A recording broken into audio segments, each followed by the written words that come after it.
Alright. Good evening, everyone. Oh, I am dead ass tired.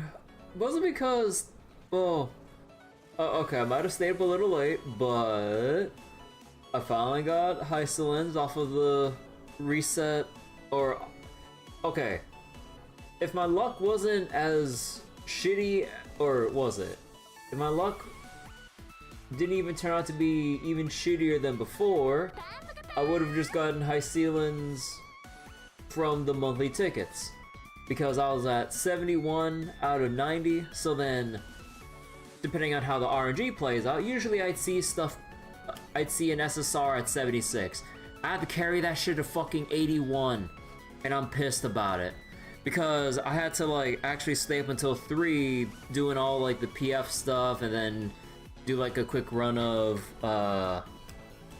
Divergent Universe and everything, and then get my Jades and everything in order, and then finally I fucking got her. I'm so fucking done with this shit. Curbless Konkaro. Hey Don, how you doing?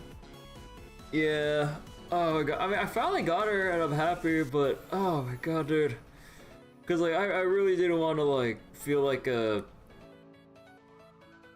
hypocrite with all my criticisms and grievances with like, certain aspects of Star Rail and then just go happily wail away. I'm like, yeah, no, I'll wait for the fucking end of the month.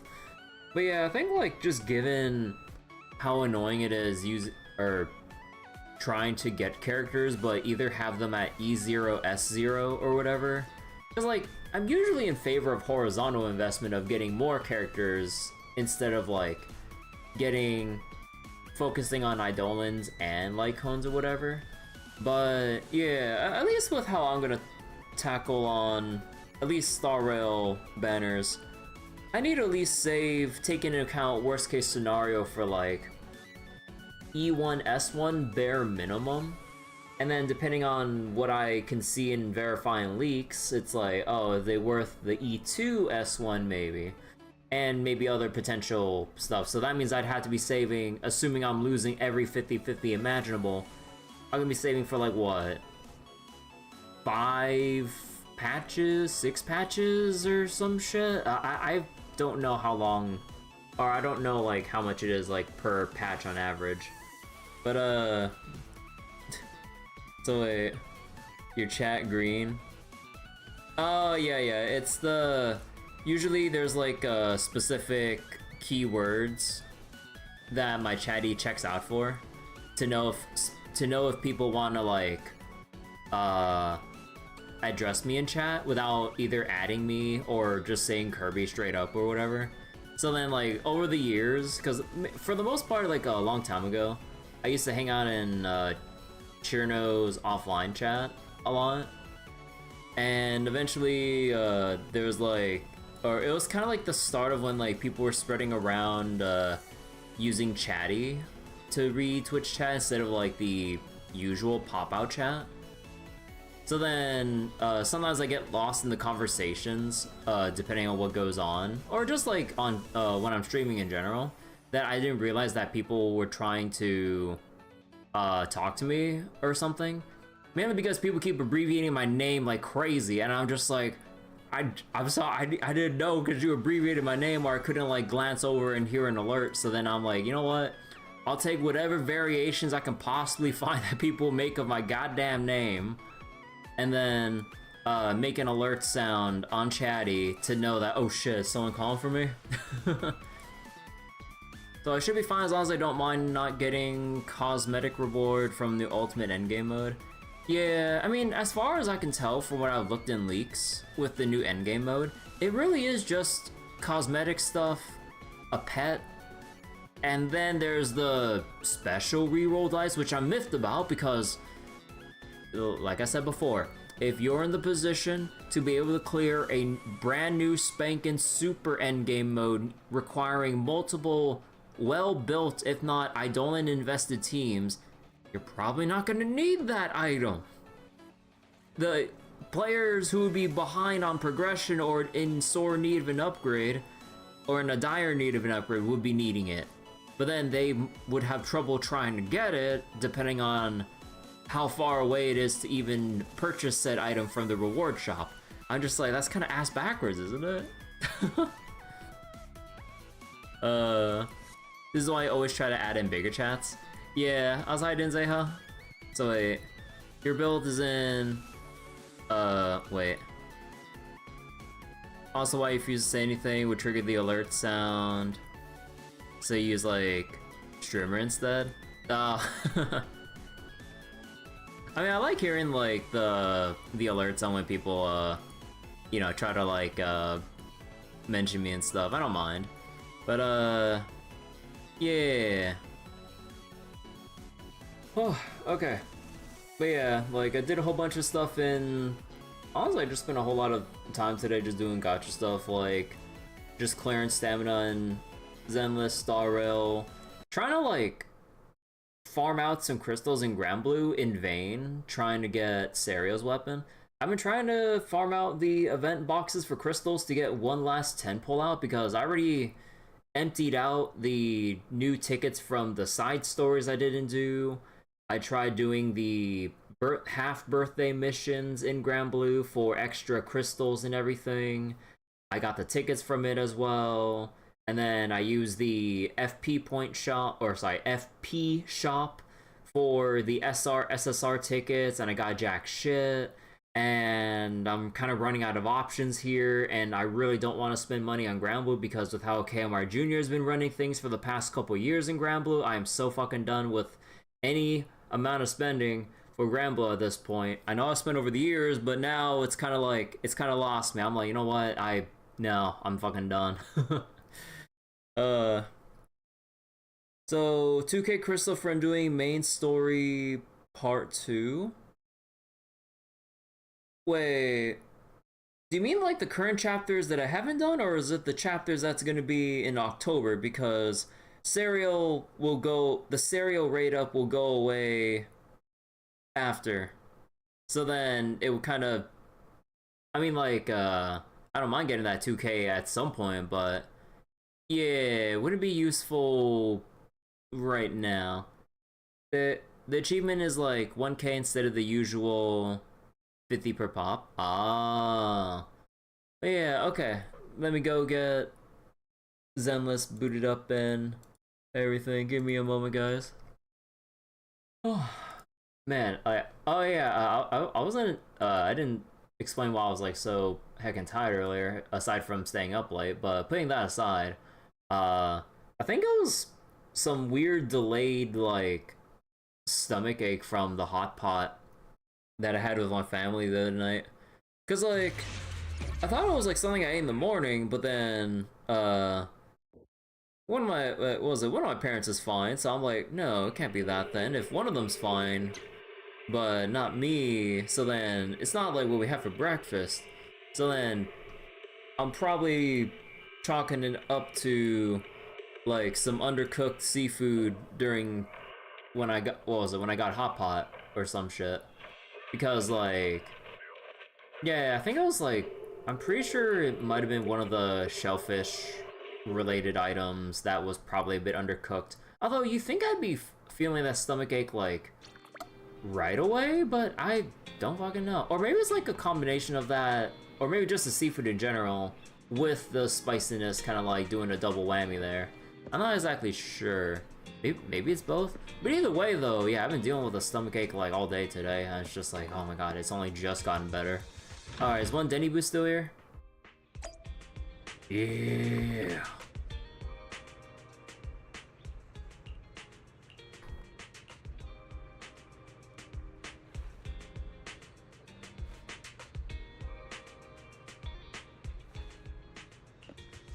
Hell yeah. Alright, I believe I still need to do the... Oh, and my reboot tuner's showing up. Okay. I believe I still need to do Hollow Zero for this week first? Yeah. Okay, so before we get into the agent stories... Oh man, I also need to do some Deadly Assault. I got 3 days. Shit. But yeah, let me go do Lost Void real quick. I'll just do a basic Zero Ether run.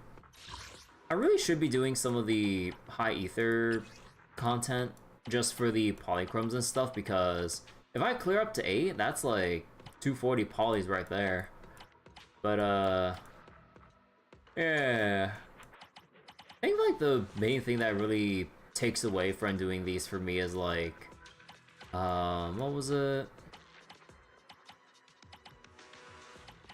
Oh, actually, no, it's, like, locked away all the way over here. But yeah, like, I really don't like the whole, removing gold and red prompts. I know, like, you get used to it or make assumptions or something, but I don't like it.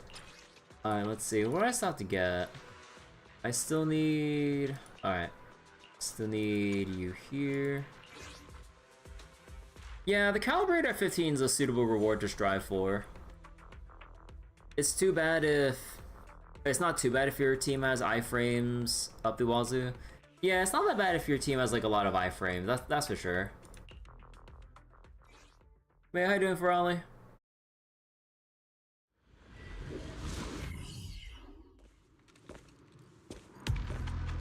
But yeah, I saw some of the videos earlier for Seed's character trailers and backstory stuff. Like, really cool stuff, but holy shit!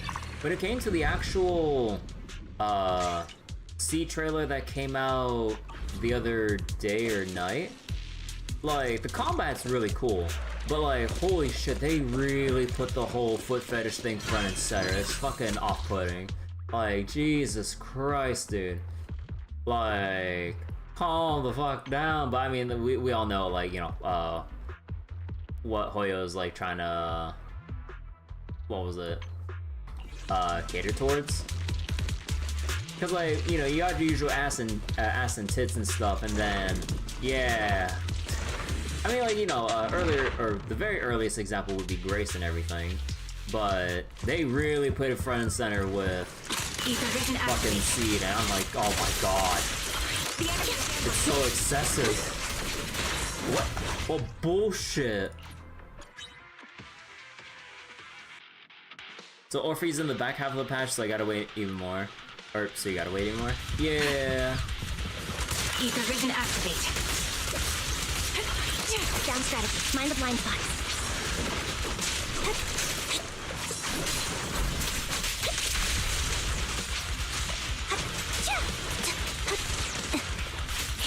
Wide open. Show no mercy. But yeah, looking at, what was it? Looking at Seed's gameplay and everything, like, she just looks really fun. And the whole, like, aspect of dual attack comps, at least with how the gameplay reveal trailers kind of feature it, that seems pretty cool. But I'm just like, dude, fuck me, because, like, at this point, I just want to get the next 4 characters in general. I'm just like, yeah, no, my poly reserves are fucked right now. Like, my poly reserves are just in shambles.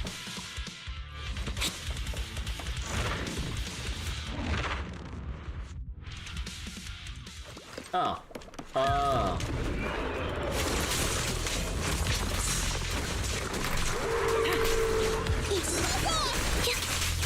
Oh my god, I can't see shit. Right on cue. It's time. What? Oh, I thought I had iframes to go into the next step there.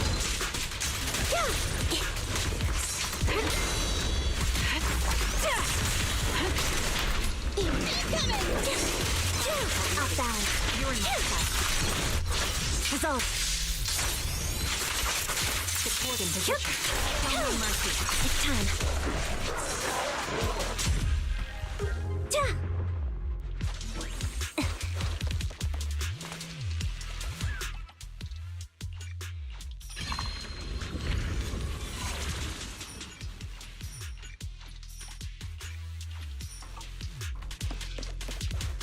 Engaging head on. It was also even more fucked is that Trigger's getting rerun with Seed, if I remember correctly. And I'm just like, oh hell no. Down strategy. Right on cue. Like, I really like to get what was it? Actually, that's a little related. Fuck it. But yeah, I really like to get Trigger's Mindscape as well, but then it's just like, bro, that's way too much. I legitimately, like, I would legitimately have to wait if I actually want to get all of what's coming up, like, from 2.2 onwards. I'm just like, bro. Yeah, Ambi probably with Orphe to complete the set. Yeah, because I believe from what you guys told me, again, I don't really read Zenless leaks except for like a very few rare times I was looking at like animations and stuff, but aside from that, I never, because I don't want to dig deep into Zenless leaks compared to like how regularly I view them in Star Rail and everything. But yeah, I believe like you guys told me that like Orphe with Ambi is like the pairing you want to go for with the A perfect conduit. Don't hesitate. My bullets are one with the wind. Now you pay. Hey, you okay there? The icon's still here. Wait, does it still proc? Nah, it doesn't still proc. So more so to have the whole non-standard Oboe squad on banner in one patch. Yeah, like thematically and everything, it makes sense, you know. It's like it's the Oboe squad. It's the patch featuring all of Oboe squad. Yeah, you got Seed, then you got Trigger, then Orphe, so you probably have Sambi, and oh wait, no, Soldier 11's standard, right? Where am I right now? Oh, actually I can keep going to encounters here. Get 500 gold coin, or gear coins.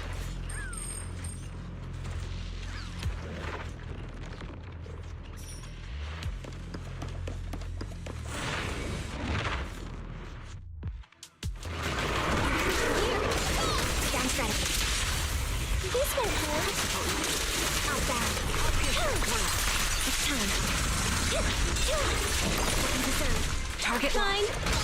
Right on cue. You won't back down. Time to pin them down. Show no mercy. It's time.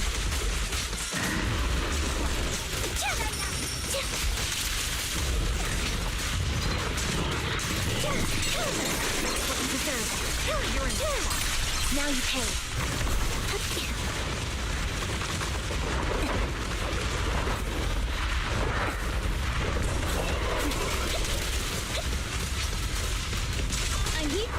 Bye-bye, suckers! Down strategy. Sniper's Creed. One shot, one kill. Flip the switch.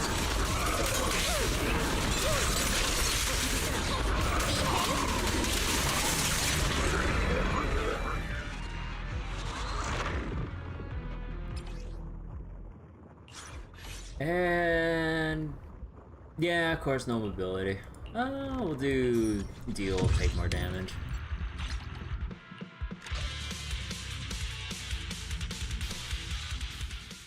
But yeah, I really wonder how Sambi's buffs will turn out to be. I forget, did they say Sambi's buffs would be like at the very start of 2.2? I would imagine so, right?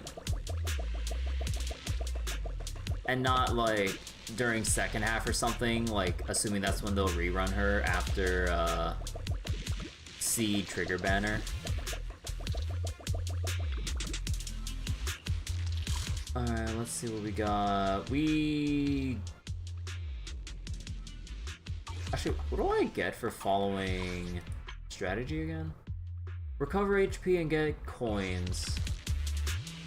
I think I'd rather just keep going left.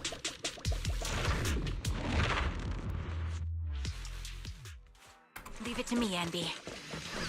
Here. Ether vision activate. Right on cue. Fine. Holding position. Now you pay. A sound strategy. Right over. This won't hurt. Mind the voltage. What you deserve. Alright, then we got the triple.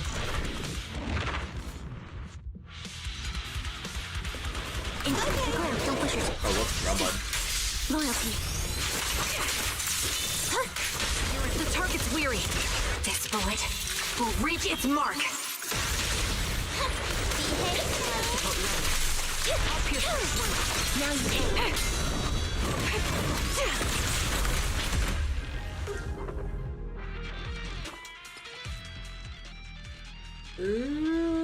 I cannot refresh that. Well, shit.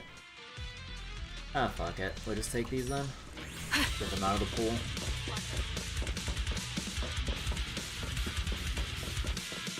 Yeah. And bamboo store. Ah, it's super discounted, sure. I'll take it. Got a level 3 here. Nice.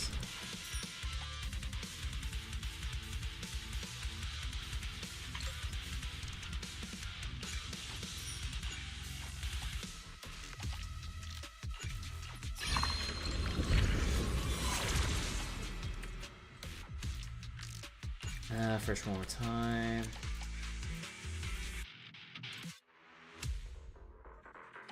Could grab that. So I don't have to buy any more of the anomaly things. Adjusting for wind. The enemy right I'm here. Sound holding position. Down strategy. Quick shot. Wanna recharge? Holding position. Resolve.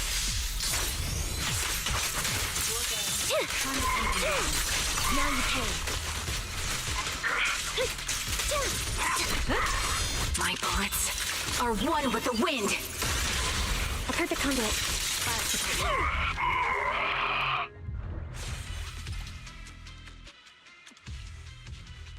Just grab ultimate here. And where's the... here it is. Is this it? Yep. Copy. Fine. Right on cue. I'll pierce this world. What you deserve. Now you pay. I'm here. Oh, Let what? me give you a Oh, little we treat. interrupted the glitch.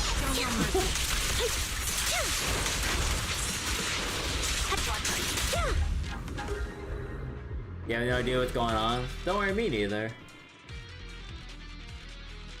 And especially with using Soldier Zero Ambi here with Trigger, and then with the visual, with the other element of, or sorry, layer of visual clutter with Nicole. Yeah, it's like you really can't see shit. It doesn't help that I leave damage numbers on because I like seeing pretty numbers. But I'm pretty sure the stream looks like ass for anyone watching.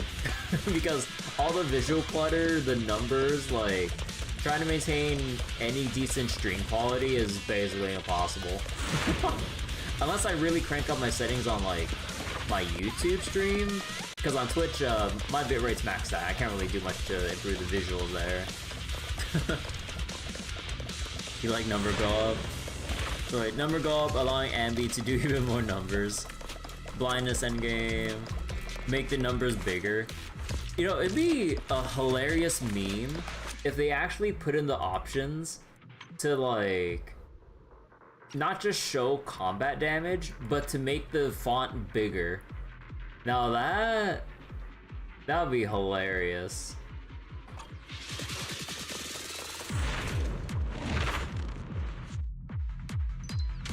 Save your strength. Recalibrating. Down strategy.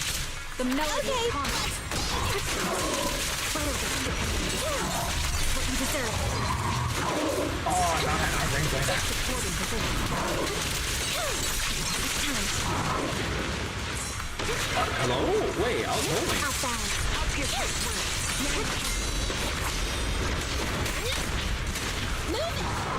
Move behind me. Wait, what? Oh my Going god. back down. Time to pin them down. This won't hurt. Nah. Hit the core. Sniper's Creed. One shot, one kill.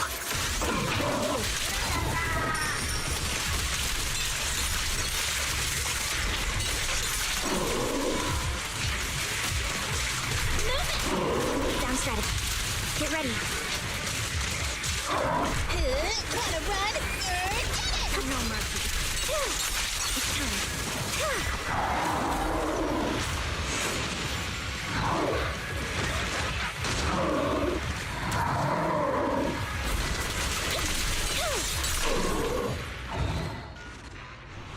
So back in World of Warcraft, you had the UI mods that make big crit numbers really big and obnoxious with sound effects and everything. Oh my god.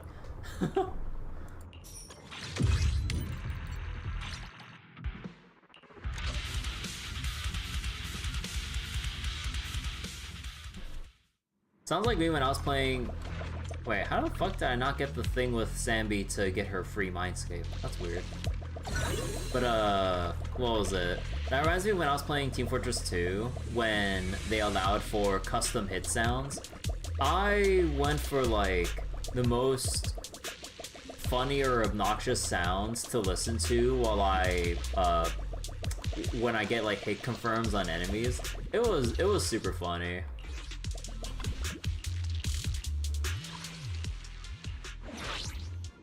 Ooh. Ooh, and there's like gear over here too. Actually, that way, that's really good.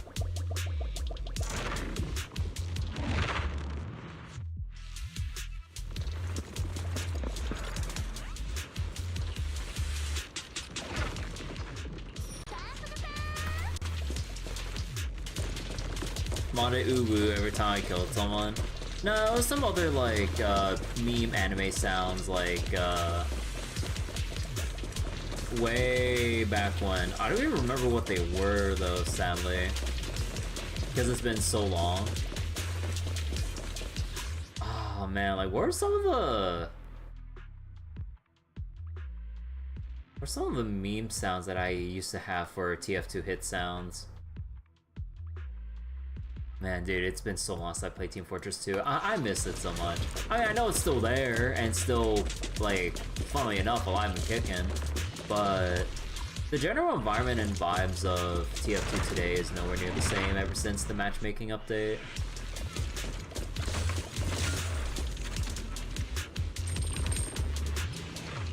Holy shit, we're getting so many Z merits here. God damn.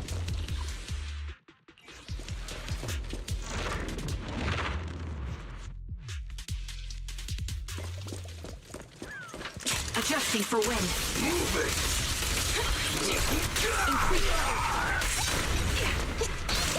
You're right on cue. Outside. The target's weary. This bullet will reach its mark. Oh, I'm ready to use my charges. Take right through. What you deserve. Time to pin it. It's time. Position. Behave now. Flip the switch.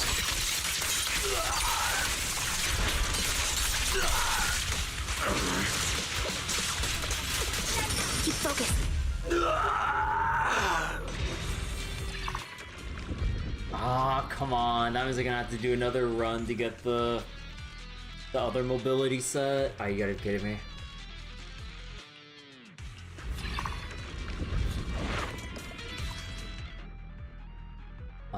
Harvest challenges.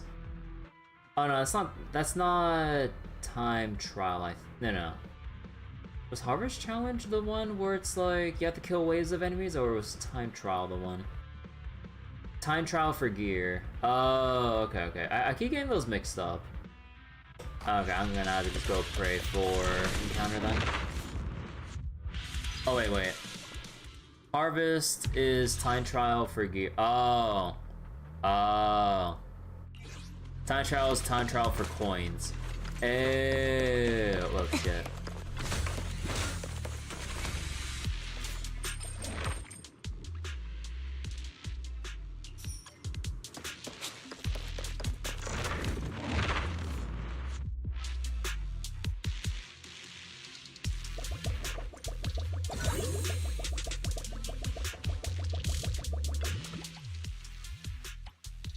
Let's see. Ultimate damage increase. Special attack up.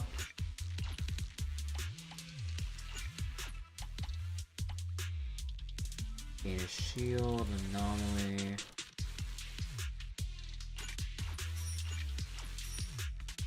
And should be enough for another 600.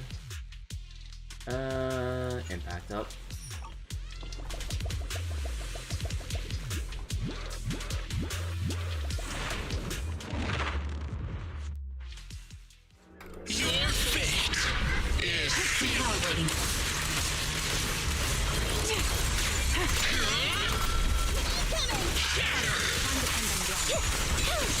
Now you pay.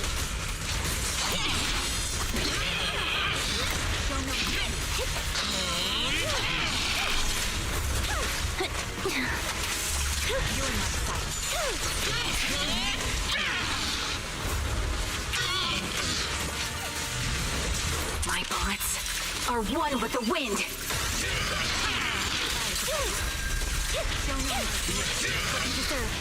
Oh, wait. Okay, that was awkward. I've heard the conduit. Resolve. This won't work. Bye-bye, suckers!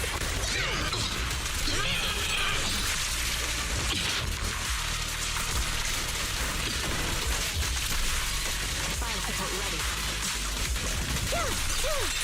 What you prefer?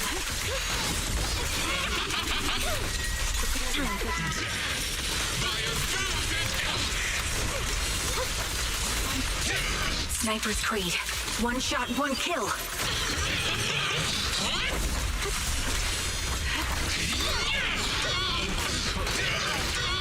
Flip the switch. Let me give you a little treat. Like, I've heard the conduit. He won't back down. Yep.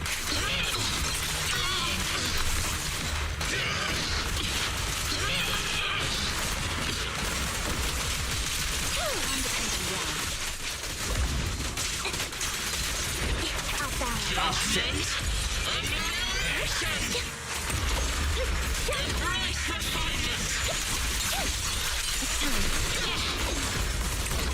What? Oh, did not.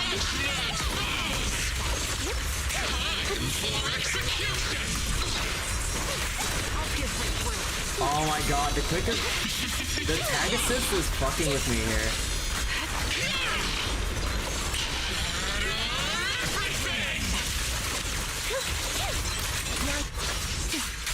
Loyalty. Like, I really, like... In my time trying to get the Explorer's badges by using the mobility gear, like... Dude, the tag assists are really poorly implemented. Like, holy shit, just give us a separate button for this shit. Like, it's basically there to emulate, like, off-field or aftershock character attacks for basically characters that wouldn't have it normally. Or at least I think that's the purpose, I don't know, but like, or maybe just to buff up Aftershock in general, but oh my god. Like, I'm trying to do fucking, like, defense assist to, like, to block shit, and yeah, it's doing the tag assist, instead. Like, goddamn. I really hope they remove it, like, whenever they have their next big Hollow Zero update, because this shit's infuriating.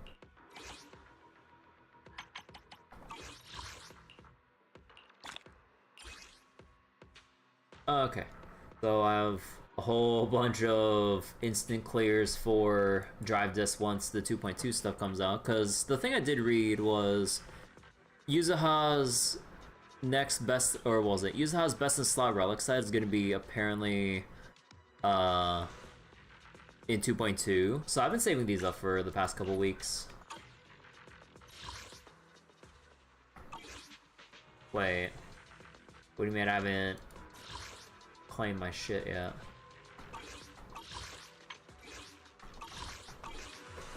Oh, whatever. Let's see, what do we got here? There's the Boopon. Probably should start grabbing more of the engine chips. Supplies. We'll get them when I do Deadly Assault at some point. Is there anything else? How much longer on? Okay, this is like a little over a day and a half for Alice's banner to go. Actually, wait, I do have standard... Oh yeah, I do have standard pulls here. Hold on, let me go get a... Because, like, I'm really close to hitting the 300 select, as well as just hitting a S rank in general with the standard banner. Let me go pull on this a little bit. Or should I wait and just do, like, a standard 10 pull? You know, actually, I mean, I don't think I have anyone to really... Don't frighten me like that! Hey, don't look down on me! Oh, yeah, wait, I could... I would need to grab, like... I would need to grab so many of these. Oh, okay, You want to test my hammer? And then... Don't look at me!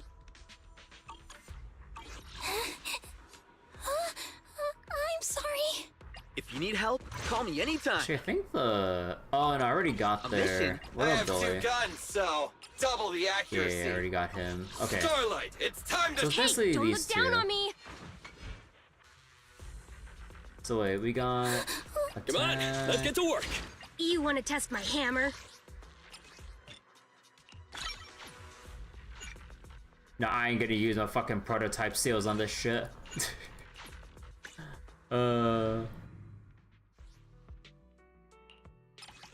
Wait, how long do I have on this?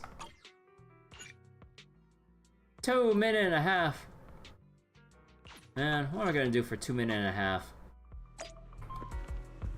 Let's see. How about... I'm gonna go call someone up real quick. Alright, Alice, I got a super scary ghost story.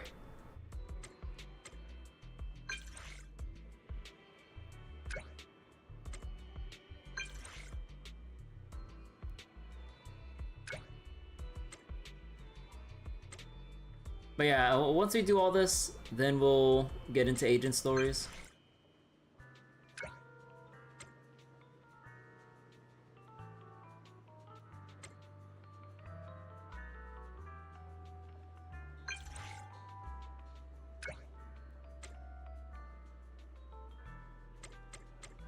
Yo, no, holy shit. Oh, lighthouse at the resort, shut down, want to sneak up there. Doesn't sound like something a good student would do. Let's be bad students together.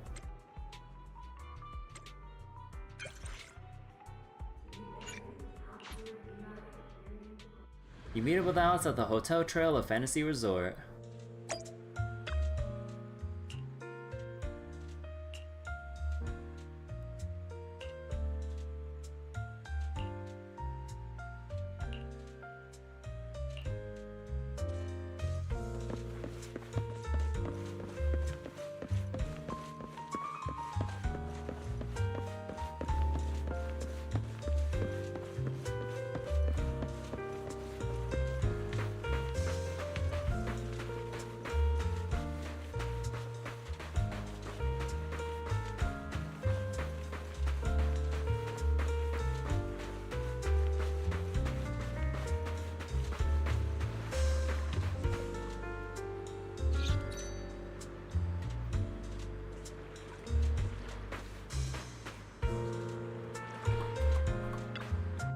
With Alice, you jump over the wire fence and make your way along the coastal path until you reach the lighthouse. Everything goes smoothly, it's almost nerve-wracking.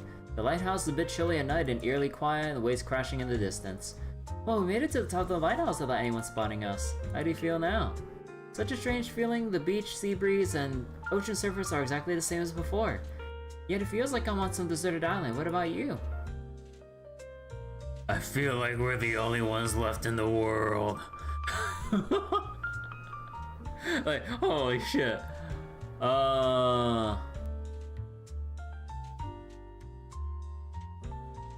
God, everywhere I go, I'm reminded of Path of Exile.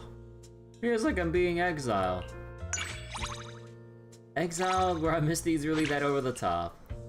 Feels refreshing to break free from world's constraints, even if there's this nagging unease. Exile really is the perfect word to describe it. So much has happened lately, the old me never would have imagined breaking the rules and climbing up the lighthouse. To be honest, I wanted to try being a bad student again after so long, but you know what? Doing this every now and then feels pretty good. Am I the one who led you astray? You think so? Then you have to take responsibility. Just kidding.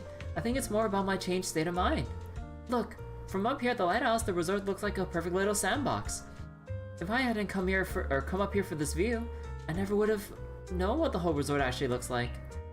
If I hadn't mustered out the courage to try, I would have never seen some of these amazing sights. I guess that's the biggest takeaway from a little bad student adventure. Giving summaries on activities is what good students do, though. You're right, without me even realizing, I always analyze the process of everything. That's way too by the book to be something a bad student would do. In that case, we should do something more bad student like that wouldn't make it into the report. See enough dangers where this is going. Just kidding. Well, the sea breeze is a bit chilly at this hour. Come closer to me. Oh my. You move even closer to Alice. You never knew a Rabbithiron's heartbeat could be so intense. Just from your shoulders touching, you can feel it crystal clear. Go on.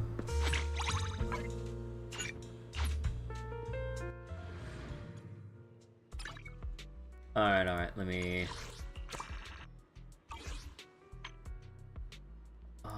let's see... Agent promotion... Then stun drill...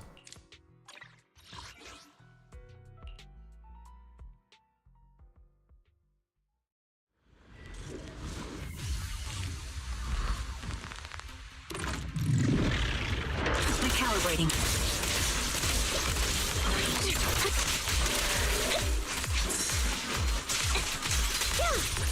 Wide open. You're in my sight. It's time. Fine. Down strategy. Fire support ready. Mind the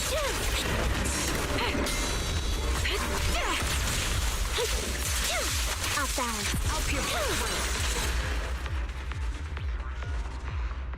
Alright, is that another good collator? Let me see.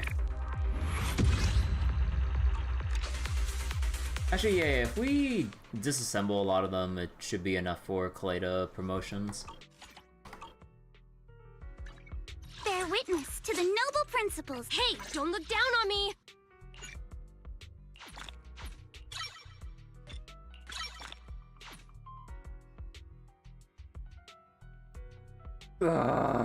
Denny was on 0. I'm poor. I'm poor.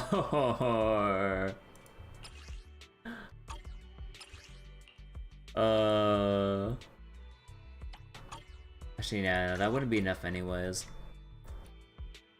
Being able to downcraft in Zenless is such a privilege over Genshin. And Star Rail as well. I believe you can't downcraft in Star Rail. But, yeah. Hey, don't look down on me! Okay. So, wait, what else is still here? Oh, they wanted to claim this little bit here, that's why. I don't have any more fuel, right? Yeah, I ain't got no more fuel. Something notices right now? Oh man, is that the version 2.2 battle pass? Oh yeah, we got the trust quest for Alice now. Right, but okay, I think that's enough delaying for now. Let's go finally get around to the agent stories. Alright, so we're gonna keep doing these in order. So next up is Schoolyard Powerhouse, and apparently this is supposed to be for Kaleda.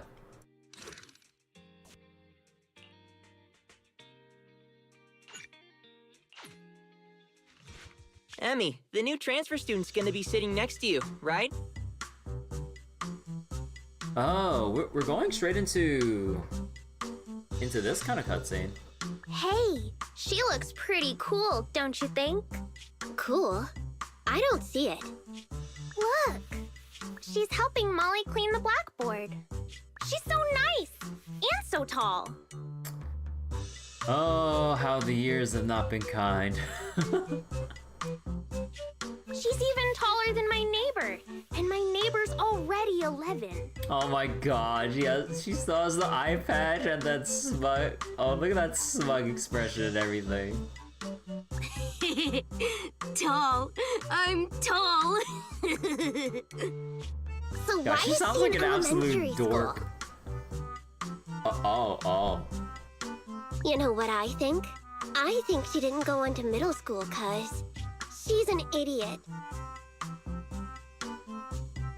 Bro. Kids have no chill.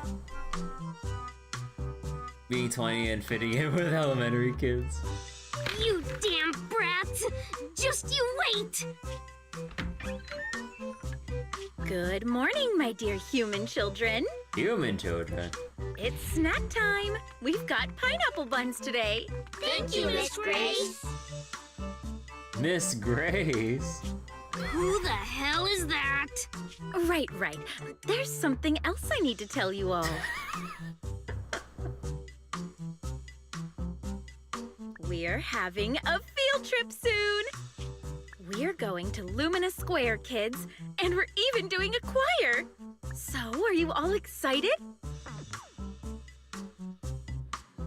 What is going on? What do we have here? Kaleda and Grace dressed up like that in an elementary school? If she didn't send it to us by accident, then why did she? At that moment, there was a sudden knock at the door. Wise, can you get that? Oh, fine, I'll go get the door. Oh, okay. Kaleda looks like— oh my god.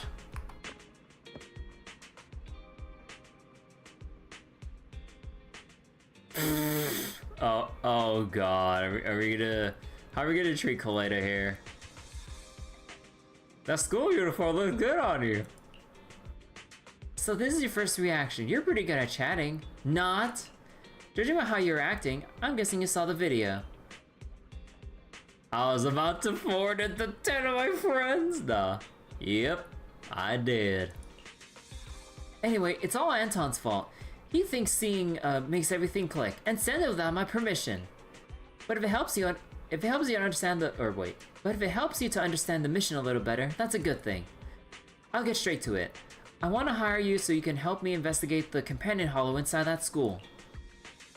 Invite Kaleda to the workshop and talk over the specifics about the commission. So, you've both decided to infiltrate the school to investigate a hollow in disguise? I thought this was some sort of prank show. Infiltrate the school to investigate a hollow? So wait, if Kaleda is 140 cm before the capital fell, that means she's only grown 12 centimeters since then? Like, god damn.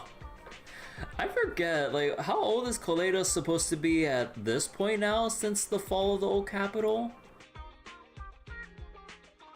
Or do we not have like a hard number because of like how these things would usually go with character profile info? I never understood the point of those shows. Of course it's for official business. Man, again, it's been like, what was it? Been a hot minute since we heard like what was it? Like, cause like I'm still trying to remember like her old VA, and then like I still feel like even now I'm still trying to get used to her current VA and everything. But yeah. So a soon to be 20, as that's the minimum age for a CEO in China. Okay, we can go with that then. Okay, starting from the top. Hey, don't look bored already. I'll make it short. Bellabog took a job to renovate that elementary school, the one you saw in the video. When construction was finished, I went to check the site and found that there was a new companion hollow nearby. The hollow is located in the abandoned parking lot just outside the construction area. It appeared recently, and if it's not contained, it might expand to the school. We've been talking with the school's principal.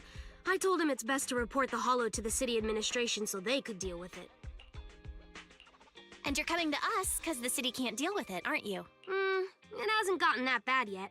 From what I've seen of its size, if the association sent someone, they should be able to deal with it. But that's what's weird. The principal didn't report the hollow and didn't apply for hollow compensation either. Oh.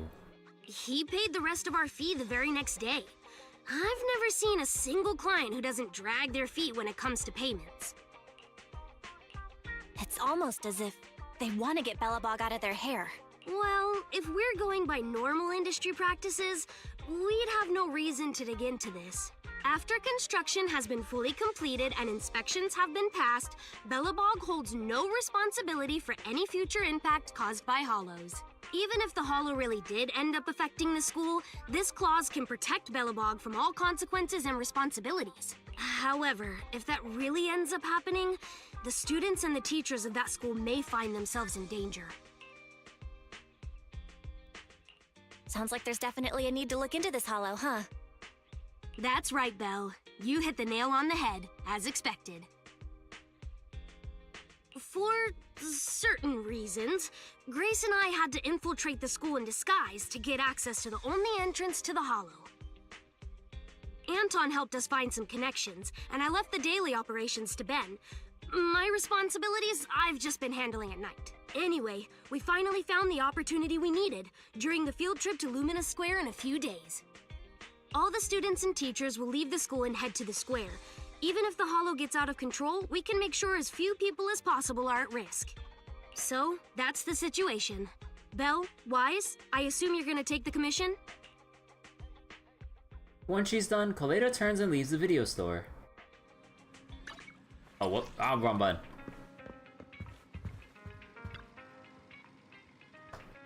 Can't complain about business when it comes to knocking, but... Are you worried about her, Wise? You could say that, but I just realized something. It doesn't matter how dependable she normally is. She's facing such a unique situation. She must be under so much pressure right now. Ah, it's late. Rest up. She said she'd contact us once it's time to move. You rest comfortably, and now your mind feels exceptionally clear. That's definitely not me for real. You remember the commission from last time? I completely forgot! Infiltrating the elementary school's hollow, you're good. Today's plan is to head to Lumina Square, get the key, enter the hollow. I'll explain the details to you there. We'll wait for you at Lumina Square.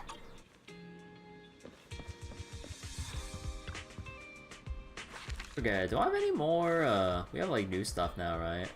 Yeah. I like this EOS one. This EOS one is cute, but...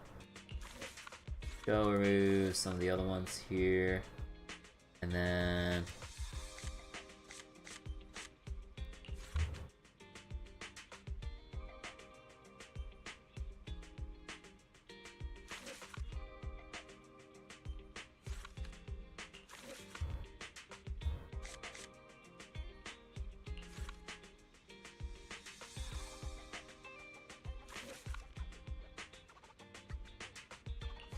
Wait, what was this one? Oh.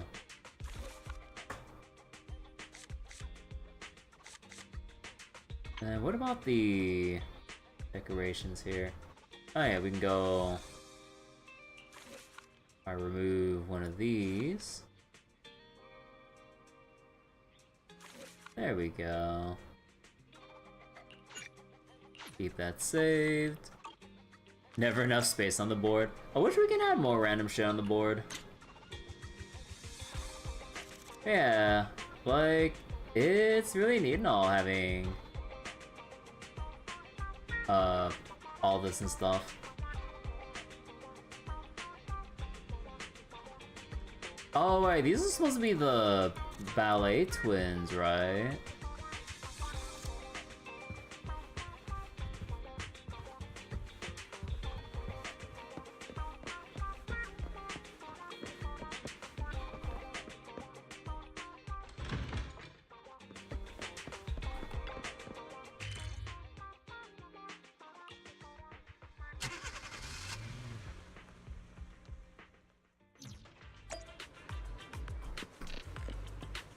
Oh boy. Grace is definitely gonna have a lot of fun with this, huh? Belle, you're here. How's Eos doing? Is your brother taking good care of that little cutie? The first thing she asks about. I got my hands on some amazing lubricant from the outer ring. If you put some into the Bangbu's base, it can drip out of the eyes. How about Eos give it a go? Why would you want the lubricant to actually drip out of the eye? Wait, what? So wait, Genshin does a good job with the 2 and the teapot. Though the teapot can fit Order's Mac 2 more swag in it and you can put it anywhere. Hey, aren't you a teacher right now? Did you leave your character along with that dress at home? Oh my, I almost forgot. So, little Kaleda, how about you call me Teach and help me get back into character? Miss Grace! There's 3 students hiding because they had a fight. If we don't find them, we can't do the choir. Well, that just won't do. Unfortunately, Miss Grace still has some stuff to take care of, all right? So, can Kaleda go and find them with this with this young lady? If you manage to find them, then, as a reward, Miss Grace will give you the hammer she forged at a university internship. To give an elementary student in disguise a fucking hammer? What? Shouldn't you give out a star sticker or snacks or something? I'll take the hammer. I'll take the hammer for my brother. So long as you find those 3 kids and convince them to come back to join the choir, you can have whatever you want. The only entrance to the hollow is in the abandoned parking lot near the school. We've already confirmed that the keys to the parking lot are with the principal. Usually, we wouldn't get a chance to get near him, but today, the principal will come to see the choir. While his attention is on the performance, we can figure out a way to steal his keys. So, the only way to obtain the keys is to ensure the choir goes ahead with no issues. That's why we need to deal with those 3 little ones who had an argument. Can I leave this to you? Well, I guess we have to. I'll wait for the good news then. Little Kaleda, Miss Grace is appointing you as the leader of your little team. Who the hell wants to be the leader of a team with just 1 member? Emmy, Leisha, and Dan, the 3 of them were causing trouble and wouldn't sing in the choir. Emmy, Leisha, Dan. They're normally joined at the hip. Where are they? Wait, they're normally joined at the hip. Where are they fighting? Or wait, what are they fighting today? Children are nothing but trouble. I have stacks of paperwork on my desk about company projections, but now I have to hang around and deal with people's pineapple buns. This really isn't a good fit for me. Are pineapple buns really that nice? Day in and day out, pineapple buns are the only thing that perk me up. I don't mean to sound so defeatist, but that's just how it is. Every day I speak in a high-pitched voice, go to the bathroom in groups, swap stickers, pass notes, slack off in gym class, and mess around during choir practice. I just want to go to the bathroom alone. Really, I'd rather drop into a hollow and hang out with Ethereals than go into a girls' school bathroom again and listen to all that gossip about boys. Am I complaining too much? Forget I said anything. Pineapple bun Kaleda versus melon bun Miyabi.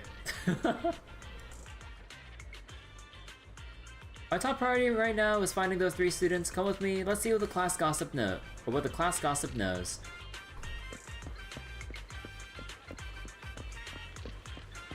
Bruh.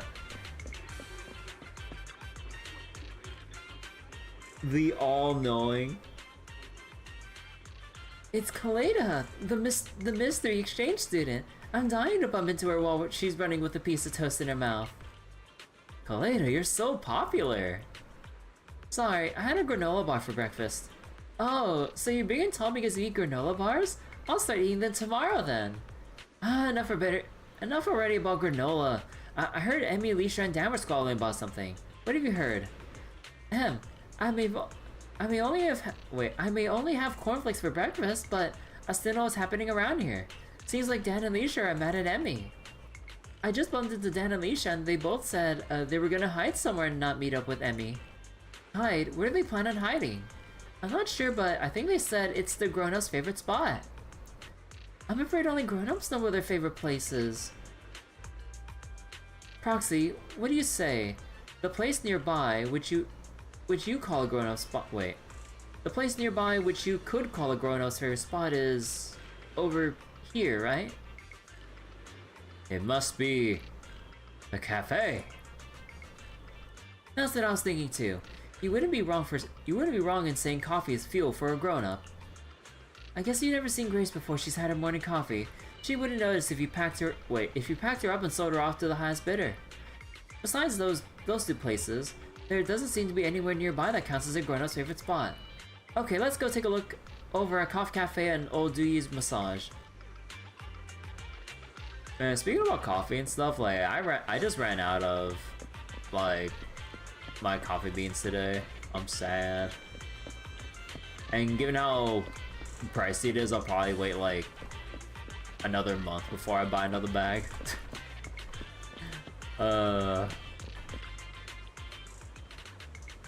Lisha and Dan aren't here. I saw where they went, but to tell you the truth, right now, I'm consumed with an important philosophical problem. If I don't think through this now, I'm going to have a nervous breakdown 30 years from now. If you can help, I'll tell you what you need to know. What do you say? Okay, what's the problem? So like, Grace has interesting opinions on coffee and ramen. Oh no. Don't tell me Grace puts drops of lemon in her espresso. Nah, I know that's a thing apparently. I think it was espresso Romano, I think it was called.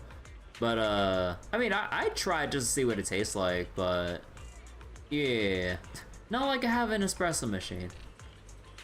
Part of me is so curious about espresso, but thinking about all that goes into maintaining and just having space for an espresso machine, and then having a good grinder to actually make, or you know, to have good espresso, I'm just like, fuck, that's a little bit too much investment. Because like, one of the most important things out of everything, first and foremost, you gotta get a good grinder. Like, that is non-negotiable. Like, you can be as butter as you want with like the machine or your like filter coffee methods or whatever, but the actual grinder itself that grinds the coffee, it better not be complete ass, because it doesn't matter how fancy your machine is if the beans are super inconsistent, if the grounds are like extremely uneven. Alright, have you ever wondered why there's never any pineapple inside a pineapple bun? What? Next thing you're gonna tell me that there's no melon in a melon bun. How is that going to trigger a nervous breakdown? Did we gaslight her? Mine always has pineapple in it, yours doesn't? Your pineapple bun actually has no pineapple in it? Mine clearly does right here. I see, so we anchor our sense of value to false spiritual existence when faced with existential... Oh, what the fuck? These are elementary students!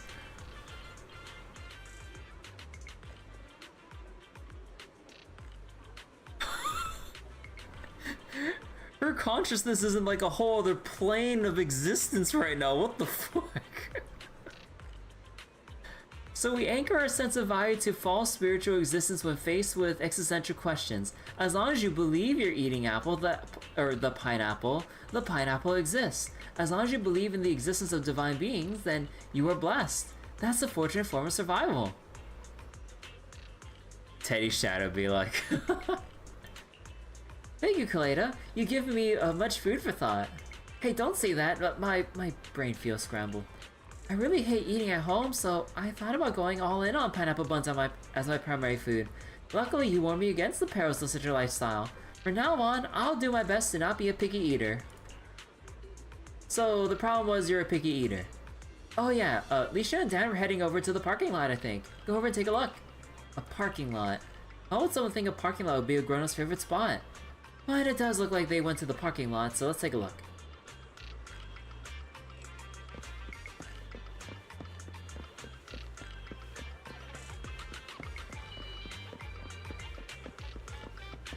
Okay, can't talk to... Oh, we're going to this parking... Oh. Wait, let me cross the street. Alright.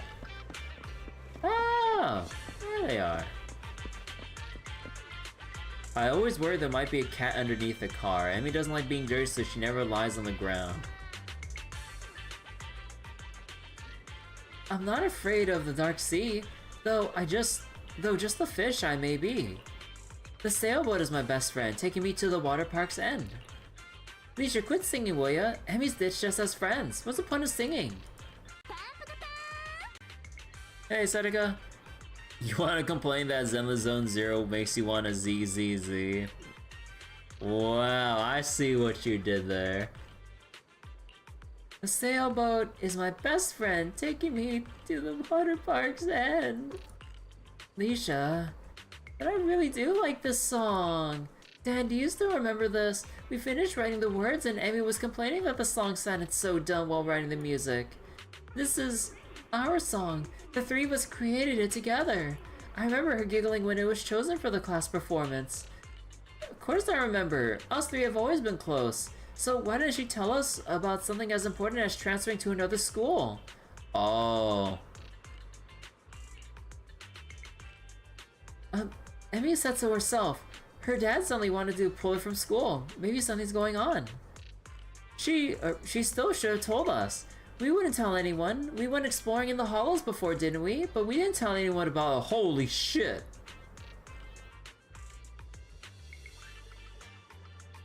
How are these kids not dead? Ahem. Ahem. What? Is that Galeta? Did you hear what we were saying just now? Galeta, great timing. There's something I need your help with. Emmy's transferring away. But she didn't tell Dan or me about it, and we're not happy about it. But today the choir was going to sing our song and we wanted her to be there. Hey, Ethereal. What be this? Zenless? Not sure how to describe it exactly. Kids exploring time-space distortions and totally like having the aptitude to not get corrupted and turn into like biological like monstrosities or whatever. Oh yeah, it's perfectly fine. Speak for yourself, I'm still mad at her. On top of finding, yeah, like they somehow went in, fucked around, and somehow found their way out too. Dude, what are these kids? Like, these kids are better than like your average like hollow investigator or some shit. Like, goddamn. Don't be angry. Next month, Emmy won't even be around anymore. Should we spend time with her before she leaves, Dan? I can go give Emmy your message, but where is she right now? Emmy, I think she was out of hand sanitizer, so she's probably gone to the convenience store. She's a bit of a clean freak. Huh, normally Leisha and me would carry a spare one for her, but now, there's no way we're doing that. We're never going to look out for her ever again. So, you notice details like running out of hand sanitizer. Oh, kids these days.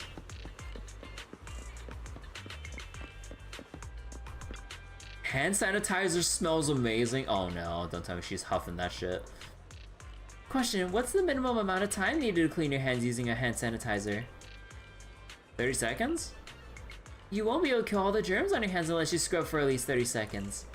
Spreading germs to other people is irresponsible. I hate people who are not responsible. So can you two please clean your hands before touching me? You borrow Emmy's hand sanitizer and clean your hands for 30 seconds. Good job, Kaleda. What do you need from me? At times like this, I should say...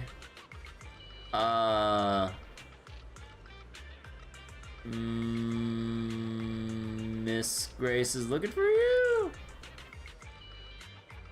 Miss Grace asked me to bring you back in time for the class choir. Am I the only one who thinks that choir is stupid? I'm not afraid of the dark sea, though just a fish I may be. I've never seen lyrics this cringe before. It hurts to read. So what does the sailboat is my best friend mean? How can a marine creature be a sailboat's partner? How do we not know it's, or how do we know it's not a fishing vessel? Take me to the water park's end? The only place for fish at a water park is on the barbecue. Oh my god, is when you take lyrics too fucking seriously. The only ones who write that are those two idiots, Leisha and Dan. Hey, are they still mad at me? Leisha isn't mad anymore.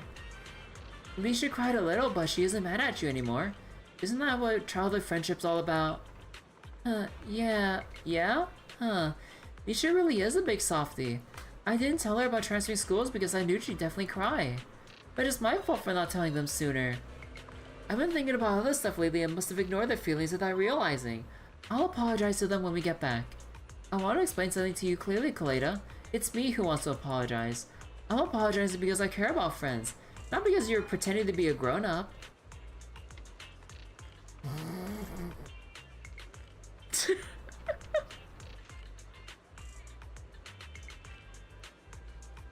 Pretending to be a grown-up? Later on, I'm going to ask Grace. Was I this ungrateful as a child?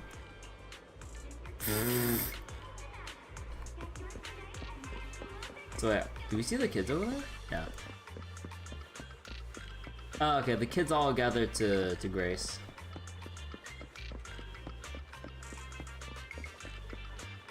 Let's see, can we talk to them? Emmy loves the smell of hand sanitizer. It'll poison her sooner or later. What if she gets poisoned? Send her to the hospital, of course. Well, at least they know that, like, help her get medical attention if it actually gets to that point, but Jesus Christ. You're back. It had to be you, Belle, the leader we all need to get Kaleda to wrap up the mission safe and sound. Hey, wait a minute, didn't we agree that I'm the team leader? Alright, let's give another task to our leader, Kaleda. So, go get all the kids together. Just in time, actually. The principal's almost here. You dealt with him before. Remember to tell everyone to hide and don't let the principal see you. You don't need to remind me. Just make sure there don't slip us when it's time to snag those keys, sis. Did you call me sis or miss? Shut up. Dan, Leisha, I'm sorry. It's all my fault. Your fault? It's not like you need stupid friends like us. Once you're at that rich kid's school, you can probably get better friends. Holy shit, this kid's voice is so much more deeper or older sounded than I thought. Holy shit.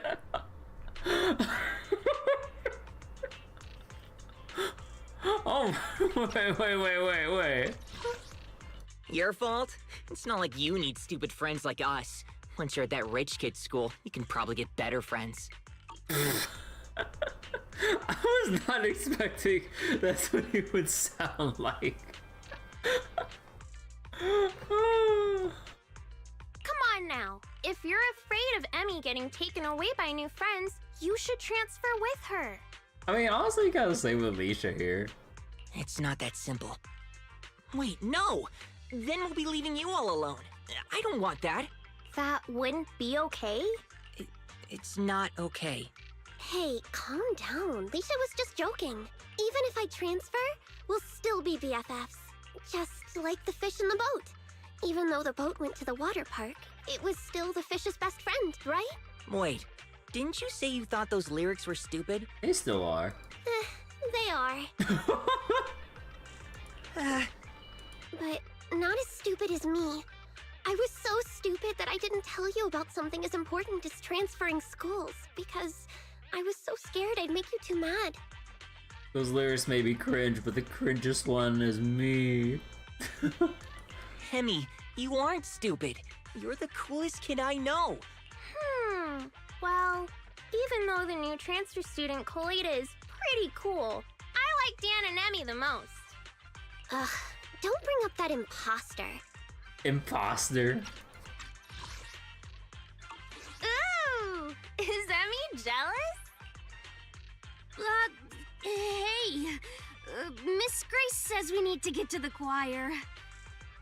Man, part of me really wishes like they actually had them go like in uniform and or have like uniform outfits for them, like model and everything. one, they'd be able to sell those as skins. Two, it would probably fit a bit more than Kaleda's regular outfit with the school students trying to blend in with them. Uh-oh. It looks like she heard you. Nope. I didn't hear anything. I wouldn't care even if I did. I have more important things to worry about than my popularity among some little... Oh, fudge. The principal! I'm gonna hide for now, Proxy.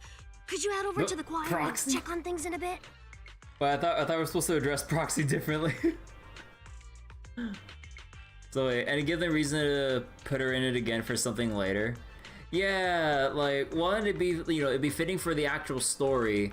Two, they can bring it back for potential gags or other like random joke occasions for like a costume party of whatever themes, or just go with whatever costume, and then it'd be an excuse for Kaleda and Grace to go in like school uniforms and shit. Like one for like probably fan service, and two for like the gag of like, you know, little Kaleda and teacher Grace and everything. Kaleda hides. Actually, do we see where they're hiding?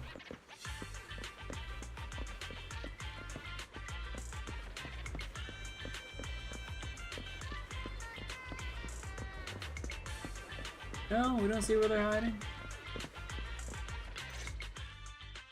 Thanks to you all, the choir is back to business. Now for the key. The principal sure is immersed in the singing. I just checked. He put his keys in his pocket. Now we just need to carefully approach him. Give me a signal for when I should strike. Ah, not bad. Oh, wow. Wow. Beautiful singing, yes. Wait just a little longer. All right, I'll wait for your signal. Good, very good. Everyone is in sync. Not quite. Wait a bit more. Wait again? The song is almost over. Fine, I'll wait for your signal. What's with these lyrics? Okay, now. All right, got it. Huh? Miss Grace? Oh no. Why are you so close? You weren't this outgoing during the interview. Shit. Well... Mr. Principal. Oh, Emmy, good job just now. Thank you. You know your clothes are dirty? They're covered in dust. I think Miss Grace just wanted to help you dust them off. Dust? Oh, this dust. I, accidentally got it on me. Yes, it's chalk. I accidentally got chalk on me. God, this principal couldn't make things any more awkward. Or like, you know, couldn't act any more badly. Holy shit. As a principal, it's normal for there to be chalk on my clothes. It would be stranger if there wasn't any chalk. But why does the chalk look almost etheric in appearance? On the other hand, Miss Grace, your outfit is strange. As a teacher and a model to your students, what do you have to say for yourself? What? Be proud of your own bodies and shit, you know? Oops, sorry. Guess I won't wear it again. What? This is totally school appropriate attire. What's wrong with this outfit? So Grace did just show up in her work clothes. Yeah. Like, I mean, like, I remember, like, at the very beginning when Kaleda visited us in the store, we mentioned that she didn't show up, but that was the day before this whole little operation here. But, yeah, so they just straight up just showed up in their fucking work clothes, but, like, there's so many, like, issues with this. I'm like, it'd be one thing for Grace, but, like, you think you think the masses would know what Kaleda would look like being the CEO of Bellabog Industries, right? Like, I think this person doesn't know shit.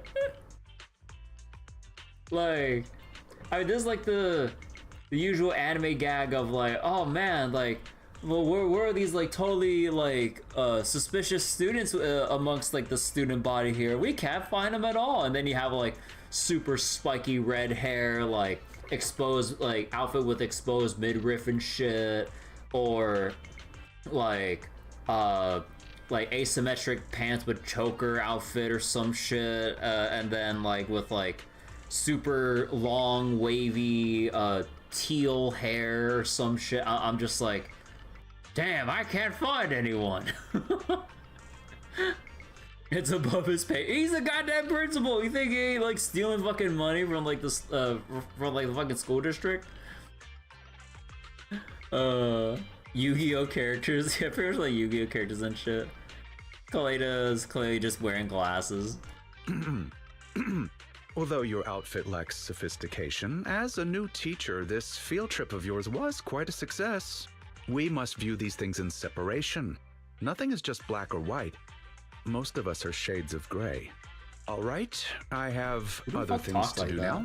Miss Grace, I shall leave the children to you. Please bring them back to school safely.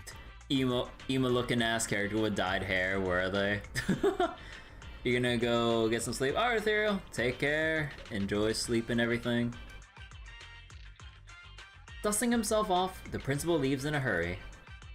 This guy's like a broken water pump with all the meaningless noise he makes. Belle, I've given the key to Kaleda. She's headed off to get Anton and Ben for the next part of the plan. You should head back and prepare. Oh, gosh, I accidentally ended it too soon. Kids, I mean students. I need some tea milk. Wait, Emmy, holy shit. Oh my god, wait. Somebody help her out here. Her foot's clipping through the goddamn stand. How is no one having an issue with this? Wait. Like...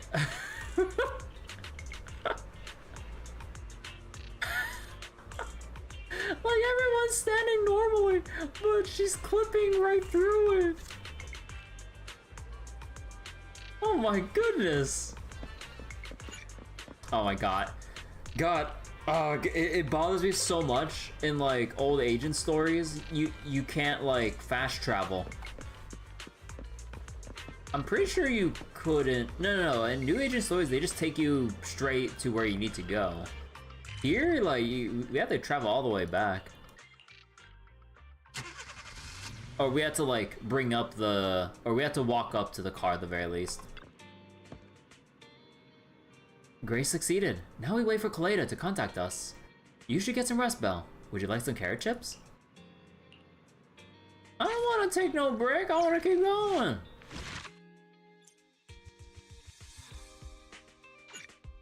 Actually, when did they start having,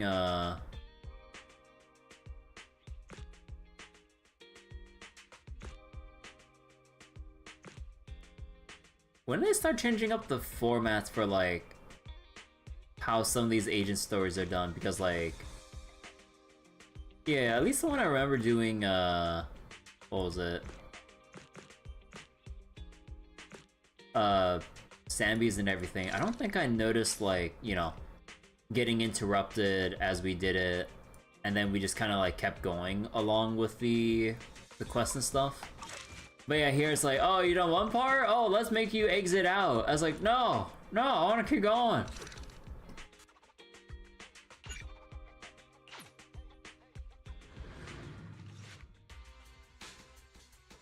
So like, Genshin used to have major conflicts and multiple quests in your log involved the same NPC or location. Not like a buggy way, but you had to do this other thing to continue before you continue what you're doing.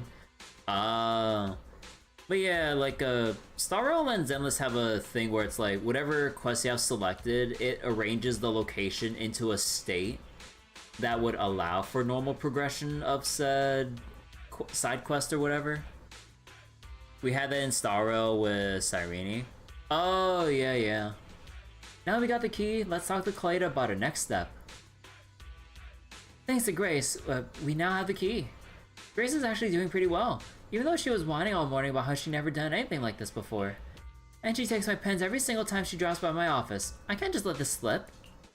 Enough chit chat. I'll send you the coordinates of the hollow shortly. We'll be counting on you, Proxy. I'm back at the video store now. I should get ready to help Kaleda in the hollow. This could have been a text message. This could have been an email. Wait, why don't I just pop all the way over there just for the confirmation of, oh yeah, we're good to go. And back to the video store. This could have been a text message.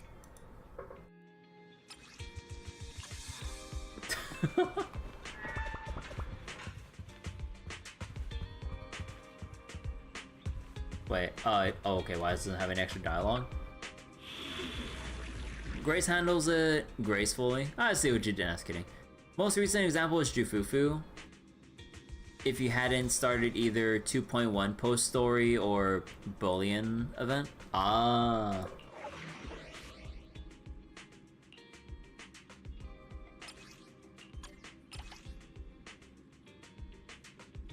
Oh yeah. So let me put this back real quick. Touch my tail? No. I finally got Alice's slot 4 actually done. Like, on reset, I got another tuning calibrator and then immediately made another anomaly main stat out of just pure, like, frustration with my previous attempts. I'm like, okay, I'm just doing this shit, fuck it. I finally got something that has attack percent, and it at least enhanced into attack percent twice. Hecking, finally. But look at this shit. Look how common it is to get double crit on anomaly gear. It is so crazy. But yeah, now we shouldn't have as much scuffed damage with Alice now that we actually have a proper anomaly proficiency piece. Although, I think like what definitely could be worked on would just be... Honestly, I think just across the board, getting more fanged metal pieces that enhance into anomaly proficiency twice, because look at this! Like, it either dodges anomaly proficiency completely, or it only enhances just once, which isn't really enough. And then this one only enhanced once, and then the anomaly mastery piece here only enhanced once, and I'm just like, bruh. But I think if anything, I'll probably use some of my spare yellow crafting things to make more fanged metal stuff. But yeah, I definitely need to save. Actually, no, I should probably save for the next set that's coming up for Yuzuha. Because I have like 9 of the auto clear ones, and then I could probably get a whole bunch of crafting things after that. So 2800 attack and 300 proficiency is what all anomaly characters want to strive for. Okay, so that's like the rough baseline. Holy shit!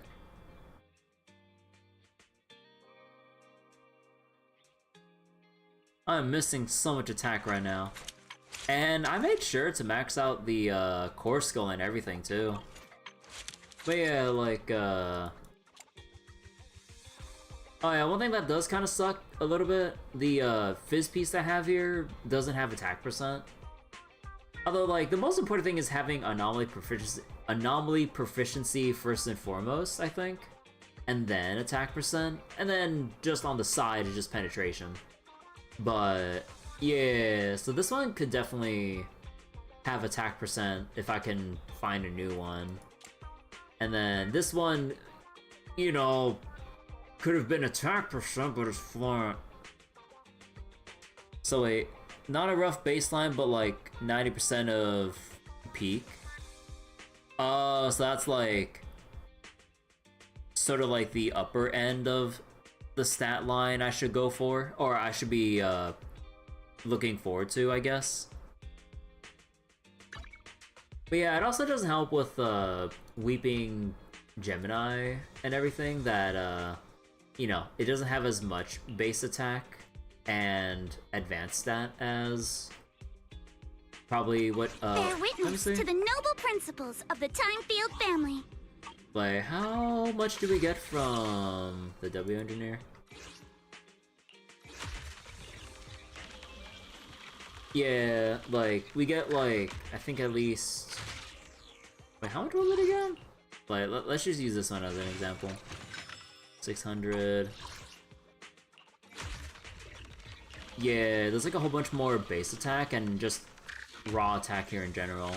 And just the anomaly mastery being included with the special effect here. Part of me is so tempted to YOLO roll for this, but I really need to save every last bit for Oval Squad, and also Lucia and Nidari because they look pretty cool as well. So, heck me, dude. Really got to, like, play the long game here and just kind of wait for reruns to get extra Mindscapes or W engines. At least with my current wants right now. I just want the characters at the very least.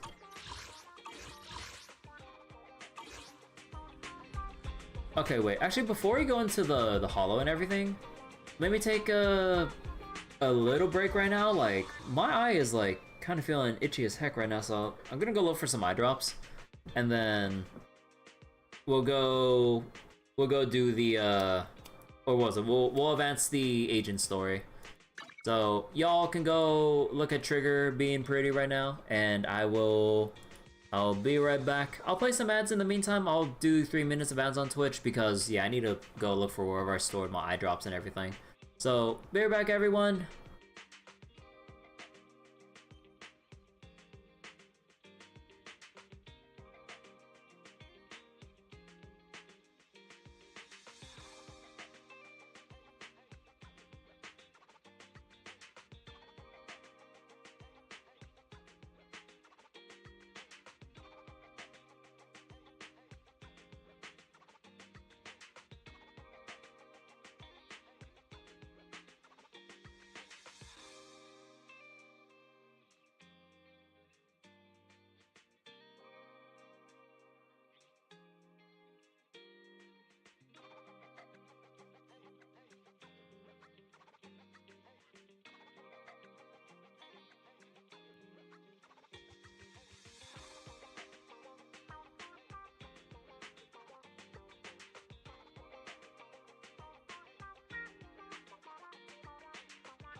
Alright, I am back. Okay, definitely feel a lot better now with some... after getting some eye drops. God, it's been bothering the heck out of me for a bit. Alright, sorry for the delay. Let's go.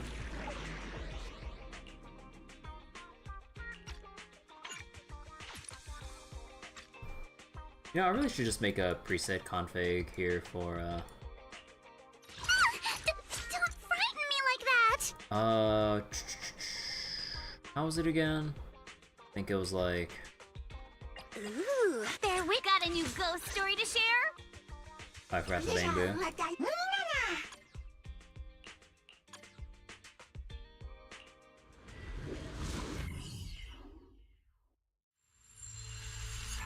Hi back. Wow. Who are you, my dad? This Wait, can't no be the swimsuit? entire hollow. Let's keep going and explore further. I mean, I've had their swimsuits on like the very moment I pulled for them. At this point, I actually want something new and actually just seeing their base outfits. Because all this time I've had them with their swimsuits on. Now, I just want to actually see something new with their, basically their base outfits. Stock lover? Well, fuck me for just wanting to check something new for the first day that I actually switched back. A railroad switch? Weird. Looks like a mining one. Seems like we're going in the right direction. No joke. This is only the first day I swapped back to their default, and Let's now give I'm being it called for love a and stock? gentle Okay. You do one thing one time only and people will just associate This one's like, tough, okay, I see my how it hammer is. harder. Again! Ha!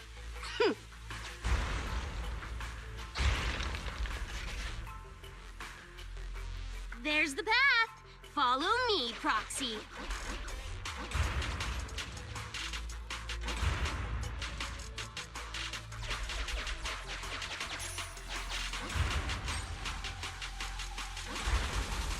God, let me move the thing.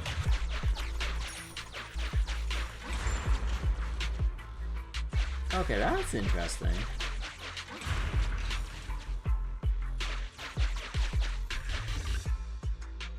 No, I've never liked that principal. Well, obviously he's super suspicious. I mean, what principal would just leave a hollow to grow all willy-nilly next to his school? And even try to cover it up? But it's not just because of that. I'm not great at dealing with adults who are so adult-like. I never get what they're thinking. Those darn adults. They barely ever say what they're really thinking. Maybe they'll spill it to their friends, but to their family? Yeah, never. Does this make you think of your father? No way! Now's not the time for chit-chat, though. Let's go, Proxy. If you need my hammer, just say the word. Can I miss Kaleda's old raspy voice actress? Yeah, like, I still definitely prefer, like, the old VA for Kaleda, but, like, whining's not really gonna change anything. I have detected unusual activities in a certain area. That must be the real entrance to the hollow. Lead the way, Proxy. If you need me to smash some walls, just say the word. Allows you to demolish fragile walls. As for tough ones, we're here for investigation, not demolition. Wow, you can't tell me what to do?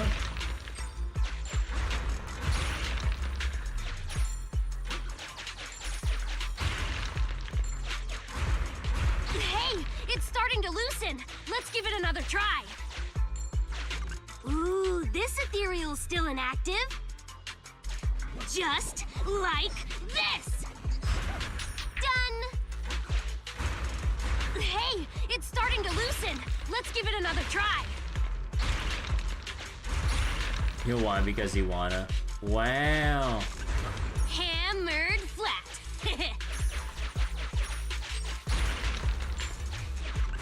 Hammered flat. Oh my god, we're just gonna keep hearing that every single time we, like, ambush a sleeping ethereal.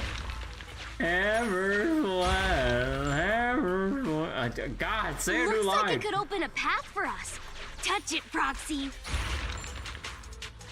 No hammer time. I'd at least take that so we'd have some extra variety. A group of active ethereals is blocking the way. You can either eliminate them and proceed, or retreat and explore this area further. Bruh. What's the point of fairies saying, oh, you can take them on now or explore the other areas first? There's only one option, fight!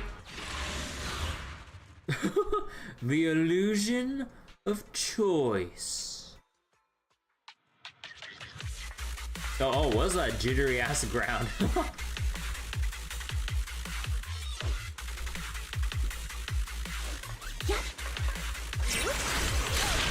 on offense. Focus on the target. Blink your strikes to score.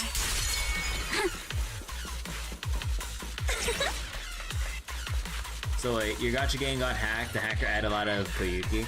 Oh yeah, I saw the whole thing with Blue Archive. That's so funny.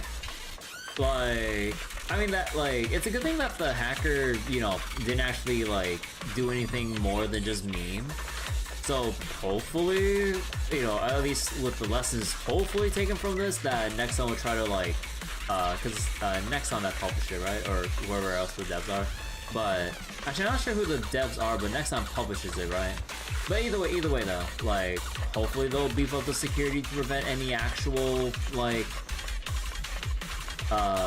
any other actual serious incident from occurring. Because at the very least, this one was relatively harmless and then just funny.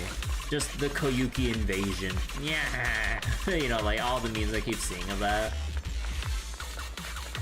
Yostar, Nexon, Handos, JP. Okay.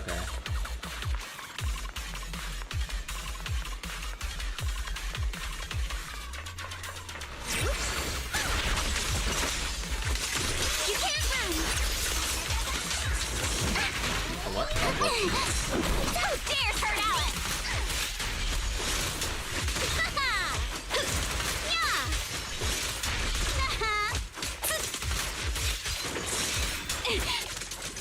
What? Go on. Wait, how long does it take to set up the parry? Go on. There we go. God. Chance to score.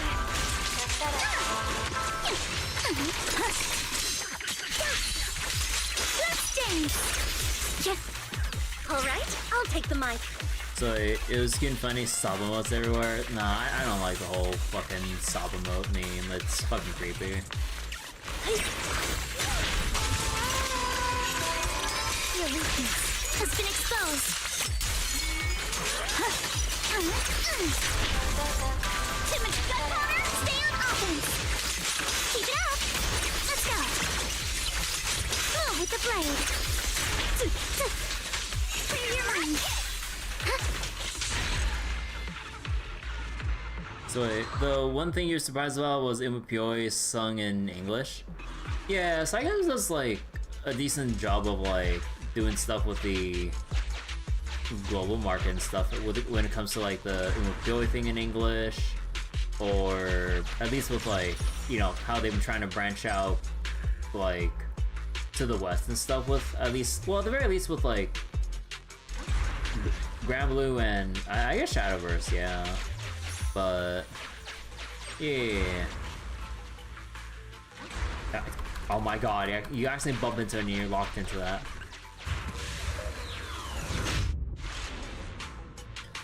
Where Prince Connect? That's on Crunchyroll. Watch out for that pit, Proxy!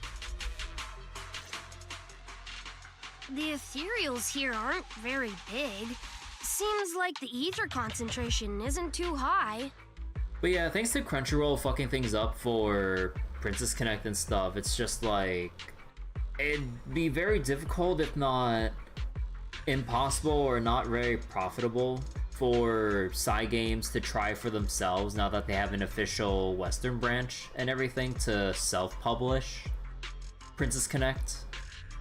So Crunchyroll basically just fucked over any chance it would have for even like a second chance revival now that like Cygames is like operating in an official capacity in the West. It's so fucked. Cause like, I really did like Princess Connect with like the story stuff going on, and like you have like the anime openings and other cool stuff that they do for their cutscenes. Like, it felt really neat to read along with and stuff, and then Crunchyroll just basically said like, oh yeah, that accelerated pace that we originally advertised so you can catch up since we were at that point 4 years, I believe, behind Princess Connect JP. Oh yeah, no, we're just gonna relax our pace now. I'm like, the fuck? Full commit for that shit. Like, the best thing for a gacha that's been released in different regions at a later time is to accelerate to catch up so everyone's on the same page. Unless you really, really want to keep it like consistent like how Fate Grand Order does it, and they're not budging on that, and they never will and never give any indication of, then sure, at least we know what to live with. But in Princess Connect, you can't just pull the rug out from people like me that were going like, oh yeah, well it'll be accelerated and we'll catch up on 4 years within 2.5 or so. Sure. And then they take that out, and then there, whatever other issues there might have been, I actually didn't remember what other issues there were. I think I heard people having some issues with like translations or whatever, but I don't remember that. I just immediately quit the moment I saw that Crunchyroll post about like, or the post confirming that they're gonna slow down the pacing. That was basically what completely killed it for me. I'm just like, bro, come on. And then, yeah, lo and behold, eventually with all of Crunchyroll's shady decision making, Princess Connect Global died. So fucking annoying, dude. However, the environment is highly unstable, meaning that it's often disturbed.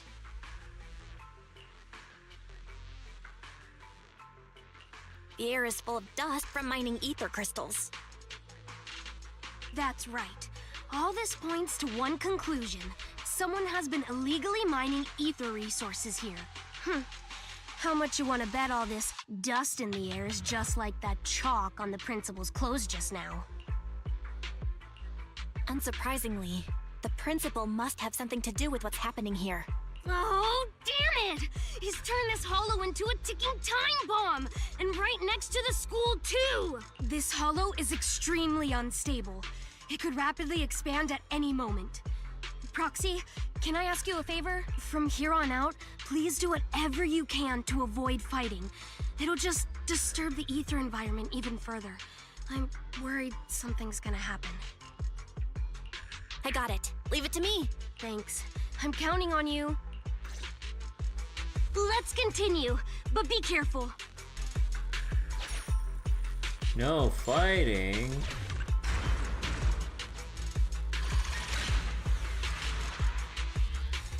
I have marked a suspicious location for you, Master. I am unable to assess the threat level nearby due to the sealed gate. I have located the verification devices needed. Man, I haven't had goldfish crackers in heckin' forever. How are we supposed to get through? Let's keep exploring and see.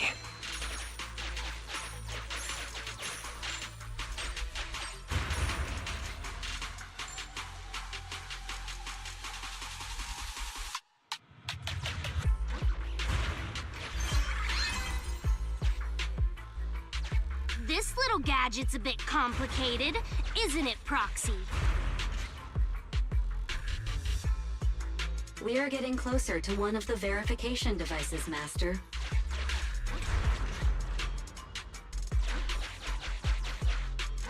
Careful, there might be explosives here.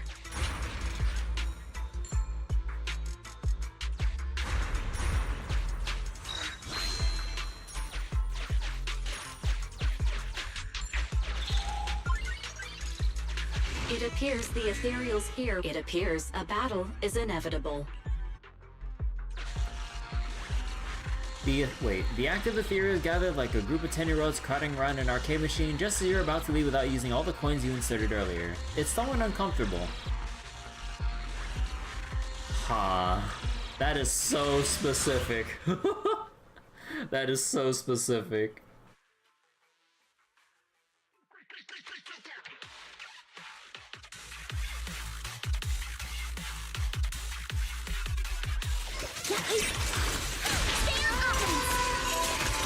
Your weakness has been exposed.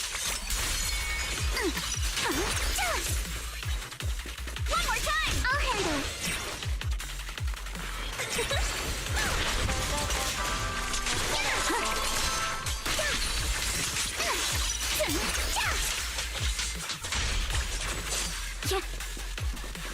Let my song move everyone. A chance to score. Let's dance. Clear your mind. Punch him with the gunpowder. It's time to settle this.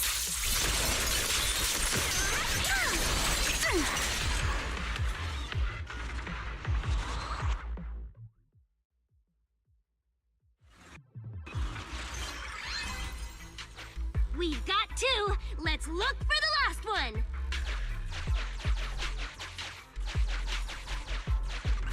Hammered flat. Hammered flat. Oh my god. He keeps saying this. Actually, wait, is this Ethereal sleeping? Oh yeah, that Ethereal was sleeping. Hammered flat.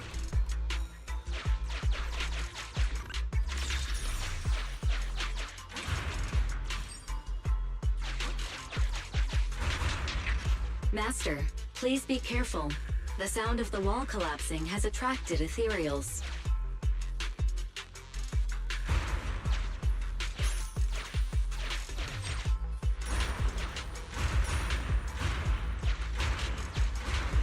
Hey, it's starting to loosen. Let's give it another try. At least the hammer isn't on a 30-second cooldown like in OG Nep. Oh god.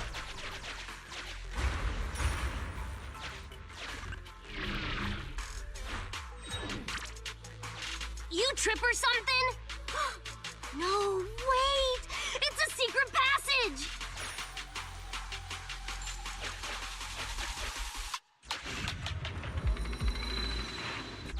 Sufficient gear coins paid. Authentication successful. Opening valve.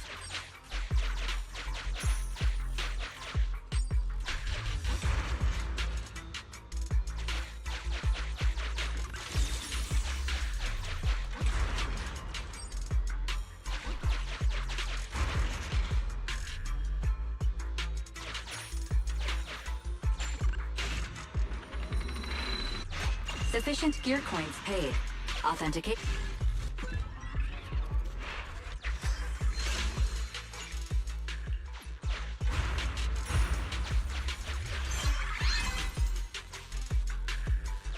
Verification completed. The door is open.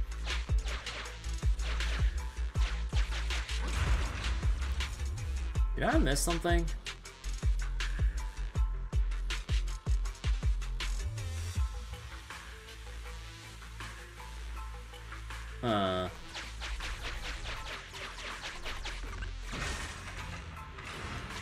We can finally figure out what's going on here. Oh, there it is. Okay, thank God. Be careful, Belle.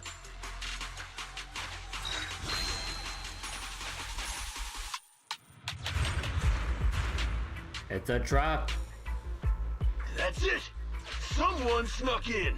Take him down, boys!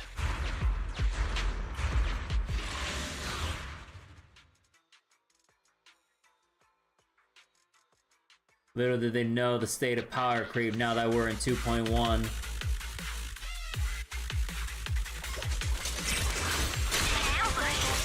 panic! Keep the proxy safe! She's...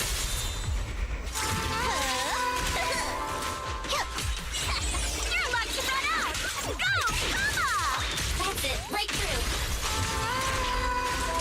Boom with the blade. Perfectly symmetrical. An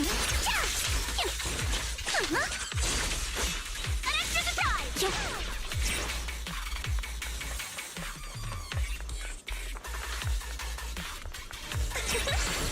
Stay on offense. Focus on the target. Flinky strikes to score.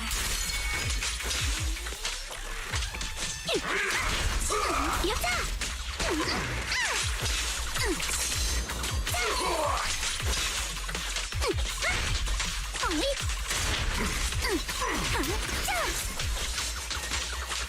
Your weakness has been exposed. Time to quit! All right, I'll take the mic. Is that the principal? When did he get back? What's the principal doing here? If it isn't the president of Bellabog Industries, Miss Bellabog, it has been a while. Or should I call you our newest transfer student, young Kaleda? Don't be so surprised. Your name may not be in the register, nor have you ever shown your face to me, but as the principal of this school, I have my ways of knowing. What, just like surveillance cameras in the school? Though I am a little late to the scene, I realized you were scheming something. It's good I arrived on time. President Kaleda, are you not busy? No matter how much you enjoy playing house, don't forget that you have more important things to do than interfering with my gold mine.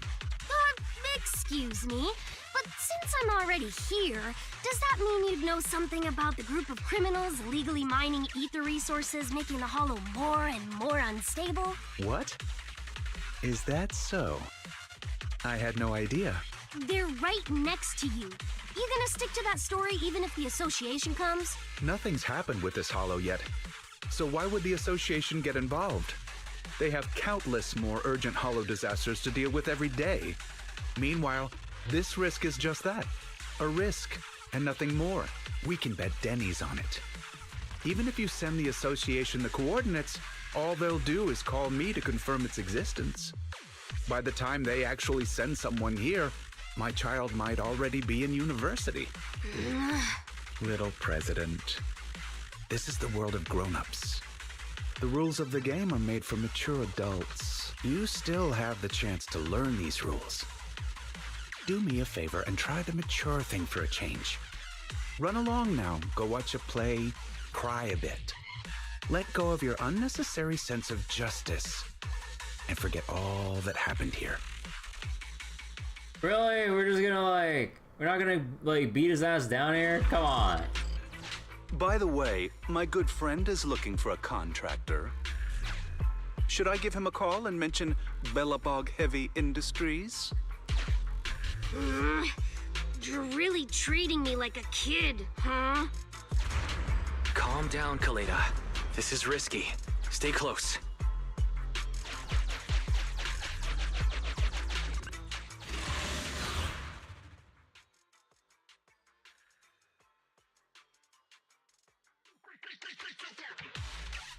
Oh, welcome back, President Kaleda. Oh, poor me. I feel like a tired office worker trying to meet their deadlines at a cafe, and there's a crying child that just won't shut up. Nothing is just black or white. And in the gray area, I just want to make a little extra dough. That's not against the rules. Why do you insist on harassing an aging father who simply wants to make some extra income to give his child a better life, an education? How do you have the nerve to say that? So your kid deserves a better life, huh? She's not the only kid. Have you never once thought of how, if the Hollow expanded, all the other kids in your school would be in danger too? It won't. My luck has always been good. You see, sometimes you simply have to believe in your luck for it to do its job. So you value your own luck over the entire, student body of an elementary school? Jeez. And on the off chance things don't work out, it wouldn't be my responsibility. After all, if you and your people clashed with these thugs in the Hollow, thereby causing an unfortunate disaster, that's not something I can help. That principal sure is a slippery one. But listen up, boys. Let's teach these punks a lesson. Oh no. If they start a fight now, it'll disturb the ether environment. These bastards! The hell is wrong with you?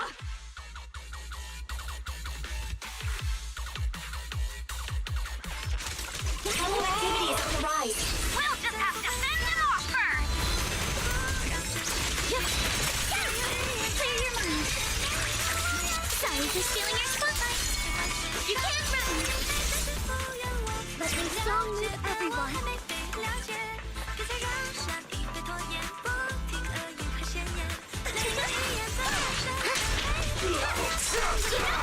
Let's go! Stay on offense! Flurry of thrusts! Your weakness has been exposed. For the time field name, I will never lose!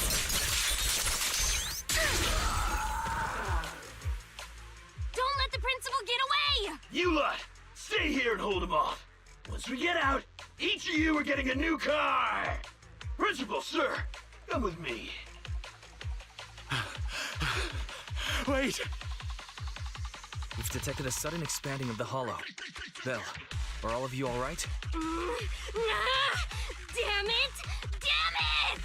What was the point of just us being careful? They still got away and the hollow's expanding anyway! Damn it! Damn it! If only I... Just stay calm. Give me some time. I can find them. Are they gonna try to pin this on Bellabog Industries with Claytor here?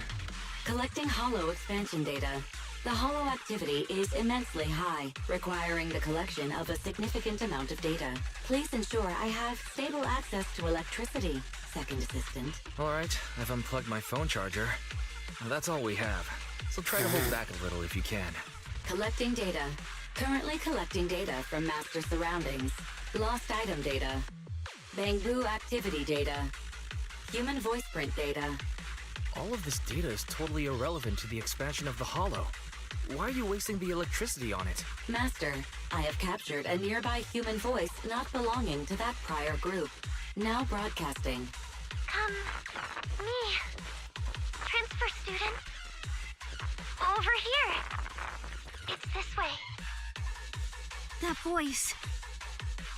Emmy? Why is she here? Can you track her coordinates-wise? I can, but I'll need some time. The worst case scenario would be if the expanding hollow reaches the school, and Emmy isn't the only kid who gets caught up in it. Yeah. Right now, our priority is to check on the kids and make sure they're all right. I got it. I'll go find Grace and find out what's happening. I'll head out then. Let me know if anything else happens, Proxy.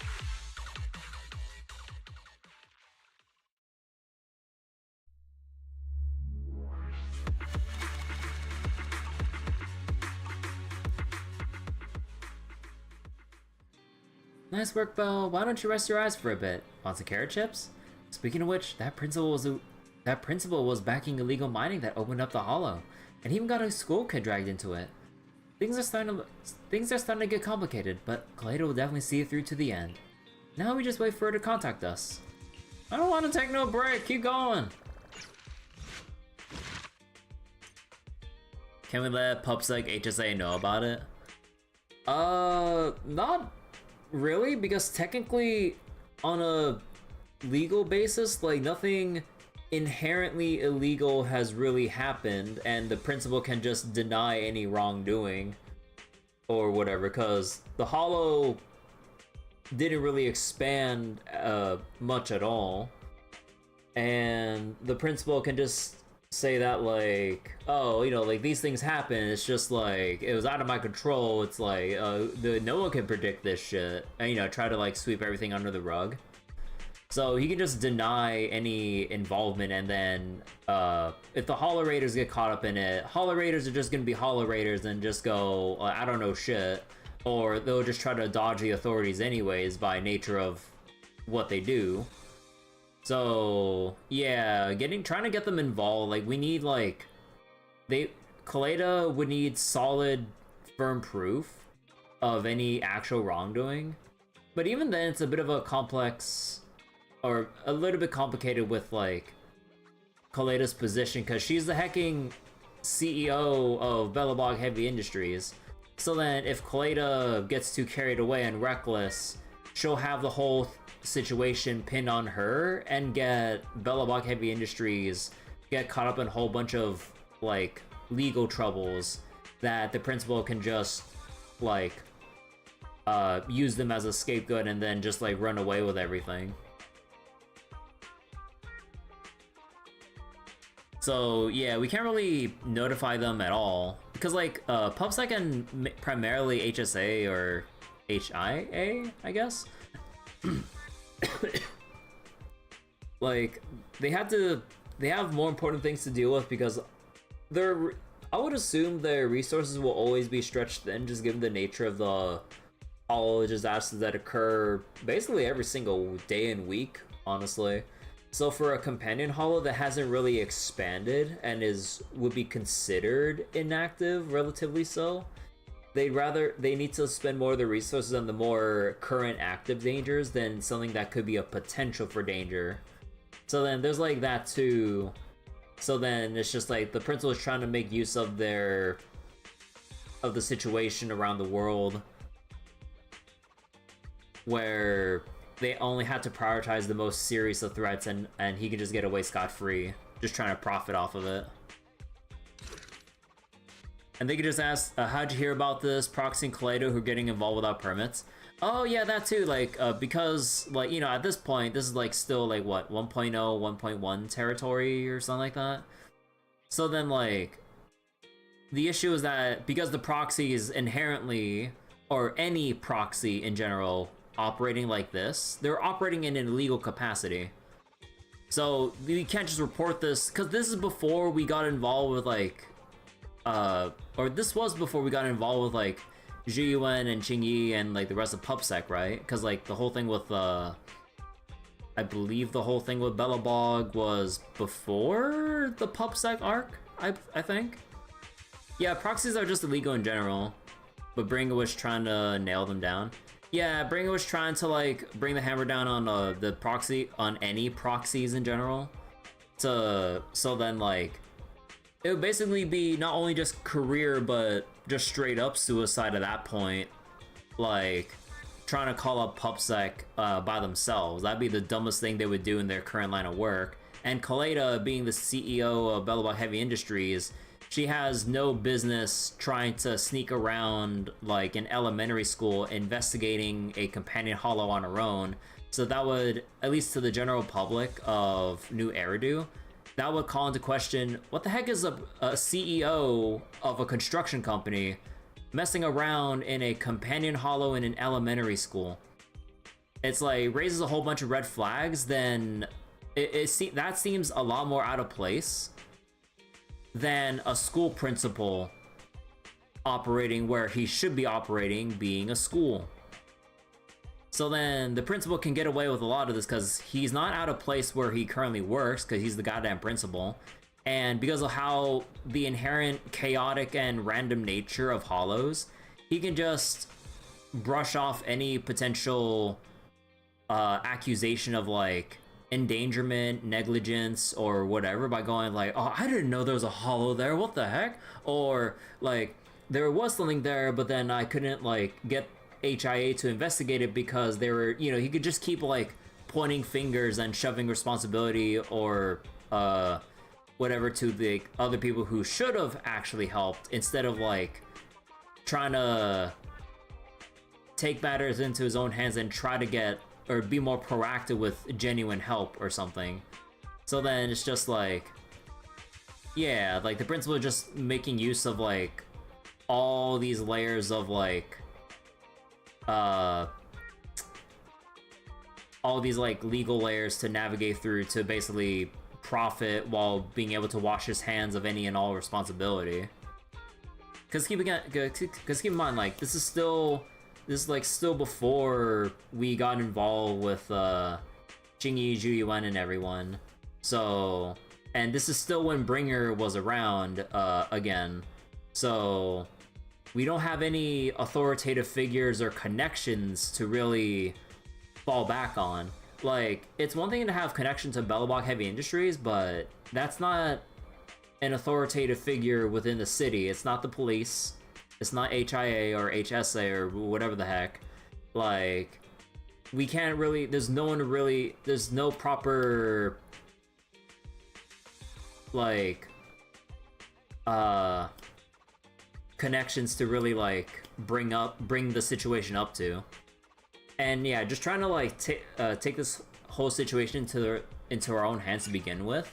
We're basically on our own, and we're just trying to, like, the best thing we can possibly do is just have the principal slip up, and then, like, make his mistakes, or put out his mistakes front and center, so that he can't squirm his way out of it. And yeah, even if we're in a, what was it? And even if like we try to somehow bring this up to PubSec or whatever, like they will call into question like, where the hell did this evidence come from? Or, you know, question the sender of said evidence and scrutinize it instead of like just believing it face value, going, oh, the principal did something. It's like, given the sensitive conditions of new Eridu this early in the main story, there just really isn't much they can do. After checking out the situation with the children being sucked in the hollow, Kaleda calls everyone together. I've checked the roster. Most students managed to avoid getting sucked into the hollow. The exceptions are Emmy, Leisha, and Dan. Ben, if you were their teacher, you would have done much better than me. Grace, it's not your fault. The one who was irresponsible and allowed the hollow to expand is the principal. Is the principal. I won't let him get away with this. Anyway, there's no time to waste. Let's enter the hollow first. Don't worry, a most trusted proxy will meet us in the hollow.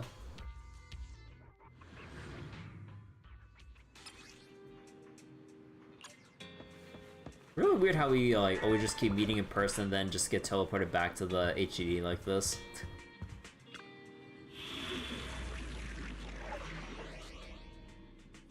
Farewell school.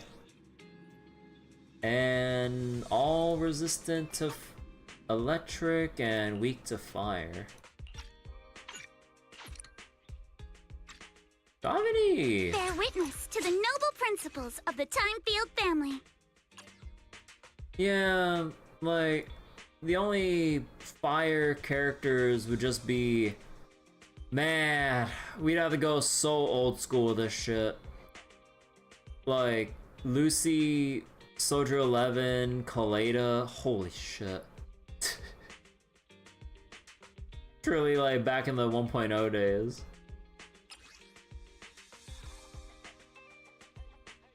No, Soldier, suffer. I mean, I actually do have her. I just haven't really, like, leveled her up, much at all. Mostly because, like, it was around when I actually got Ellen on release. And then shortly after Zhuyuan, but then with Zhuyuan I stopped playing just after getting her. And then after coming back to the game in 1.6, I basically spammed roles to get Sambi. So then that kind of removed the need for Soldier 11 for the time being. And a lot of things were... What was it? Because yeah, like I wanted like a new S-rank DPS instead of relying on Soldier 11, given like how she hasn't really been buffed or changed at all. Although, I think if I remember correctly, they said Soldier 11 is going to get some kind of rework, right? On top of Sambi, I think. So yeah, that's what fire enemies were until other fire DPSs decided to exist. Yeah, now we got like Eve, Burnus, wait, they don't show me other unavailable characters here. Is there a filter option that shows other characters? No, I guess I have to go back to my agent page, but well. We're not headed for some haunted place, are we? But yeah, there's also like Lighter as the fire stunner. We got technically support wise we got was Orphe fire? Double checking? Proxy, thanks for coming so quickly. Just in case, I brought Anton, Ben, and Grace with me. Hey everyone, and Miss Grace. Nice. If we want to find the 3 missing kids, we need as much help as we can get. Oh my heart is pounding. So this is how it feels to be called that by a bamboo. I've located the areas of the hollow with biosignals. We'll need to split up and check each of them in turn. So wait, Orphe's fire, but Orphe's an attacker, though seems to be an off-field one. Oh, was she an attacker? I thought, oh, right, because like, this is like, I thought like, Orphe was support and like, Seed was attack. Are they both attackers? But yeah, first off-field attacker though. Yeah, I'm really liking like, the whole notion of like, dual attack comps. Because like I know with like Anomaly, it's kind of inherent that you want like 2 anomalies to work together in tandem and stuff. Although I think like unless you have Alice, you want to make sure that the elements are different, right, to cause disorders. You wouldn't want to stack like 2 physicals that aren't Alice plus 1 because they wouldn't do anything special, for example. But yeah, I kind of wonder how that all play out. I know for a fact that, let's say if I luck out and get like the rest of the Obo Squad, I know for a fact that I won't be able to use them because it's gonna take so goddamn long to level them up and promote them, because I'm gonna be running out of Denny's constantly. I would need to spend a long time farming promotion materials, certificates for the respective W engines, whether A rank or S rank, and then, God forbid, the skill chip farm, and then the core skills, like the expert challenge and the notorious hunt ones. I'm just like, bro, this shit's actually gonna take me more than a month to build them up just resource-wise. Like, holy shit. So like, Miyabi, Yanagi, Alice can disorder off of their own elements. Oh, Yanagi can? Oh. Because I know Miyabi has a thing with her Frostburn and stuff too. But all other anomalies want another anomaly for it. Miyabi gets stacks way faster she mixes it. Ah. Right. That'll be much faster. Then I'll go with the proxy. Be careful, everyone. Let's split. But yeah, I wish I had like Yanagi or someone else to really pair with her, at least in terms of like the disorder gameplay. Because like all I have is my Mono Ice team. I mean, I say all I have, but you know, it's like I really suck using Mono Ice Miyabi team.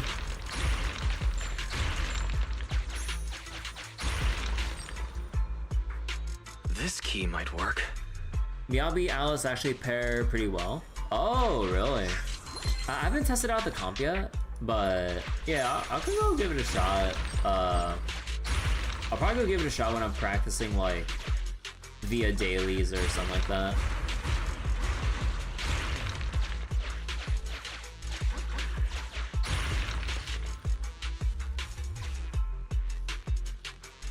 Just lab Yuzuha or Astra. Yeah, I think probably for the best would be Yuzuha for the anomaly aspect. Well, actually, it could work either way, because you have Alice with Yuzuha for the anomaly aspect, and then because Miyabi naturally builds or has like anomaly stats with how she works, would pair well with Yuzuha anyways. And then Astra is just straight up for, you know, just like the raw regular ass damage. Actually, okay, well, I'm curious. What if you break this? There's explosives here! Grace might be able to do something. If we simply break through, we'll get caught in the explosion. That's no issue. You just find a healing node. Just get some first aid spray and the explosion will go in, no problem. So they're really equivalent even with anomaly or attack setups. Okay, so then it's just whatever you need depending on the boss fight or team comp for the second half of Shiyu defense, or your second or third teams for Deadly Assault. Okay.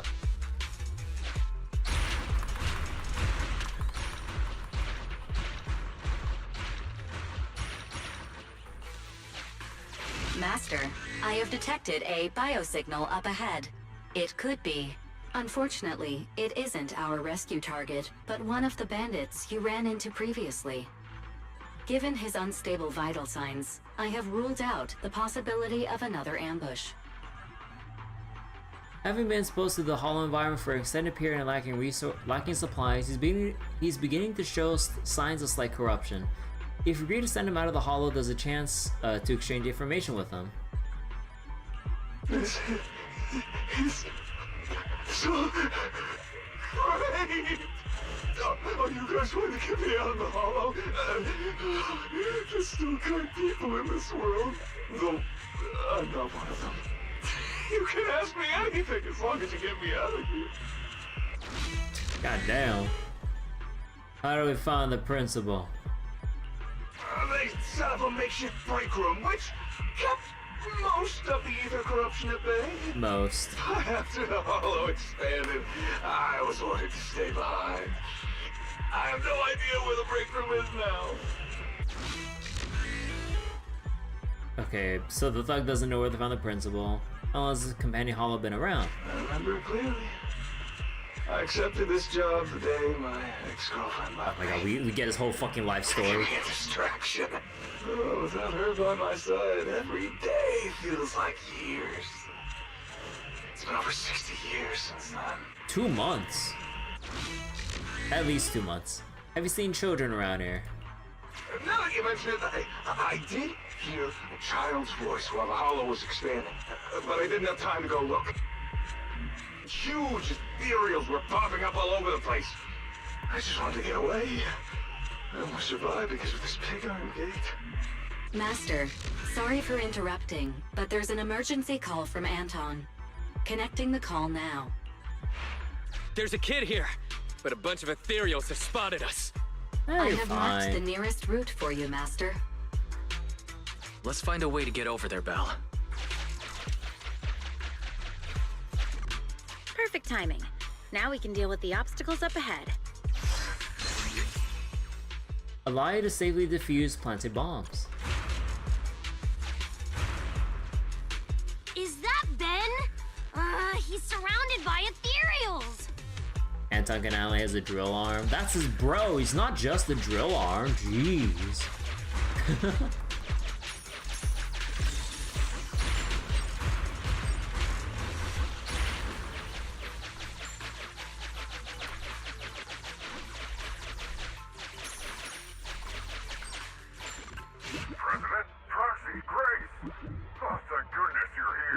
I like how for Ben's profile picture, he has like the most like badass gangster looking like profile picture here. And yet like when you actually talk to him in person and everything, he's just like he's like a big softie and everything, which is pretty funny.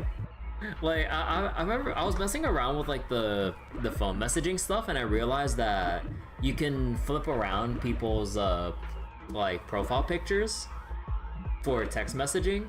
And yeah, I didn't realize that Ben had this like badass gangster sunglasses picture right here. Like look at him. The Gap Boy. Yeah, pretty much. I wanted to help Anton, but I was too clumsy trying to avoid these ethereals. I don't really blame you, Ben. Alright, let's fight. Should we fight, Proxy?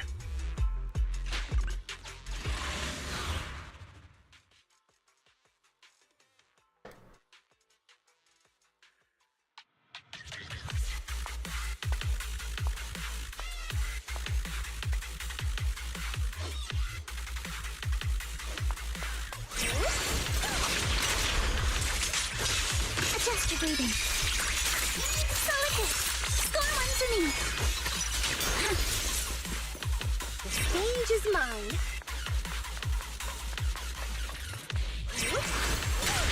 Stay on offense.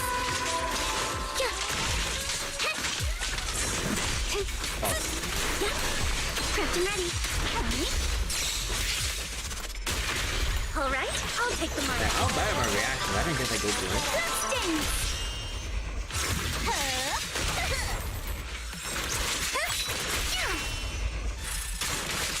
You can't run.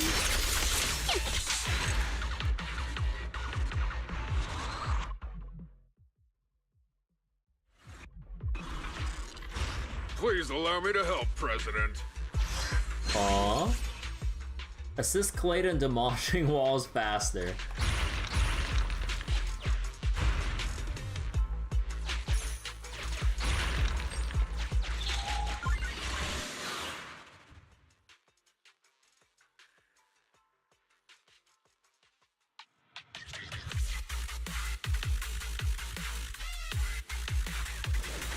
I've got to protect this child.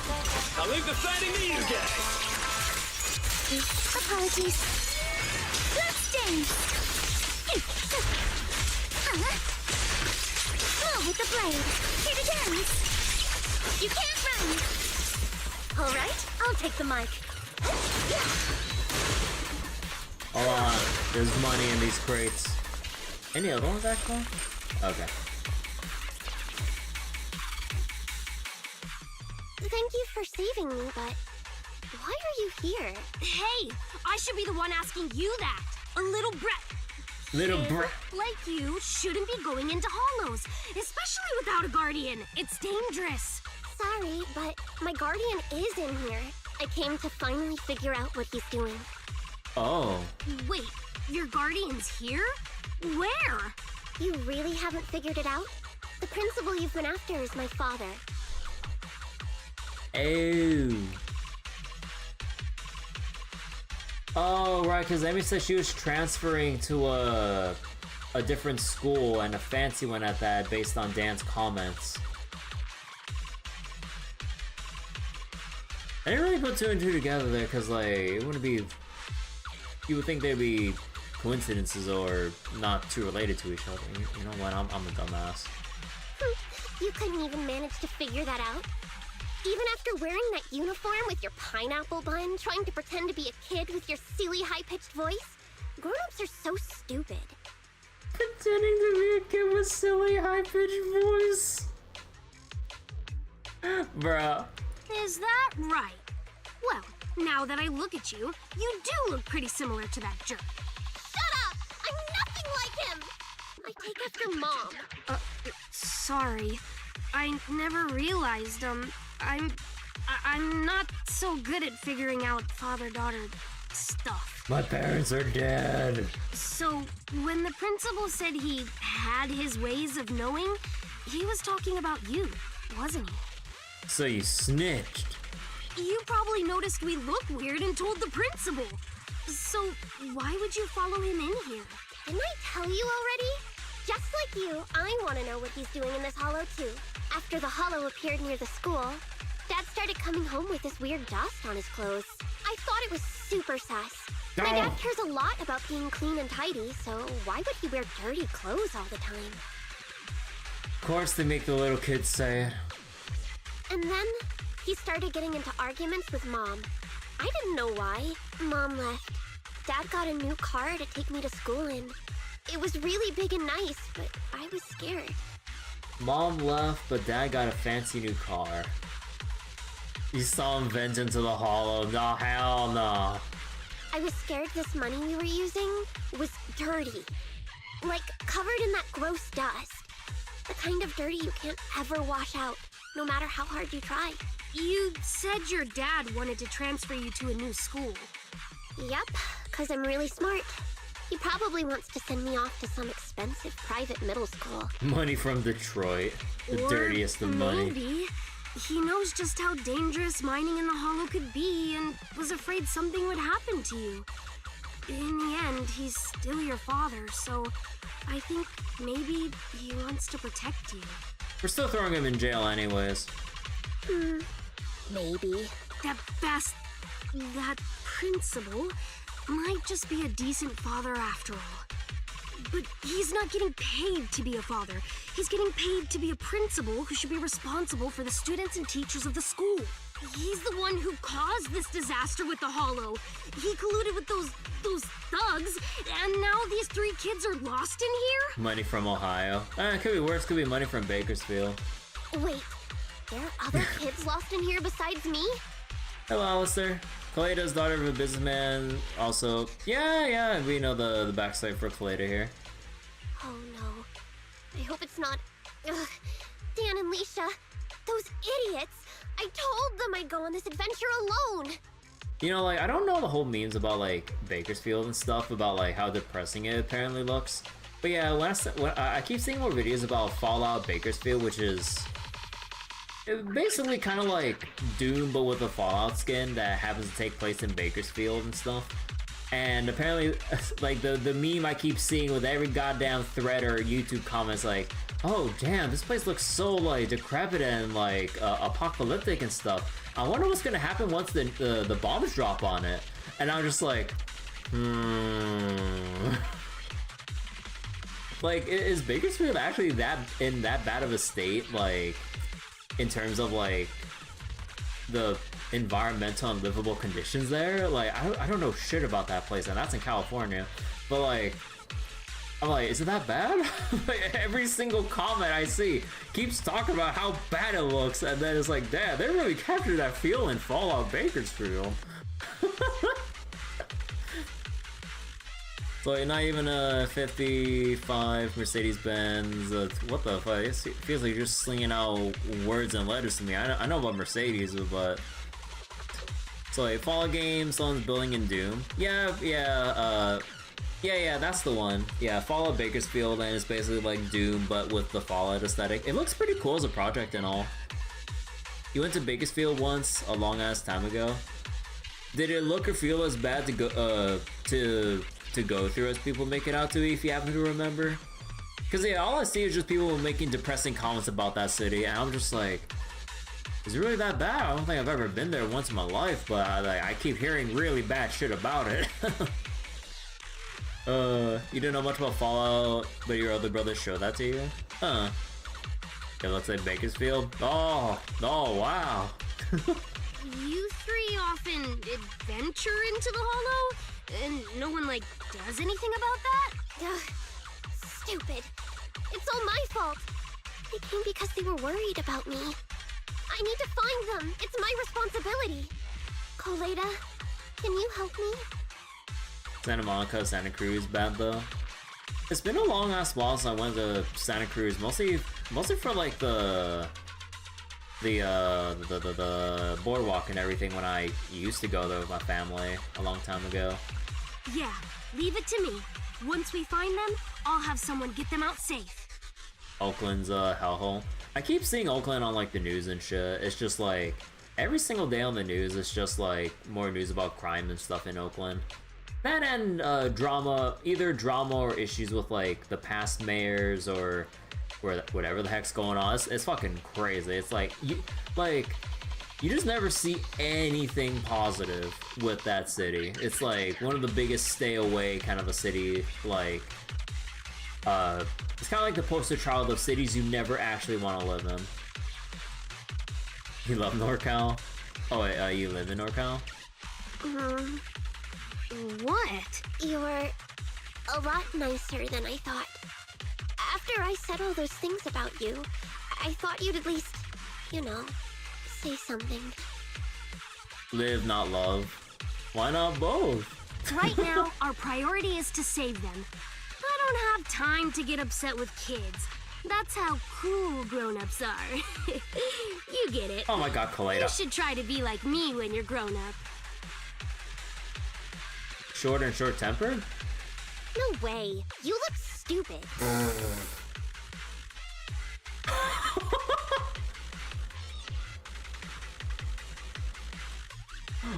What's so stupid about Coleta's look?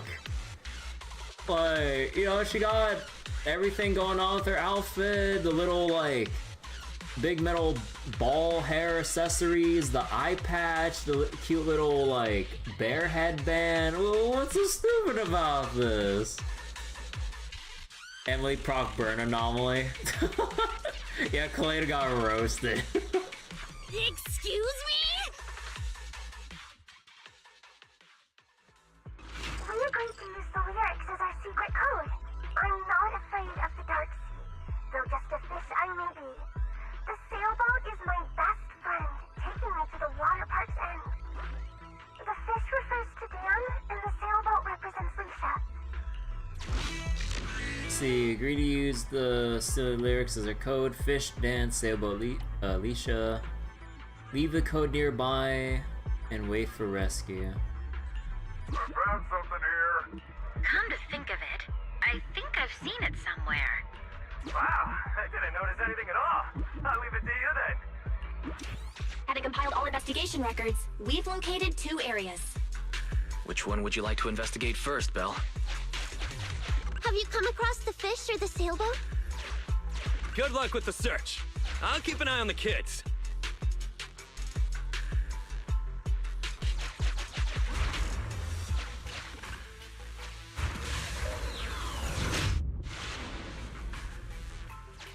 Weird graffiti. Pretty obvious, isn't it? It does Sailboat. look like a boat. Let's figure out how to get past it first.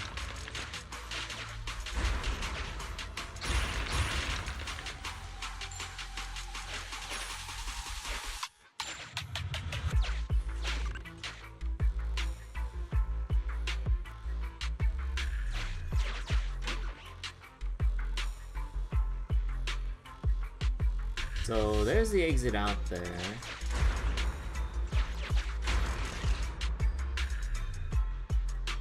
Okay, so that's how you get Master, there. I have located a teleporter to the graffiti zone up ahead.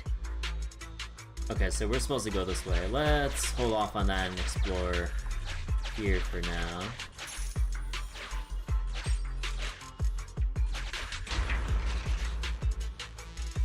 Oh.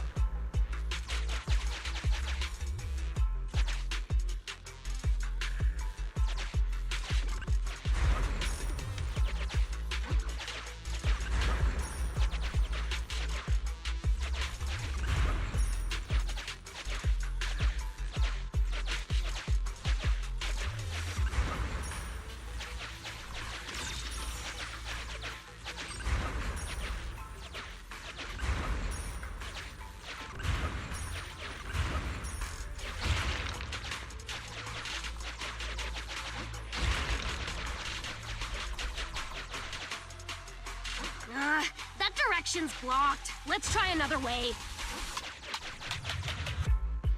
Okay, so optional fights here.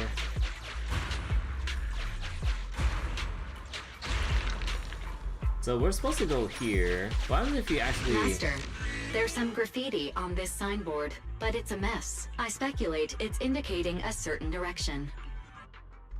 Let's see. Highly abstract graffiti, lacking clear association with anything specific. Chaotic lines appear to convey a hidden message. I think it wants us to go to the left. No shit!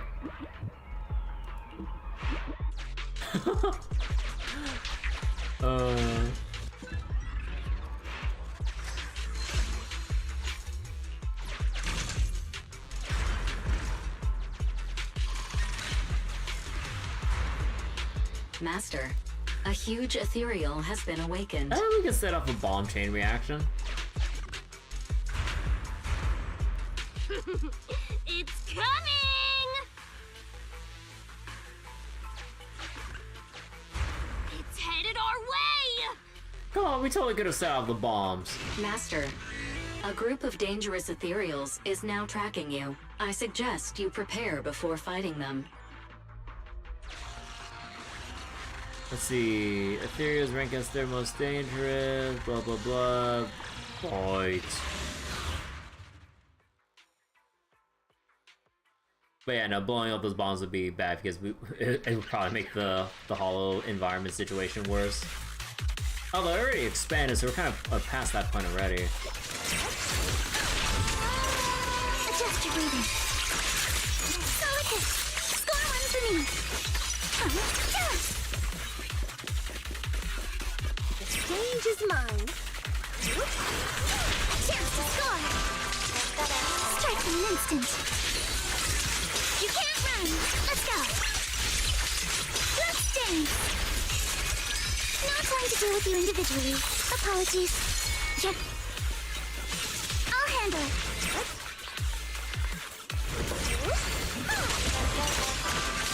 Oh, with the blade.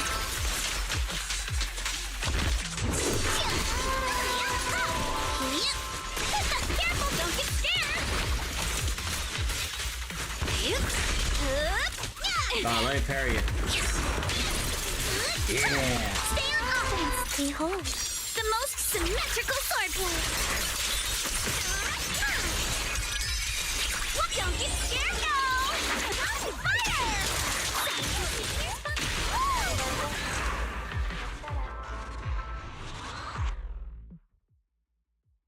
I was getting a hang of this by using 3D printing technology. It's kind of funny how she just gets a new like a new rapier EP or whatever every single time.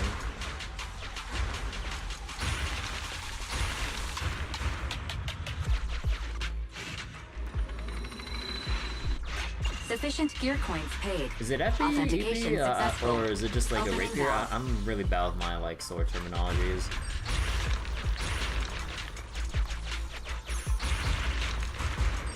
I'm sure I'm pronouncing it correctly. She's got the power symmetry.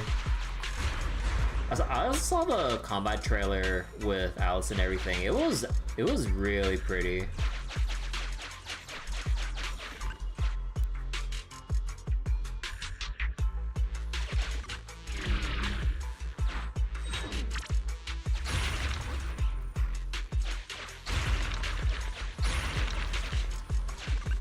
Master, this is one of the children we're looking for.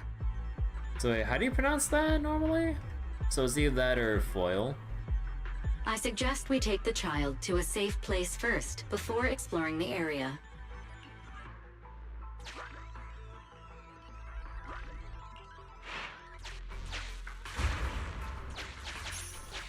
As soon as Super 2 comes out, I'm gonna take Seed out for a test drive. Yeah, Seed looks really fun with her gameplay and everything, especially with the whole mode where she goes into Seed and like starts like raining down like all that like bullet missile fire or whatever it was again. But yeah, that was really cool. So wait, it's pronounced like Epe.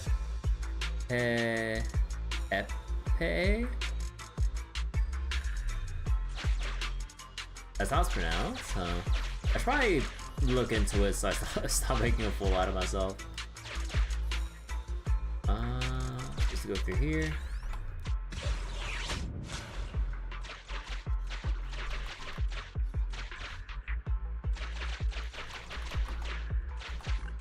Found one of the kids?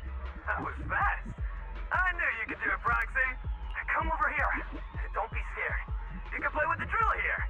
You can play with the drill! The scene in front of me is more peaceful than expected, and Emmy's got some respect for Anton, it seems.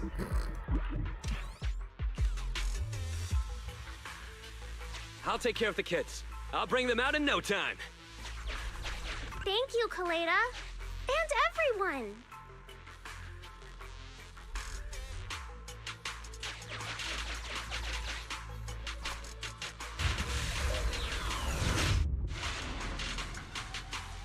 President, I spotted some graffiti in the shape of a fish. No. Any That's just ideas like a on how goldfish we cracker. can get there, Proxy? Foil, fencing sword, fencing saber are other terms. Okay.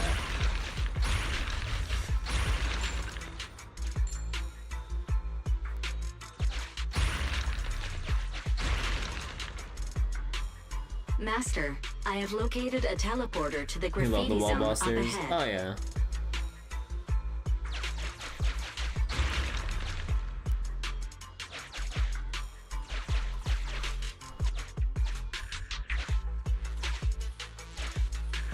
Master, your laughter has attracted the attention of a group of ethereals. I recommend you prepare.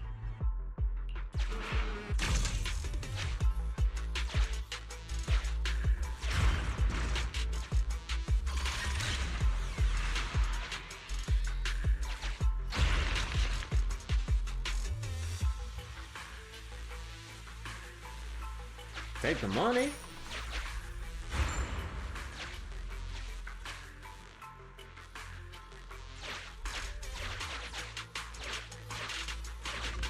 Master, I recommend. I don't want to fight.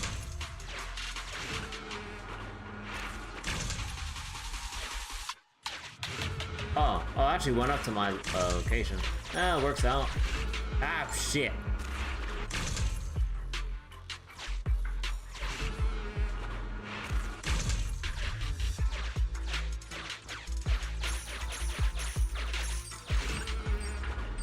They know my every move.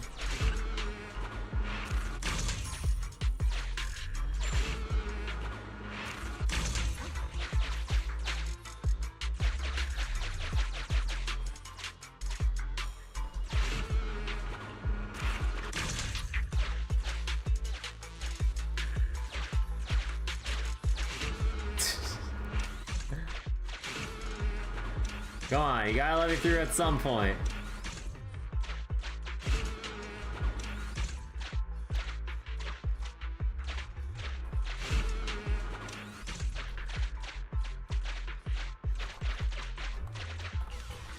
There we go.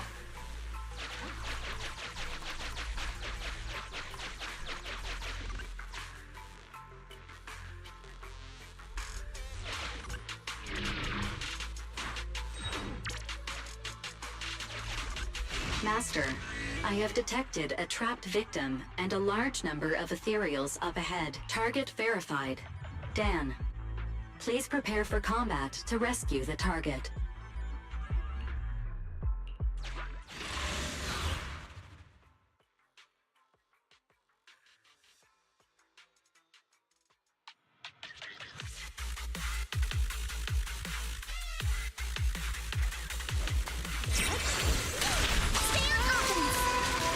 Hello? Wait, why isn't it? Wait, what the fuck? Hello? Wait.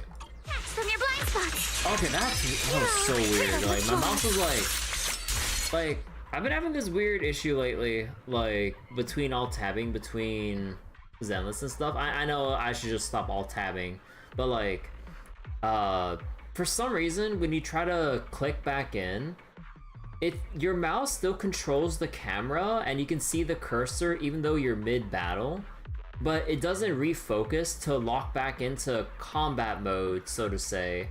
So then your mouse clicks end up not really like you just end up not doing any attacks or dodges until you pause and try to like refocus your mouse cursor to go into combat mode.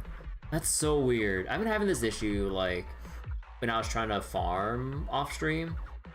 So yeah, like then at random times it's just like I'm just standing there in the middle of a whole bunch of ethereals getting my ass handed to me. I'm like, wait, I'm literally clicking, why isn't it doing anything?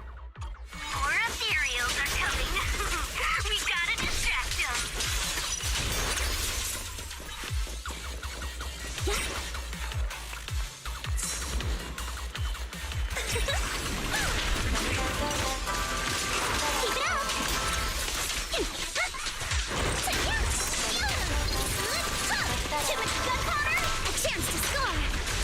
on the target. But this song is dedicated to the world. It won't hurt. I'll make it quick. Strike in an instant. Move with the blade. Oh no! Oh, come on! It procced right when. Oh my god.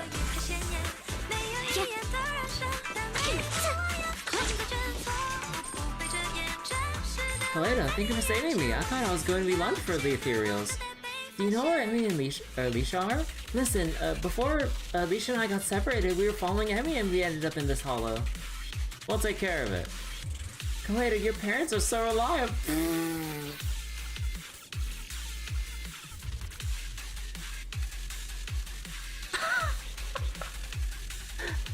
Your parents are so reliable. My parents? I'm assuming that's... Let's head back to Anton since we found both Dan and Leisha.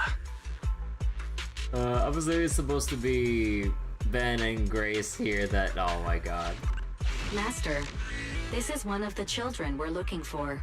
I suggest we take the child to a safe place first before exploring the area. You ever seen that? You do get the cursor locked to the center if you're tabbed out and a load screen finishes, clicking back fixes it.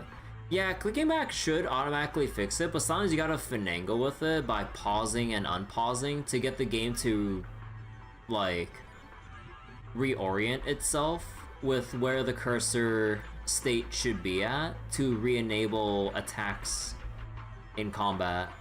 Because otherwise, if my mouse cursor's still thinking it's in, like, a regular cursor mode instead of in combat mode, controlling the camera and attacks, I just can't attack until I pause the game.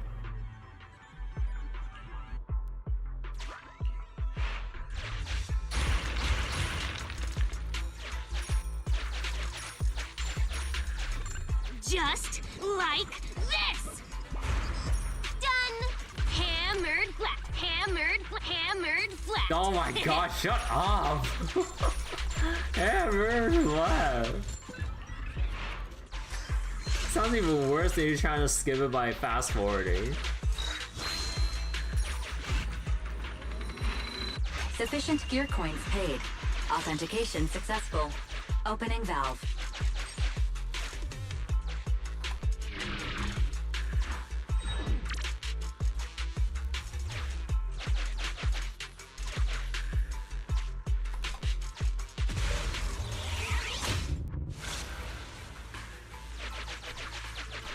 Thank you, Kaleda. And That was quick. I was just thinking, if you don't return soon, I'll take the kid out first. Since you found both kids, why don't I take them out of the hollow first while you guys keep looking for the principal? Emmy, are you guys looking for the principal? Leisha and I can help too.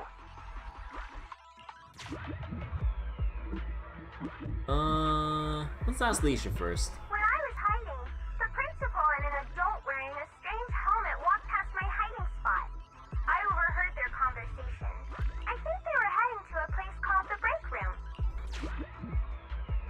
Hey, we know they're at the break room. I was nearly busted by the principal while searching for a place to hide. They were standing nearby at the time, and the principal said something about a break room and a hidden entrance. Seems like the hidden entrance to that break room is somewhere around here. Proxy, can you try to narrow down our search area? A new area has been located using our intel. No. Well, any luck? Lead the way, Proxy. It's right there. Okay. I'm not missing any more, like, collectibles and stuff, right? Should be right over here.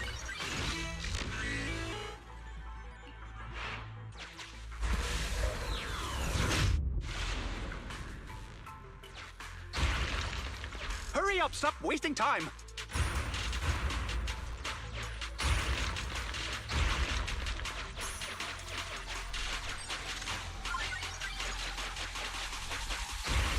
Grab everything you can!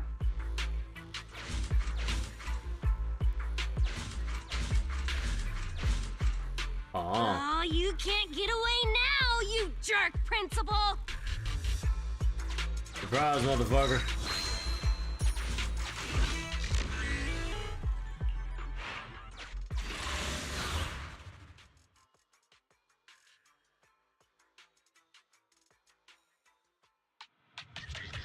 Oi, Principal. What's with that face, huh? The scout's back, so the carrot's still good. Though, he did say he almost ran straight into a massive ethereal. Now, there were only small fries here before, nothing big. Looks like ether activity really is skyrocketing. This mine's getting dangerous. Look, if you want us to keep going, you'll need to up the compensation. Hey, you listening to me? Huh? Oh. The moment I say compensation, you start zoning out. Damn cheap-ass bosses. No, it's just I think I heard my Emmy's voice just now. If she got caught up in the hollow. Starting to regret everything now? Who? Oh, the Bellabog brat. Don't you have more important business to tend to? I don't remember hiring you as a secretary, and yet you're so interested in my schedule. In that case, let me tell you about your upcoming schedule. Now, the Hollow has expanded, and it's affecting innocents. The reason for the expansion is your illegal mining of ether resources. And the association will easily figure it out and get you if they look into it. Mr. Principal, are you still trying to shift the blame to someone else? Shift the blame? I don't know what you're talking about. The association can look into my bank records if they wish. They'll find I've had no financial dealings with this gentleman here. If the association did come after us, I got a couple of guys who might end up in trouble. But I'm sure they'll be on their best behavior in the slammer. They'll probably get out in a couple months, tops. And let's say what if, just what if, before all this came to a head, a lovely young lady just so happened to receive a significant payment to their account. Fucking bribery. And they weren't Jesus my wife. Christ. At least not now. Oh, of course I'll repent as well for not realizing there was such a serious danger in an area so near the school. You think no one can bring you to justice? Violence won't do, young Kaleda. That's the first lesson a person learns in elementary school. I'm middle-aged now. My life all spent on educating the young. I might be like this now, but I won my fair share of awards when I was young. Back then, I had an overactive sense of justice as well. But oh, how things change.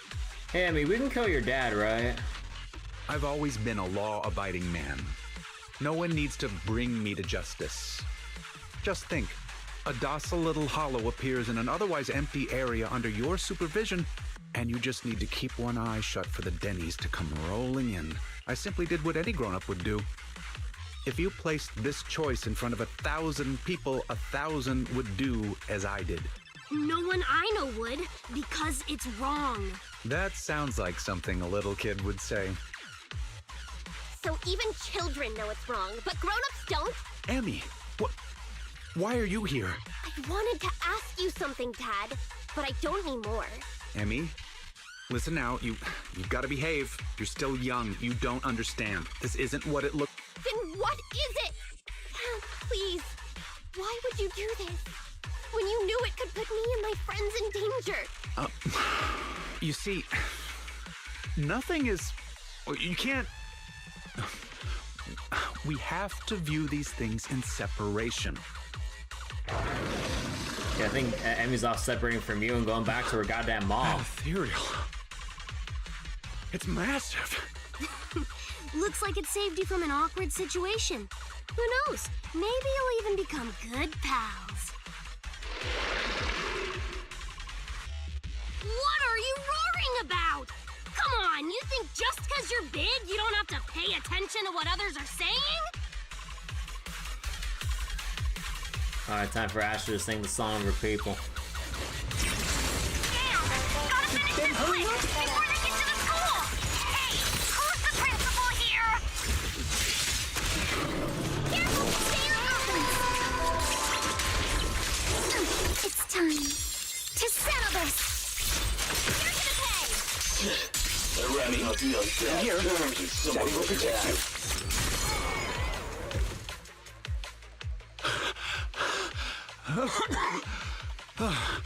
They just ran off on their own. Couldn't expect much better from a bunch of thugs.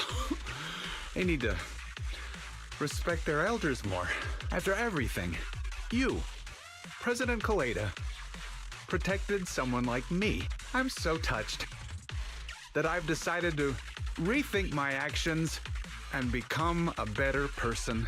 Oh my god. Oh, whatever. Did you really think that's what I was going to say? Yeah, no. Don't think I've forgotten what you've done. If you hadn't dragged my daughter into this, she wouldn't be in any danger. The president of Bellabog Industries fakes her identity to lure a young girl into a hollow. What would your company do if they saw that headline, huh? Well, right now, Anton is responsible for PR.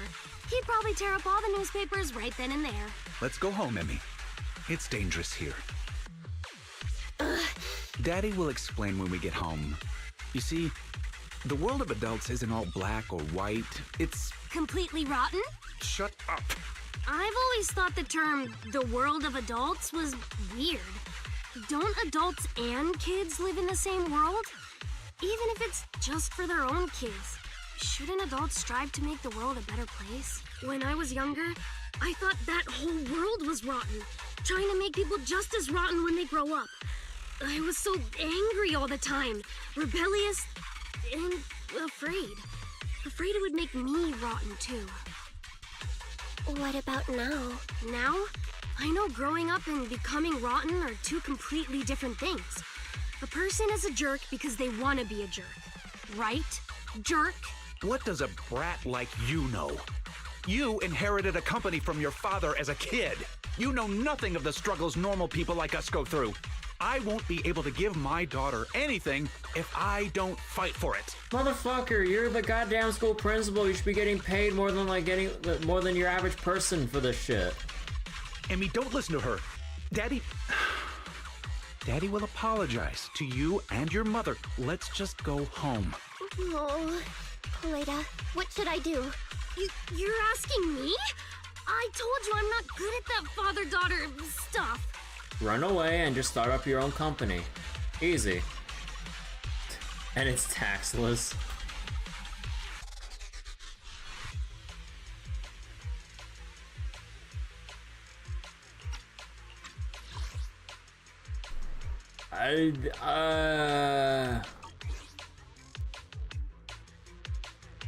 From your expression, you're wanting to take Emmy back with you, right?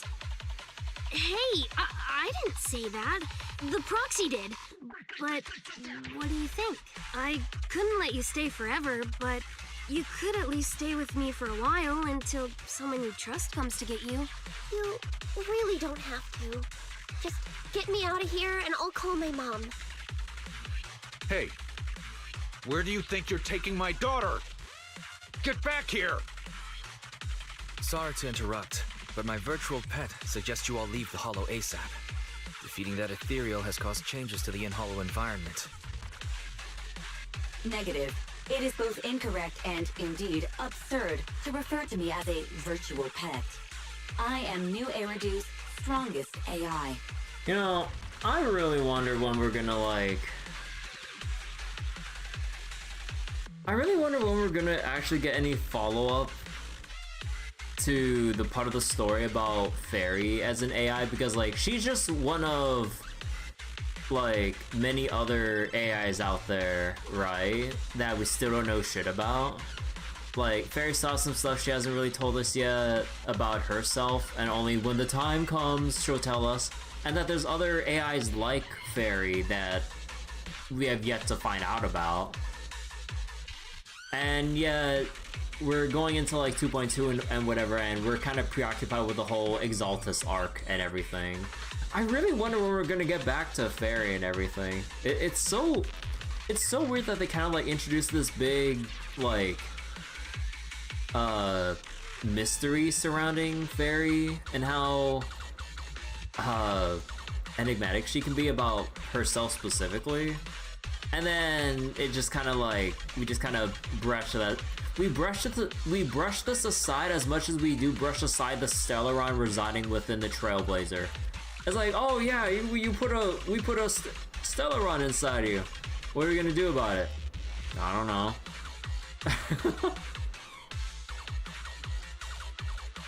She also absolutely hates ether or corruption, and yet her appearance is the eye. You can't just judge an AI by their icon. Nah, I'm just kidding.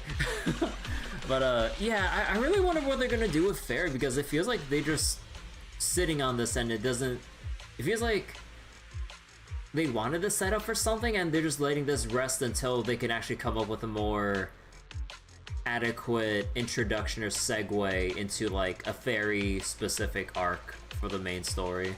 I don't know. Hypothesis. The current conversation is not an awkward time to interrupt. I have located the nearest exit for you, Master. The payoff will be as big as the Stellaron in Stell. I mean, it better be, because that's how we literally started off the story. In Star Rail, dealing with the Stellaron in general is usually the big thing as we go from planet to planet, as it's the primary thing causing a lot of a planet's localized issues and stuff. And it's just, just by its other name, the cancer of all worlds. So it's a pretty big deal having a Stellaron reside within the Trailblazer as a vessel, even though we're just kind of living peacefully for now, but it's kind of like a ticking time bomb that we're just not really in any rush to deal with because it's not acting up or whatever. So I was like, that's fine, let's just live our lives. Sure. And then Fairy, mysterious AI, crazy amounts of processing power, uses excessive amounts of electricity to do its processing things. And then you have the extremely lifelike, snarky, snappy, or not snappy, just snarky, playful personality as she just kind of interacts with the proxies and other people in general, unlike any other kind of AI we've ever seen before. And then there's this whole thing about, what we saw in Grace's agent story, about like AIs, intelligent constructs, the forbidden fruit theory, or test, I mean, about whether or not like something along the lines of like if an intelligent construct can display or can prove itself to be a living being with the forbidden fruit test or whatever. And then there's like the whole thing with like Seed Senior being one such example. But then like during the trailer, he basically like ripped out his self-defense mechanism to, you know, protect Seed Junior and hope that, you know, I mean, I'm getting off to like a more unrelated tangent about Seed and Seed Junior, but yeah, like we have this whole thing about intelligent constructs and like them being considered living beings that they, you know, prove themselves via the testing on their actions and whatever the heck you would categorize them by to then consider them like also wait, Billy is also a intelligent construct too or something like that, right? I kind of forget like Billy's whole like biography here. Yeah, oh right, yeah, oh yeah, Qingyi too, yeah. So we got like Billy, Qingyi, Seed Senior, and all that stuff, and then where does like a very intelligent, lifelike AI like fairy stand in this whole little sphere of like, you know, lifelike AIs and constructs and stuff like that? But then we just haven't really touched upon that, and she's just kind of like Fairy just kind of along for the ride to provide us intel, convenient like route or data processing during like crucial time-sensitive moments, which is fine and all. And we're not going to go into how, why, when, where she was necessarily made, because I think like we found her in a place for sure, I think, right? Okay, I'm kind of forgetting the prologue a bit. But yeah, like, we just haven't, like, done anything about this whole mystery, and we're so preoccupied with the Exaltus that I feel like we're not gonna do anything about Fairy, Fairy itself, until, like, 3.0, maybe. And that's a big maybe if, like, Poyo doesn't have any other big arcs planned with like the other places around New Eridu. Like, fuck if we know. Everyone, the hollow environment is shifting. We should get out of here. It's about time. And hey, jerk, I'll be keeping an eye on you. Got it? A gang had her for a covert delivery that Nicole intercepted. Oh, right, yeah. The Cunning Hares intercepted that delivery. And then because of their interception, then the proxies ended up getting Fairy into their system and are using their store to hide her. Yeah, I kind of forgot, like, that's how it all began. And don't even think about pinning the responsibility onto those thugs. They bailed on you just because of some ethereals. If you're gonna keep relying on them, you'll only get burned. Excuse me, it's rude to call me a jerk in front of my daughter. Fine. I'll report this to the association myself and await their response, whatever it may be. But don't think you've won.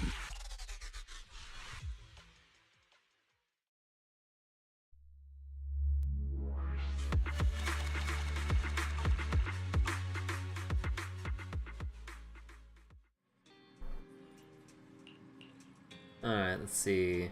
I hope the principal gets his comeuppance. I know, right? That guy was simply infuriating, right until the very end. But worrying about all that is useless right now. Let's get some rest. Have a good night. A few equally peaceful days later. Proxy, Emmy asked me to meet at Lumina Square about that bastard principal. I heard it all from her. She brought you some snacks too. If it's convenient, could you come over for a chat? We'll wait for you at Lumina Square. Oh, you know what I haven't done in a while? I haven't looked around on internet in a while. Holy shit, we gotta... Actually, what if I keep scrolling down?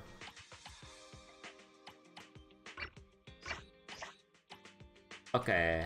Oh, do they organize it all by unreads? Like, on the very top? Okay, yeah, they probably organize it like that. But yeah, you know what I, like...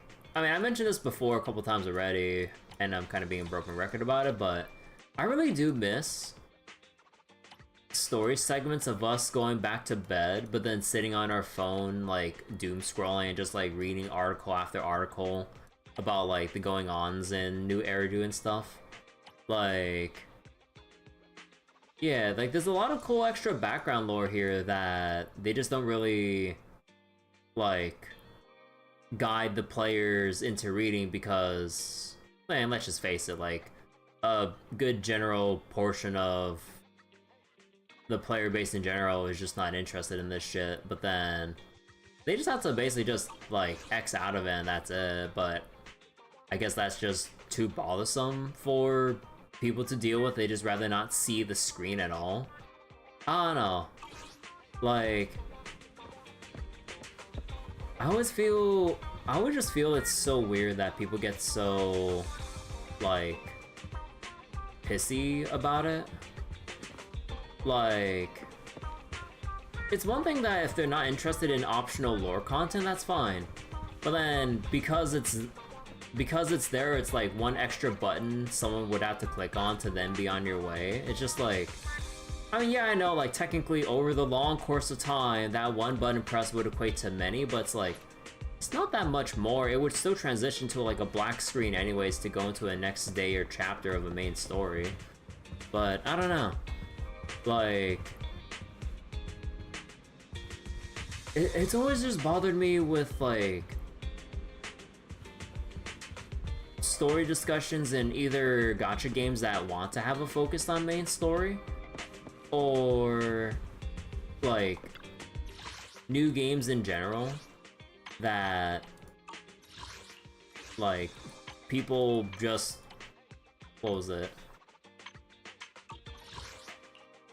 Like, the moment, anytime anyone goes on about something, whether it's like a small bit of exposition or maybe a lengthy one, but at least to me feels engaging, like, people just, like, check out within the first minute. I'm just like, wait, why? And then they just view it as, like, the biggest negative ever and says the game sucks because they just can't keep their attention spans, like, for more than, like, 5 minutes or some shit. I don't know. Because, like, if they're so dismissive of, like, story or dialogue, then it's kind of like, I don't know.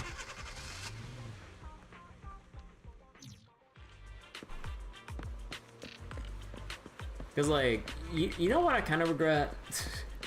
But looking at story discussions for what people thought about Star Rail 3.5, because I honestly had, like, a lot of fun with the story in 3.5 and stuff. And then in a lot of the top rated comments I saw, whether it's on Reddit or just, like, random last posts, and again, I'm reading Reddit posts and other Twitter posts and shit, so I get what I'm looking for. Like, it's like looking into a bag of shit. What else is it gonna be? You know?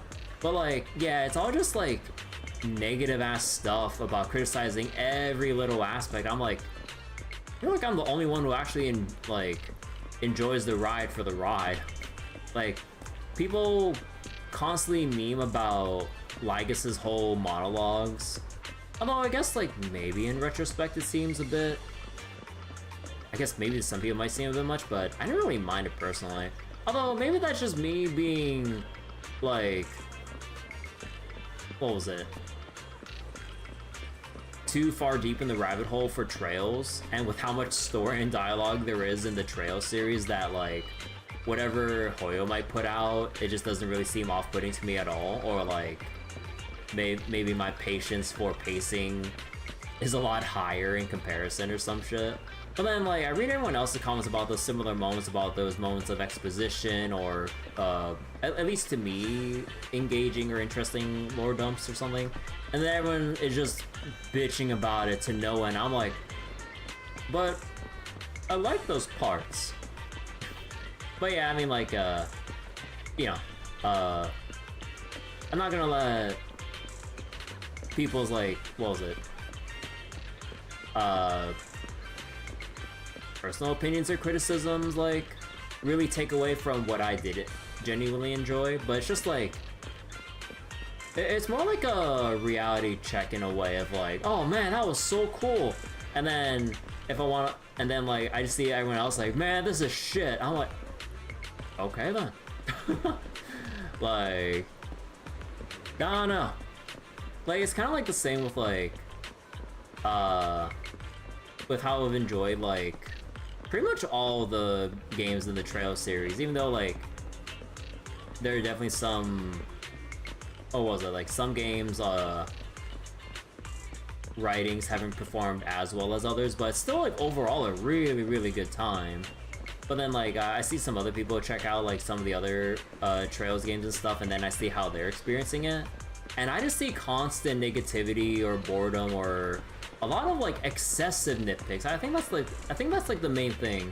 Like, people end up nitpicking about something, and then they just fixate on it and basically mark the whole, like, the package as a whole as the negative because of the thing they can't let go of.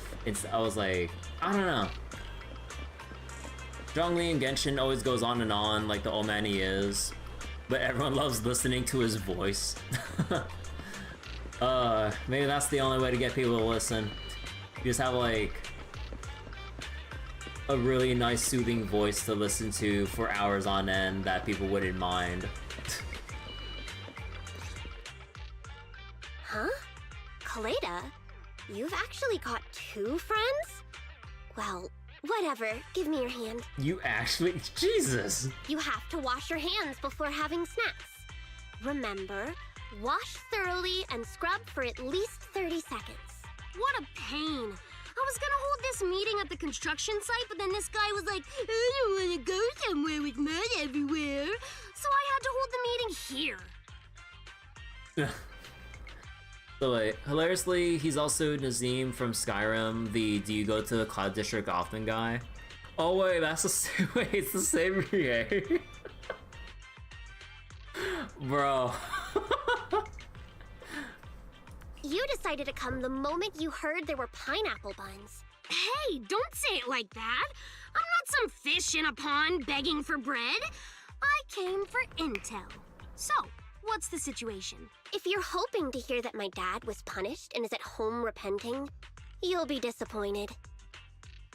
Okay, do we bring down the literal hammer on him now? I'm living with my mom now, and she only just found out what was going on over there too. The Sub-Hollow's danger rating got raised, and the school wound up getting moved to a safer area. My dad got fired. So that's basically just a slap on the fucking wrist. But it didn't take much time for others to come and ask him to be a principal again. Jeez, what the fuck? Like, talk about falling up. Not for a public school this time, though. It seems like it's a Topps company-affiliated school. I hate how much this kind of like somewhat parallels reality in some aspects of just people falling upwards. Like, Jesus Christ, dude. Your father's income might even improve. And that's good, right? If he can pay us the money he owes. Having to move and transfer schools is expensive. So, in the end, you still transferred, huh? You're a right kind of scum. Oh, yeah, God. I couldn't do it. I can't just face everyone and pretend like nothing ever happened. I don't have the same kind of brain my dad does. I mean, all of it was directly because of Dad. If that gets out, the other kids will never look at me the same way again. And then, it won't just be me. Dan and Lisa will get bullied too. As long as I'm there, those 2 idiots will stand by me to the end. So, since there were already plans to transfer, I decided I might as well go with it. Emmy, The day before I left, I bought all the pineapple buns from the school store. You 2 are Kaleda's friends too, right? Next time, I'll have you eat with me too. Man, that's such a fucked up situation, though.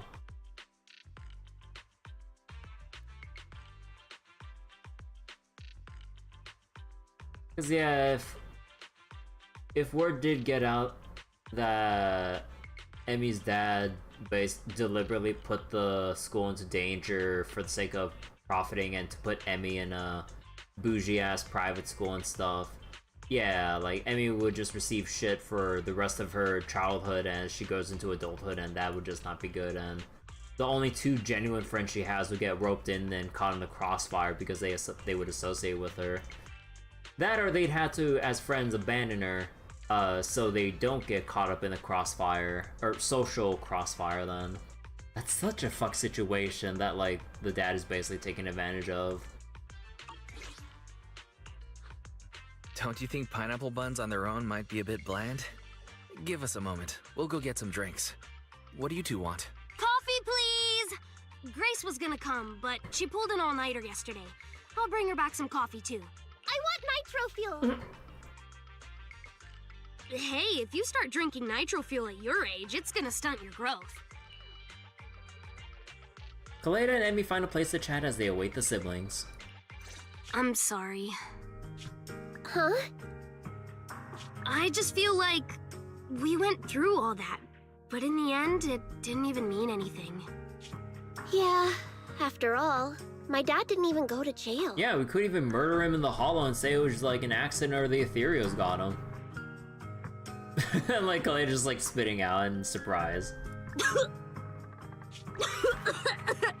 That's not what I meant! He still deserves to go to jail though. It's just, not only did we end up making you transfer, we didn't even manage to do anything that mattered. Is suddenly getting all sad and emotional a grown-up thing too? I don't think what you did was meaningless. After all, me and my classmates are safe now, thanks to you. And I'll grow up too, and I'll get stronger. And then you'll murder your dad? And become an adult. Not an adult like my dad, but an adult like Kaleda. Sure? You gotta become an even greater adult than I am. Got it? Aw, head pat. She looks unamused to be head patted by someone that's only barely taller than her. Yeah, I got it. With my genetics, I'm gonna be at least 170 centimeters. Wow, this fucking kid. When I grow up, I want to be a standard banner 5-star. Nah, to really add insult to throw salt in the wound here, like she grew up to be a limited 5-star banner. That's tier 0. Oh man, that'll show Kaleda. Hey, genetics aren't as simple as you think. All right, cut it out. Huh? Our pineapple buns. I didn't even realize we ate them. No, there's still one left. We can finish the rest of that, no problem, I'll take it. Compared to us, seems like pineapple buns are more important to Kaleda. Of course not. Hey, don't! Oh my god, look at this like little shit just giggling away in the back here. Look at her right here.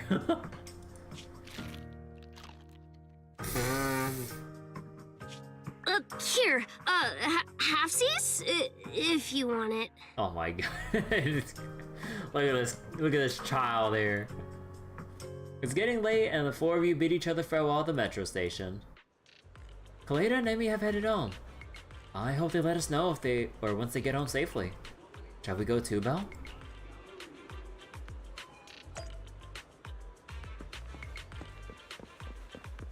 Man, so we're really just gonna leave the story like that, huh?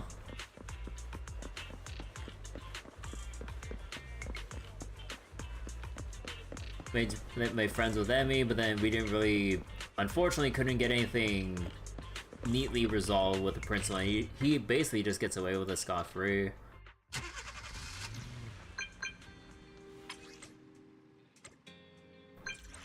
If you had to choose, do you consider yourself more of an adult or on the child side?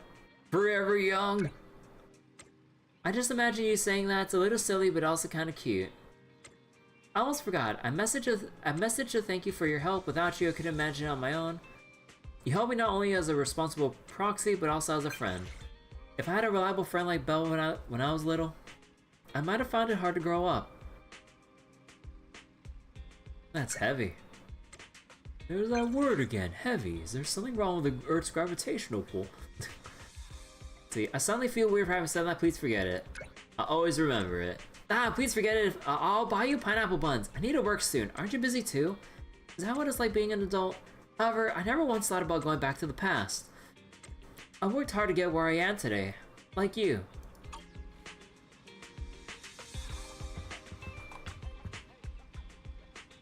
Belle, that was a message from Kaleda, right? She's the type that would think of things like this. It feels like what happened helped me get to know her better.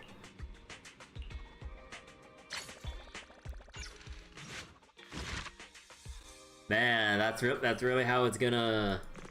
Actually, wait. Let me double check. Was there that was it, right? I didn't count wrong. Yeah. Man, so that shitty principal just gets away with it, and then we just have to peace out. I was just mainly for like Kaleda's like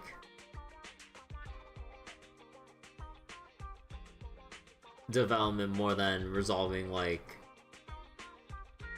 the actual situation, but I guess the whole point just is supposed to make you feel hollow on the inside because of how shitty the actual world is with the hollow disasters and everything, like manipulative people trying to profit off of hollows and ether resources, and basically just like scheming in ways to wipe their hands of any wrongdoing while throwing people under the bus. That's like the kind of society that New Eridu is at right now. Or that's kind of like the state of the society right now in New Eridu. That's basically what the agent story really wants to drive home. Like, not everything's sunshine and rainbows. Bad people are still around, or immoral people are still around, and yeah. Shitty fucking society. Alright, let's go do Lycon's story.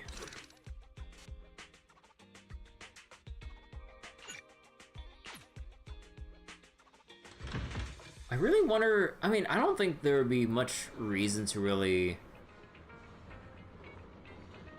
follow up on it, unless it's like a small form event or something like that to basically like get Emmy's dad to get his comeuppance and everything, but I don't think that's really story update or small event story worthy to really do that. It's just mainly there to show you how shitty society is in New Eridu.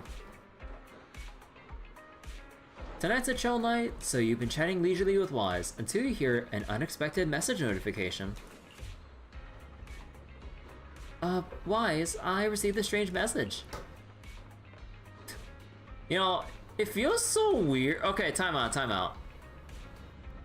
It feels so weird that, like, with the scene starting off like this, we just have Belle just staring off with a vacant, blank stare and smile in, like, a direction that isn't even looking at Wise. And Wise is just kind of, like, just contemplating something about, like, where and what is Belle looking at? Like, it just seems so weird even though they're supposed to be talking between each other for this cutscene. With the waning moon nigh, the chosen shall descend as the clock strikes midnight. O sinners, await judgment in silence. That's a little cringy. I wonder who sent it. Lycon. Wait, Lycon? I see. Wait, Lycon? The one I know? The one we know, you asshole! We only know one Lycon. I know what happened. His account got hijacked, and the hacker sent this to taunt us. But it sounds like him, because he asked us politely if we were free in 5 minutes, and said that he'd be coming to the video store. Did something happen? But this whole thing feels so weird. Could it be that Lycon, despite seeming quite serious, is actually like this deep down? Oh no. Highly likely. You thought so too. He must be really good at hiding it most of the time. Oh no. Oh no. Oh, he says he's almost at the video store. Typical Icon, always so quick to act. We should go back and wait for him at the store.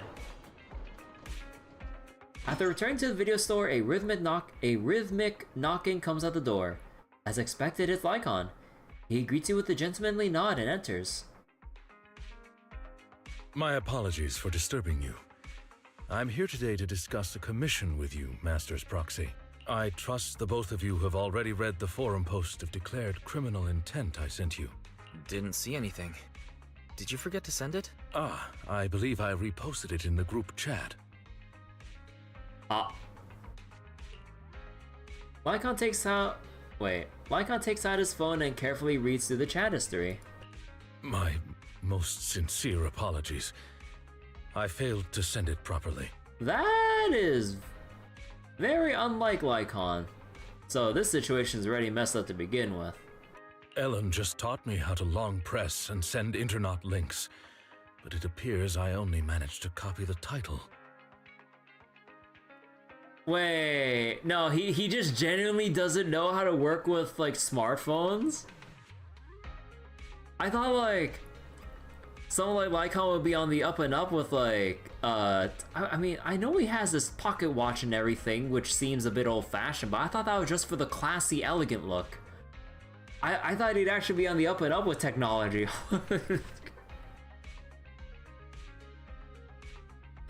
Oh, no. Oh, so that weird text Lycon sent us was the title of an Internot post. That's kind of disappointing.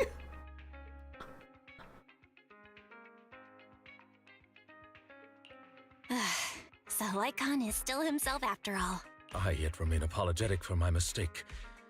In order to not waste your time, allow me to read the contents of the post aloud for you. With the waning moon nigh, the chosen shall descend as the clock strikes midnight. O sinners, await judgment in silence. That is what the title says. And now allow me to read the contents for you.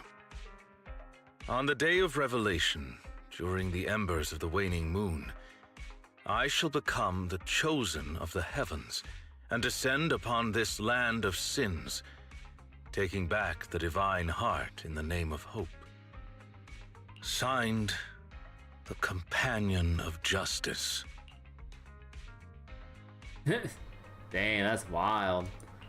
What's with all the purple prose? Did you get any of that?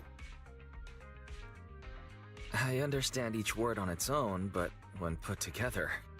Lycon, would you mind translating? Considering the follow-up posts made by this poster, this thread could be a declaration that the poster intends to infiltrate a hollow tonight to steal a famous painting that will be in transport then. And this very painting belongs to one of my current employers. As a qualified attendant, it is my duty to protect my client's assets.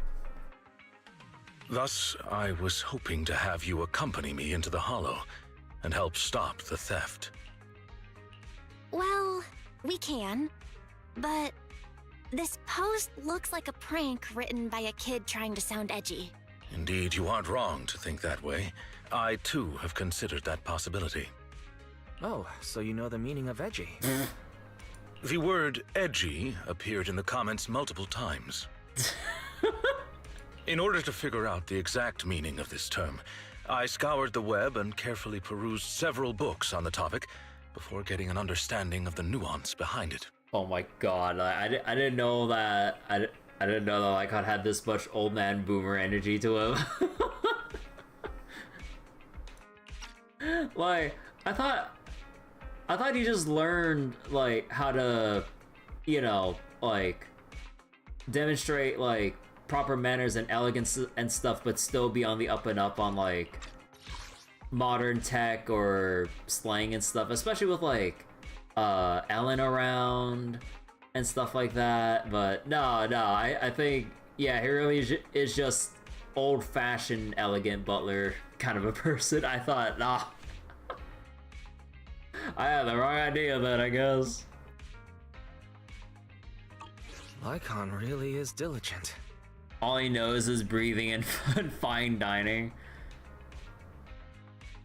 Where's the fine dining aspect from? if Rena's cooking the food. Even if the post is, as you said, merely a prank, that is also an acceptable outcome. But yeah, no, like, I'm pretty sure Lycon knows how to cook. It's just everyone's scared shitless when it comes to Rena's turn to cook. You see, eliminating potential threats to my master's safety is also an important duty of an attendant. Speaking of Rena, her... the next agent story would be Rena related, right? Since we saw the cover art with Drusilla and whatever the other Bangbu was. I wonder what Rena's whole story's like. Or about. Of course, regardless of the outcome, I will see to it to give you sufficient compensation, Master Proxy. As this is quite urgent, I'm willing to offer twice the usual commission fee as compensation, if that would be all right with you. Oh. Rena takes any chance she can get to cook. Oh no, stop letting her cook. Or have Sokaku nearby. We'll take it. After all, what kind of friends would we be if we didn't help a friend in need? No second thoughts whatsoever, huh, Belle? But money. Well then, I suppose this contract is settled. Thank you kindly for your trust. I shall take my leave for now. Once both of you are ready, please make your way to the Hollow. Lycon bows gracefully as usual, then leaves the video store. Belle, don't you think publicizing a warning before committing theft is something no ordinary thief would ever do? Do I do it?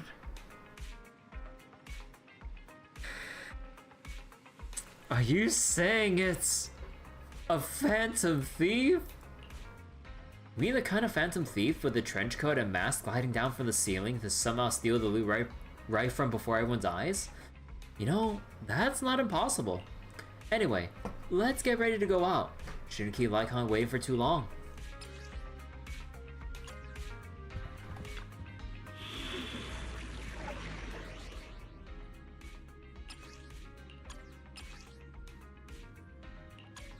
Oh, it's straight up battle commission and everything. Oh.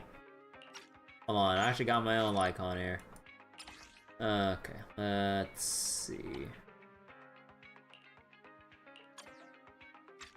God, I'm gonna be playing Mono White so poorly. Like, I've gotten worse with trying to get my efficient, or like, swaps and rotations out with the Mono Ice comp and stuff. I really need to work on it. I still don't feel comfortable using them. That person just now looked super suspicious. Warning. Ethereal energy detected ahead. We should go after them. The smell of ethereal. How disgusting. You needn't worry. Leave the cleaning to me. Warning.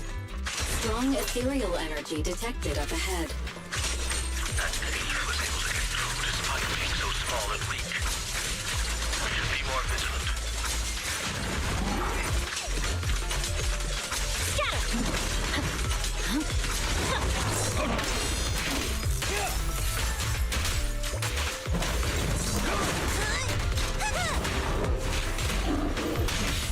Vanish.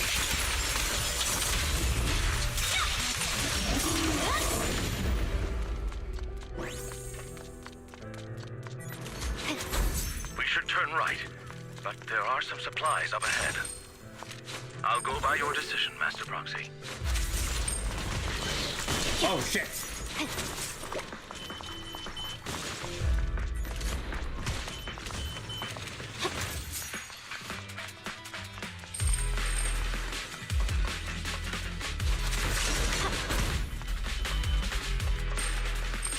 The path ahead seems to be blocked by ethereals. Don't worry, I'll clear the way for you. There's no time to lose. Say no more.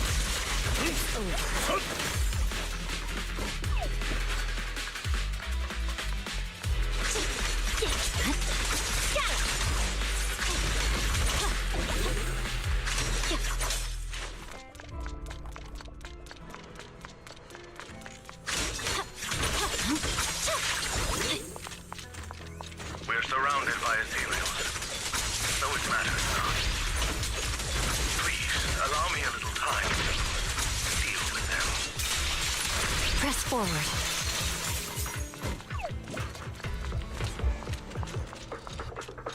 Wait, so we have to go... Oh, okay, through there.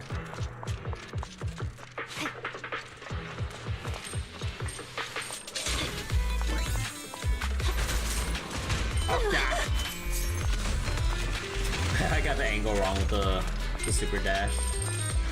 Anything else in here? Not really.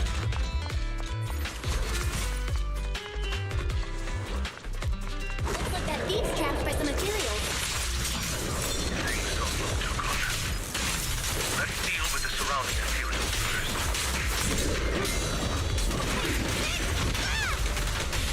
Awaken. You're gonna get dizzy! Wait, I even like finished doing my thing. So wait, anything else around here? Don't think I'm missing anything. So, this is the thief? Ugh. You're making a weird face. What's wrong?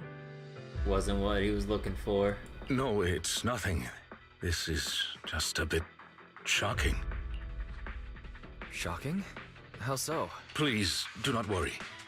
It's nothing major, it's just that, well, this lady thief is my current employer.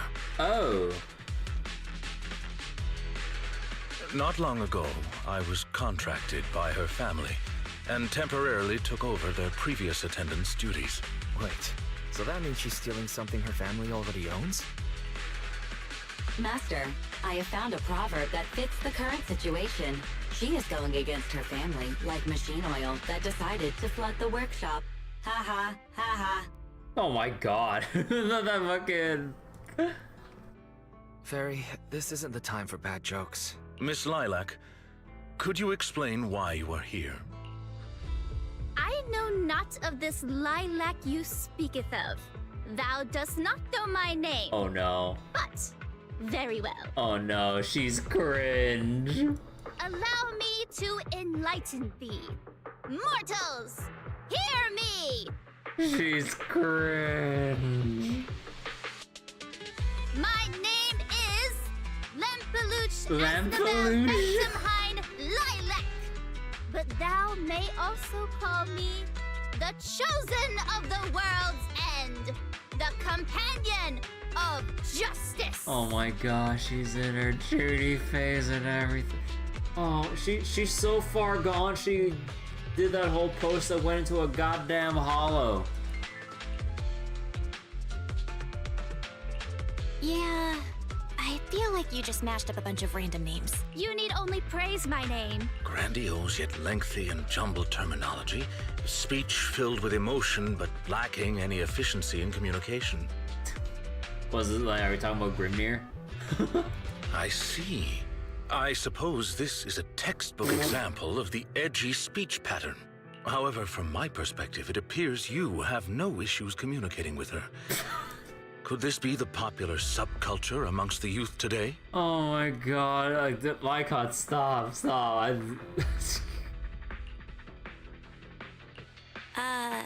guess. If you went back like 8 trends ago. If I might be blunt, your explanation is also quite confusing. However, we shouldn't linger here. I recommend we escort her out of the hollow.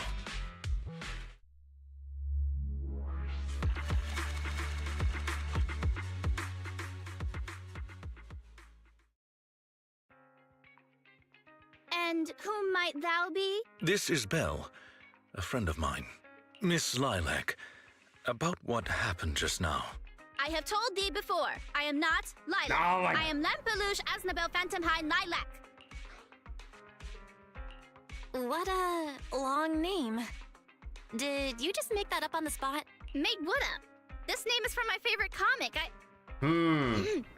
I mean, this is the name bestowed upon me since conception. Aha, I heard that. From the comics, huh? Miss Lilac, would you like blueberry mousse or orange tart for afternoon tea tomorrow? Blueberry mousse, for sure. Oh. 。 . 。 . 。 . 。 . 。 . 。 . 。 . 。 . 。 . 。 . 。 . 。 . 。 . 。 . 。 . 。 . 。 。 . 。 。 . 。 。 。 . 。 。 。 。 。 。 。 。 。 。 。 . 。 . 。 .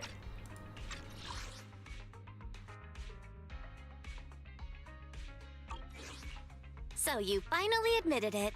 You're just his boss's kid, Lilac. How could you use food to...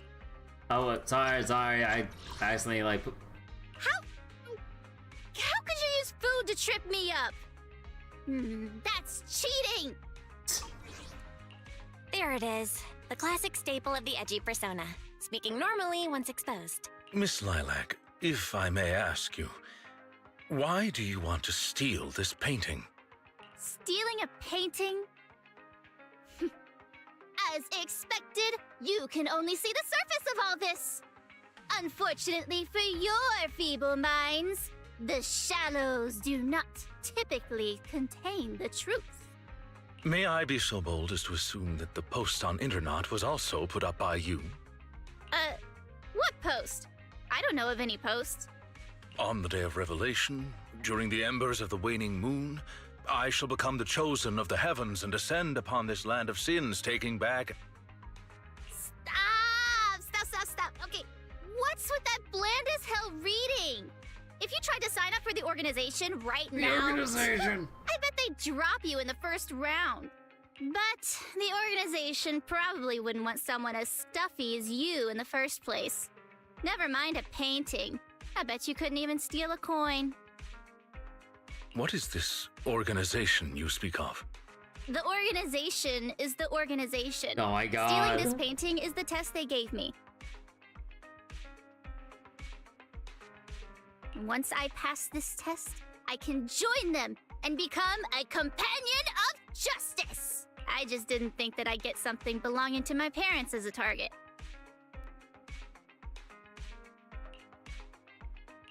What kind of organization tests people by making them steal things? Obviously, a Phantom Thieves Syndicate. What else? Do you really not know about Mockingbird? The most famous Phantom Thieves in all of New Eridu? Yeah, there's the context I was missing when Hugo was making his debut and everything. Because yeah, like I was supposed to have like read the story before the whole Mockingbird arc. And this is 1.0. Wait, this is still 1.0? Wait, how many agent stories did they go up to? Is it just up until Qingyi? Cause what was it? Like Ellen, G1 are both 1.0. G1 was the second half, I think. Qingyi should be 1.1, right? All the standard characters are 1.0. God damn! So I thought like in between the time that, you know, I quit Zenless early on and came back, I thought that these agent stories were added in slowly. Although actually, Ellen's story was with their rework. Although wait, oh, you know, that kind of explain. Yeah, that makes sense. They're 1.0 because of all the previous TV modes and everything. Because by the time you get to Qingyi, I think that's when Hoyo was receiving the feedback from the player base about how negatively they feel about TV mode as a whole. Although going back to like the TV mode stuff with from like Nakamata to Kaleda now and everything, I still don't mind it as they are for story experiences. Like the only issue was mainly just doing it for weeklies for Hollow Zero stuff. I think to me that was just my main beef with it.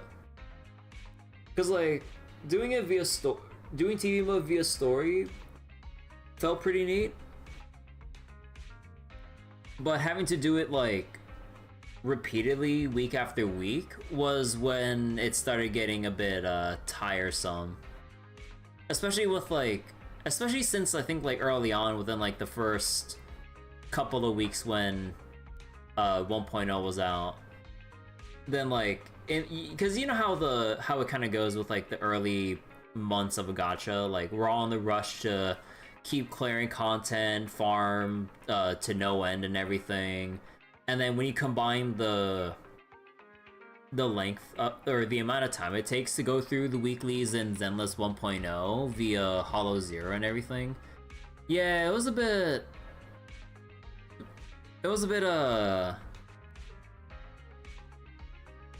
tedious to keep up with. It wasn't so bad, and it was the best showcasing a TV mode in a roguelike capacity, but grinding out all of Hollow Zero ASAP drained the life out of people who did it. Yeah, I mean, I think that also might be on me for trying to grind it out as well, but like I still generally don't mind it outside of weekly repetitive content, even though the format would lend well to like the roguelite-y aspects of it for its replay value. But I don't know. Searching for Mockingbird, an infamous thief syndicate that steals from the rich and gives to the poor. Though their reputation is quite mixed, they once fooled and scammed almost all the wealthy elites of New Eridu. But yeah, so going back to the whole fact that this is all 1.0 agent story content, they really brought this up from 1.0, and it took all the way until 1.7 to finally bring out Hugo and Vivian and everything. Like, god damn. The organization was inactive for quite some time, but has recently resurfaced on Internet. They're merely a group of criminals, nothing more. Mockingbird isn't just some group of criminals. They're chivalrous thieves who steal from the rich and give to the poor. They are justice itself. And I am one of the chosen. Lampeluche Asdabel Phantom Hind Lilac, also known as the Chosen of the World's End, the Companion of Justice. So wait, apparently Hollow Zero Rosonia corruptions were supposed to be in normal commissions, but it was cut right before launch? Oh, really? So wait, the Rosonia corruptions and everything was supposed to be in normal commissions too? Huh. Miss Lilac. That's enough. Don't try to stop me. You can't possibly understand this kind of justice or my determination to become a phantom thief. Man, this like, I feel like having done the whole Mockingbird arc already at this point and going back to do this story for my first time now really paints this whole scene in a different way, even though you can kind of already infer from like Lycon's like reaction already that you can tell that he has some kind of familiarity or history with Mockingbird. But now that we know the full story, and then seeing Lilac's like illusions of grandeur about like her perception of wanting to join Mockingbird, it's just like, man, the scene is definitely hitting different compared to seeing this like during 1.0. So wait, that's why there would be an enemy just kind of chilling at a dead end with no reward behind it? Oh, really? Huh. You misunderstand. As an attendant, it is my duty to protect my master's assets, so I cannot allow you to steal this painting. Knowing that Lycon was the founder of Mockingbird and Hugo talked exactly like that, yeah. Like all the unpleasant memories, flashbacks, and all like just how much she wants, or how much Lycon wants to prevent Lilac from actually going off the deep end if she somehow, I mean, she wouldn't, but like, you know, just stop her from going so far as to actually either hurt herself or get involved in any actual illegal activities and putting herself in actual danger, or bring others around her into danger as well, especially given Lycon's, you know, given his past with Mockingbird.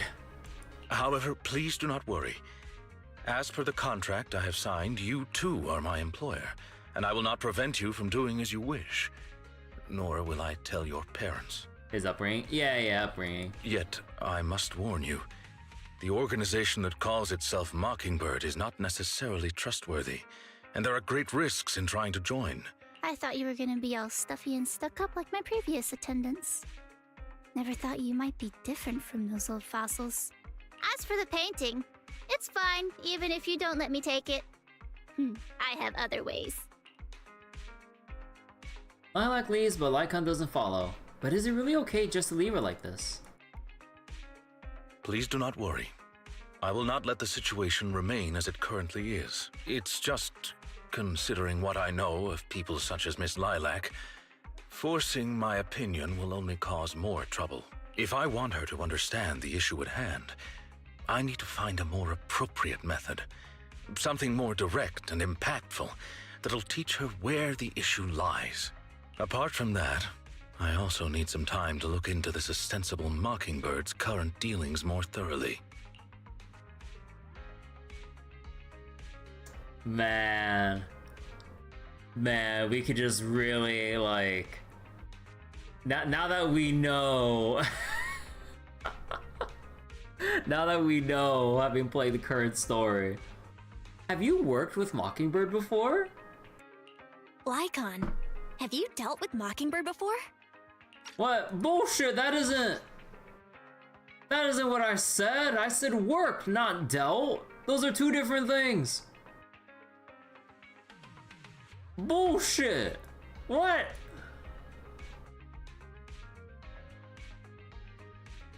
Come on! Well, what's the point of having the dialogue? Like, those are two distinct, like, choices there. Translation error. Oh, bullshit. I wouldn't say dealt with is an accurate way to describe my relationship with Mockingbird. It has to do with a mistake I once made.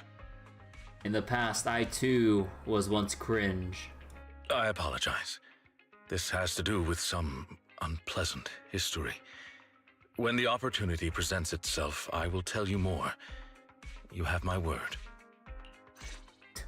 You have my word. Fucking 7 whole ass patches later.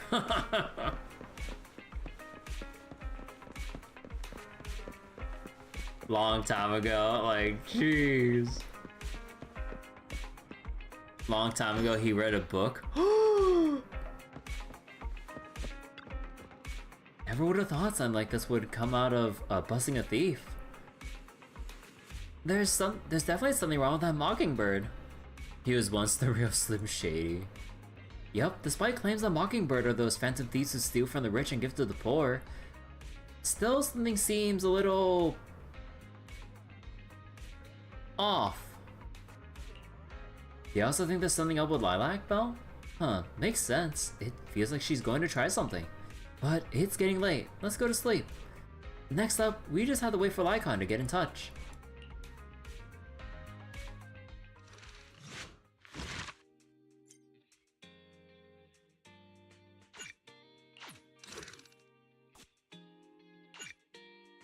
At the time, you weren't even expecting them to deal with Mockingbird in the 1.x cycle. Yeah, honestly, given how, like, you know, Hoyo or honestly just gacha companies in general would try to, like, pace out these things, they would leave you, like,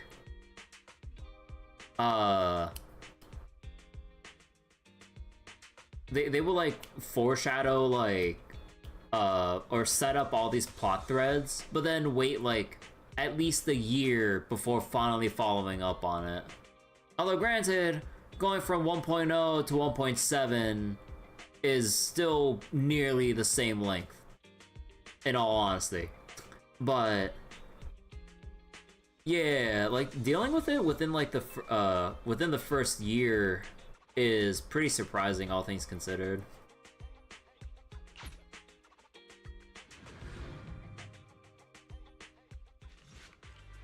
A few days later, you meet up with Lycon at the coffee shop in Lumina Square, as you agreed earlier. Regarding the Mockingbird incident from before, I've concluded a preliminary investigation. You're excited with the new Star Rail update soon? Oh yeah, I'm excited to see the follow-up for the bartending event, actually. So wait, Hugo and Vivian showed up earlier in the Bang Boo event with Astra. Oh yeah, we did see them earlier, yeah. So wait, when was the Bang Boo event? That was supposed to be the New Year's event, right? Was that 1.4 or 1.5? I don't remember exactly. But yeah, then they like hinted at them around that time, and then it was like starting to really build up anticipation for the Mockingbird reveal. But yeah, we did see them when I was like going through the old content, when I was like going back to the archive stories and everything. Regarding the Mockingbird incident from before, I've conducted a preliminary investigation. It seems as though this organization is deliberately trying to get close to Miss Lilac after all. They're definitely up to something. That's right. The true intentions of these people remain unclear. However, I've already prepared my bait. Perhaps the big fish will take a bite soon. Actually, there's one more thing that I'd like to discuss with you. If it's not too much to ask, could you spare some time around this time tomorrow? I have some doubts about this case that I hope we can clear up together. See you tomorrow. I'll never look at that phrase the same again. Wonderful. I'll be waiting for you at Lumina Square this time tomorrow. The next day, Belle heads to Lumina Square and immediately spots Lycon in the crowd. She steps forward and stands on tiptoes to pat Lycon on the back. You know, I'm pretty sure this is like MC specific. How does Wise approach Lycon? Cause surely Wise wouldn't pull this shit. Does he just like walk up to Norma and go, "Hi Lycon, I'm here"?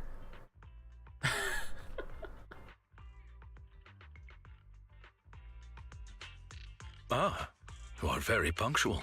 I wanted to discuss with you that recently Miss Lilac has been acting rather strange. While she usually frequents the bookstore, recently she has been going to the noodle shop instead. Noodles? What's wrong with the noodle shop? Noodles are the best. I apologize. I have no bias against noodles. What I mean is, Miss Lilac's least favorite food is noodles. Oh no. She has shit taste. She even said, noodles being the protag's favorite food, that's so last year. It's a new year now. Have some creativity. Oh my god, Lilac, I'm feeling some secondhand fucking cringe hearing this recited to us. Oh my god. Who even thinks of food like this? Oh, that's it's like, who wants to eat food from like last year's protag? That's so cringe. I'm just like, bro. Noodles are noodles. So Lilac really is a huge comic nerd, huh? In addition, according to what her chauffeur and bodyguard said, she even skipped her extra classes today. Oh. This is completely unprecedented. Miss Lilac has always been well behaved and never skips classes. Even in her free time, she spends it almost entirely reading comics. I have a suspicion that this all might have to do with that so-called Mockingbird organization. Maybe Lilac is just going through a rebellious phase? I thought Miss Lilac's rebellion is already expressed through the way she speaks. But what about advanced rebellion? In any case, in order to ensure that there are no potential threats to her safety, I wish to do some investigating at the places she frequents. If I could be so bold as to ask you to accompany me. I believe you are likely more familiar with Lumina Square than I am. Of course. I know Lumina Square like the back of my hand. It seems you are indeed quite familiar with the location. I was wise to ask for your help. Yes. There was something else I wish to discuss with you. May I call you Master while investigating? Just in case. I believe using this to cover our identities will be more convenient for us. Oh, no. Oh, Belle. For sure. Can you call me that more often? I like hearing it. Oh my god, Belle. Thank you for your cooperation. Then, let us begin at the noodle shop. The NPC popping. Hesitant diner, stern elder, idle elder, contemplative student, casual student, hesitant diner, anxious employee, calm employee, anxious worker, excited diner. Oh, that's fuck, I forgot your name. Sejal? Oh, yeah. Or Sejal? Oh, it's you, Belle. Are you free right now? Well, sorry, I'm in the middle of something right now, and there's a stream of customers queuing out the door. We've been short-staffed at the shop recently, and the part-time kids aren't always able to come in. Besides making all the noodles, I have to serve all the diners too. Some people take an eternity just to order. I'm just swamped here. Would it make things more efficient if you were to know in advance what each customer in the queue wished to order? Of course it would. If I can get their orders in advance, then I could really focus on the noodles. I see. I have a proposal to address this problem. You can judge for yourself if it's appropriate.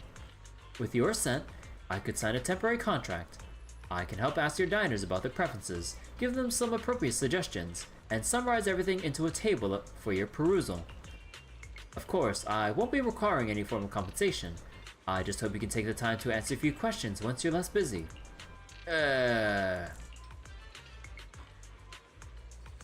Trust us on this. If you say so, Belle, and I'll leave things with you. Oh my god. Oh, I think a white bowl is better. Wow, it's a Thyron attendant. He looks so suave. Good day. Our restaurant provides a menu service that matches you with dishes that suit your needs to increase efficiency. May I ask, what appeals to your taste? Oh wait. Oh wait, her name's Norso Sion. God, it always throws me off guard whether or not they're like the J's in their names are pronounced as a Y or not. Like, it always feels like a fucking toss-up. Like, you know what throws me off every single time, but going between like Star Rail and Zenless? Like, just within Star Rail and Zenless, like the pronunciation of Janice or Yanis, because like I believe in ZZZ, right, they pronounce it like Janus Quarter, and Star Rail's Yanisopolis, I think it was. I'm just like, bro, stop fucking with me here. And then there's like in Trails, there's like a character named Yuna, but spelled Juna. But then there's a fortress location spelled Juno, but that's pronounced Juno, and I'm just like, oh, fuck off. And this is before like we first heard voice confirmation of what the names are pronounced like. So I mispronounced Yuna as Juna, and then I was like, wait, no, that's supposed to pronounce Yuna? And then when I saw the fortress, I'm like, oh, that's Yuno Naval Fortress. No, it's Juno Naval Fortress. I'm just like, fuck off! Like, come on! Like, every goddamn game is out to get me with like throw me off my pronunciation game, man. It's like, which one is it? Like, I can't trust anything. I really wish, like, for any conversation that involves names that might even have, like, the slightest potential for mispronouncing, I really wish those scenes were voiced. So I can at least go forward not butchering their name for the next 12 hours. Like, goddamn. Anyways, may I ask, what appeals to your taste? My taste? That's a little direct, isn't it? Oh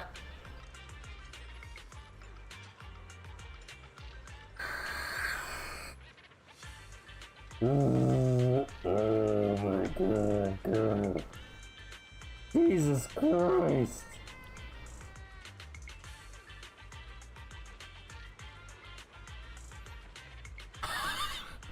So yo, Jesus, oh god. Make the name on a conversation bar a clickable link to a Google pronunciation feature. People start pronouncing your name as City C. So yo, Jesus Christ. My taste? That's a little direct, isn't it? I like him hot and American. I'm also into furries. Like, oh, you forgot she was the one to say that? Oh my god. Like, this is back in 1.0, holy shit. That's on me. I didn't explain myself clearly enough. What I meant to say was, how do you like your noodles? In that case, I like sweet noodles. Master, based on the dino's description,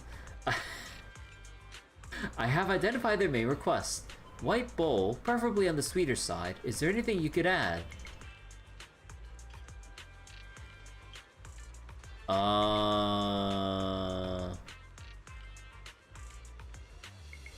Pumpkin soup? Not bad. That's exactly how I like it. By the way, do you mind if I watch the attendant while I eat? They go really...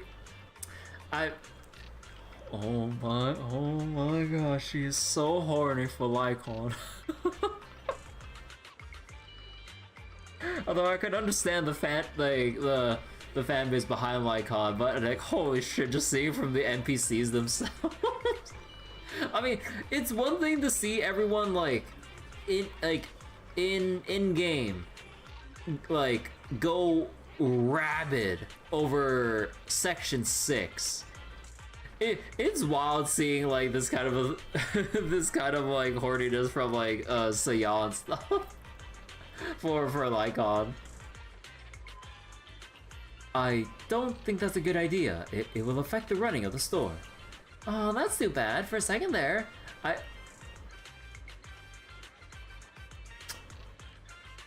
I thought the noodles on the menu had turned into a high-end ribeye steak. Girl, I mean, she knows what she wants, but holy shit.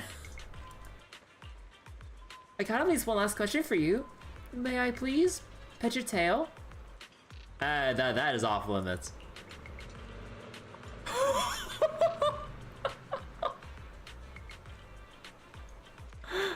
It's free or the tail has a different price tag.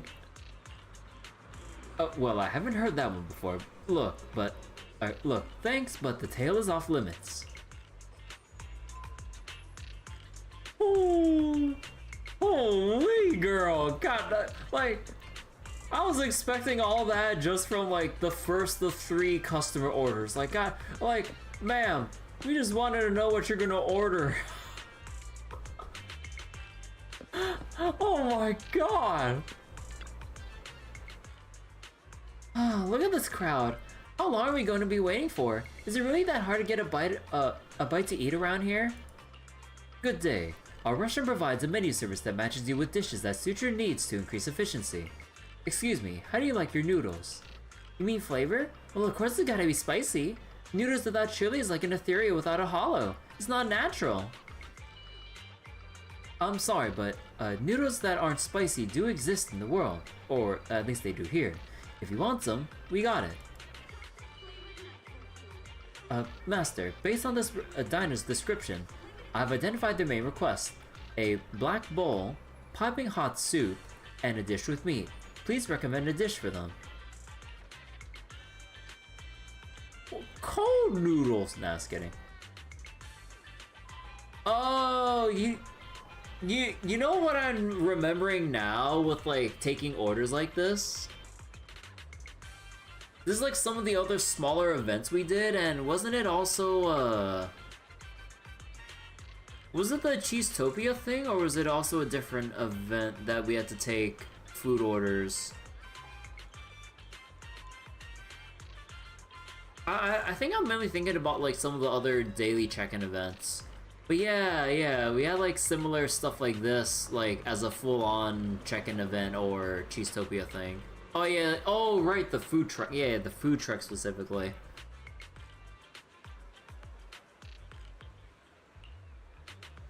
Not bad. This noodles look like it'll hit the spot. Looks like you're working really hard. I thought you were some rich person who brought their attendant out to experience life in the real world. Okay, look, I ain't no liar. I'm poor as fuck. Thank you, I guess? Look, they don't call us Denny Zone Zero for nothing. You're welcome. You're welcome. Remember to add extra chilies, the spiciest you got. Your order has been settled. Thank you for your business.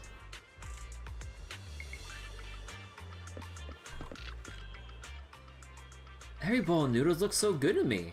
Good day. Our restaurant provides a menu service that matches you with dishes that suit your needs to increase efficiency. But I don't really have any special requests.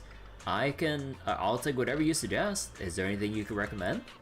How about this white bowl of fried barbecue noodles? It's one of the most popular dishes. That sounds pretty good, but isn't fried barbecue a little greasy? I like eating meat, but it's not very healthy if it's greasy. Bro, you're going to a noodle shop. What do you expect? Although at that point, if you want something that's a bit lighter and relatively more healthier than a big ass bowl of spicy ramen, over the fucking soba noodles. Well, how about a black bowl of red chili chicken noodles? The soup isn't greasy and it's good for your immune system. That does sound good, but the black bowl has red chili in it. Wouldn't it be too spicy? I can eat spicy food, so there's no problem there, but I just don't feel like eating something that's super spicy. It's one of these customers. I thought you said you didn't have any special requests. It's quite alright, I understand. Master, based on the status description, I've identified their main request. Meaty but not greasy, and not spicy. Could you suggest some dishes for them?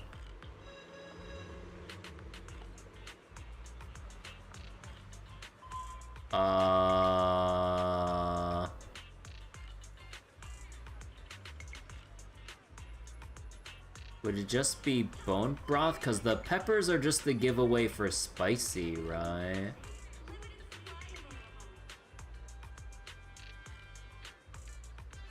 Cause bone broth would be meaty, but not like inherently greasy, like having like actual protein inside your bowl of noodles, right?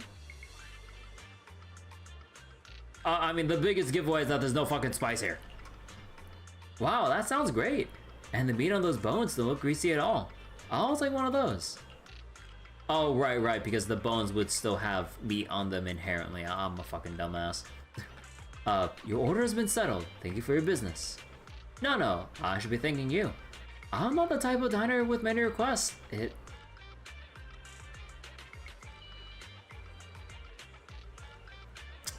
You can't see my face right now, but I'm just like... I'm not the type of diner with many requests. It must be real pain for you when you get a picky eater, right? Thank you for sharing your concerns. We always try to cater to the needs of our diners, no matter the customer. I hope you have a lovely meal. As expected, a Lycon. Cool, calm, and collected. Man, dude, if this was like any one of my other friends taking orders from when they did food service back then, bro, you know what's some of the funniest shit I've heard from them? It's like, one of them was like, one of them's taking orders for a customer, and then you have this person that like is being extremely, let's say, like, there's this person who's being extremely anal about vegetarian options and is trying to like painstakingly look for every vegetarian or even vegan-ish option, I would assume. And then at the very end of everything, they just went to the straighten their face. Oh, can I get some chicken with that? And you're just like, why'd you make all that fuss about going vegetarian if you're just gonna order chicken? It was like, what the fuck?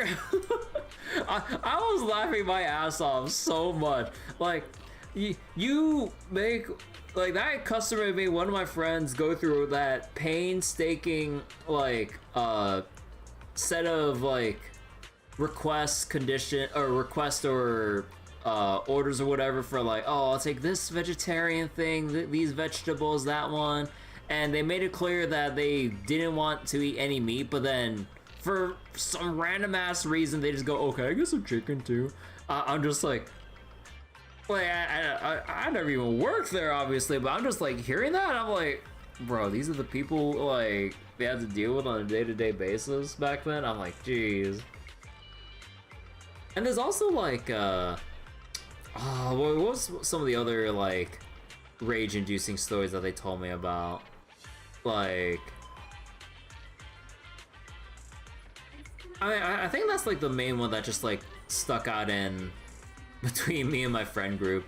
It's just like vegetarian order, but then just still orders chicken at the end. And I'm just like, what?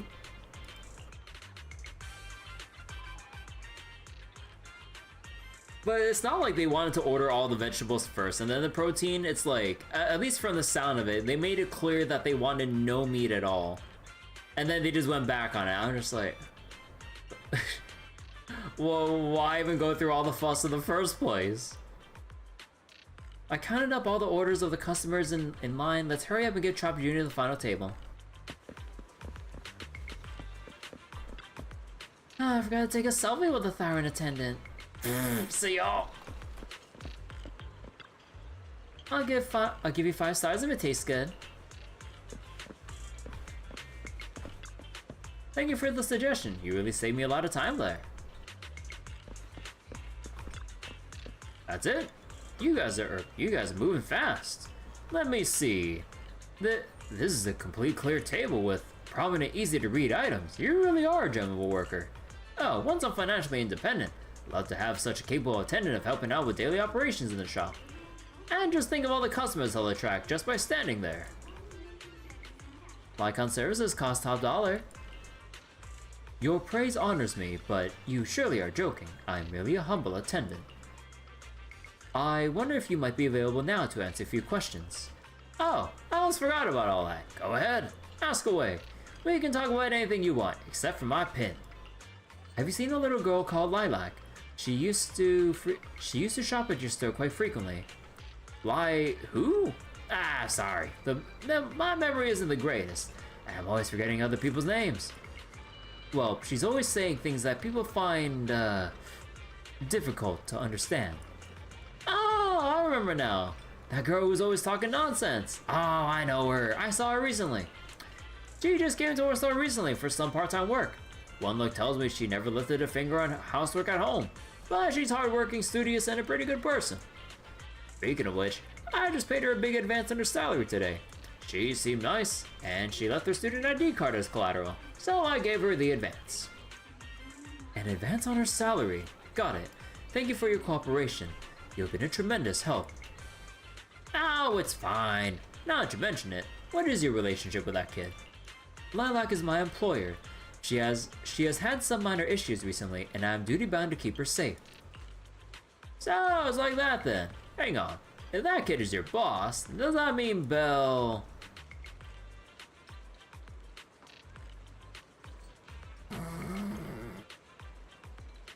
She was just building social links. Oh, I'm Lycon's master. Correct. Lady Belle is my master. Ah, now I get it. Anyway, Thyroid Attendant, you're very capable. If you're after any side gigs in the future, please come and find me. I'll make it worth your while. Looks like you gathered a lot of information about Lilac. Discussed it with Lycon. I did not expect Miss Lilac would actually work here part-time. Logically speaking, she should not lack pocket money to spend. Unless...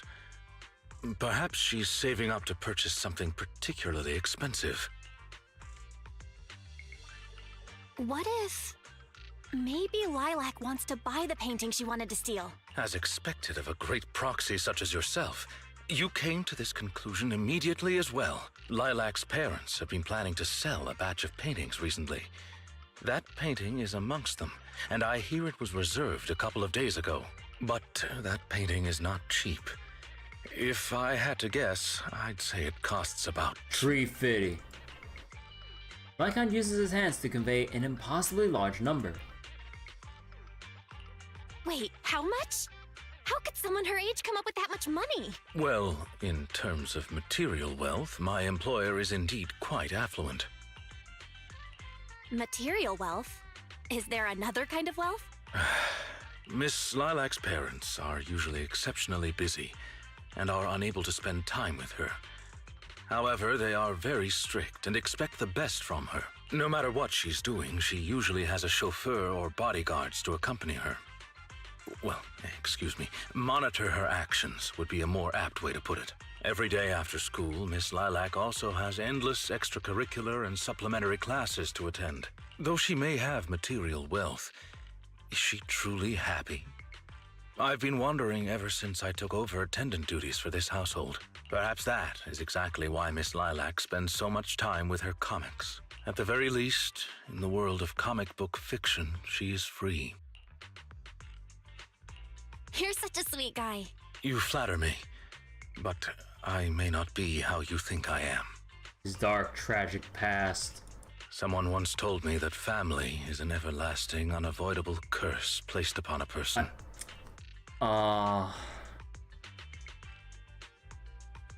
Hearing this now after going through the whole Mockingbird arc, dude.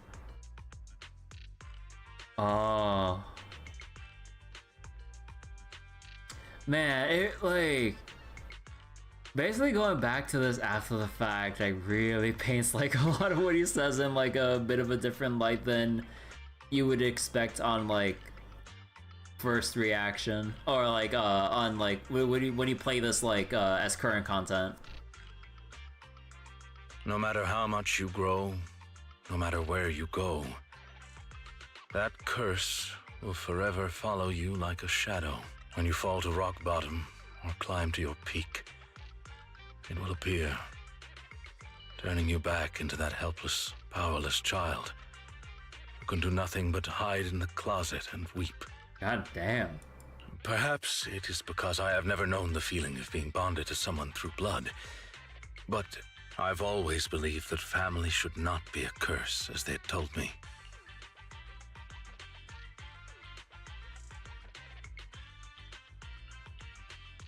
Aw. That's pretty dark. Who told you something like that? An old friend. No one worth mentioning. I'm sorry. It appears I've digressed. I believe Lilac chose to work part-time due to her family as well. Perhaps her savings are just short of being able to afford the painting, and she does not wish to ask her parents for help. Or perhaps she simply wants to obtain something through the efforts of her own two hands. However, what I'm most worried about is that if Miss Lilac did manage to buy the painting, it would then follow that she would meet with members of Mockingbird. If this were so, she may end up in danger. So, may I be so bold as to ask you to accompany me to another location? Once we are there, I should be able to confirm where exactly that painting will end up.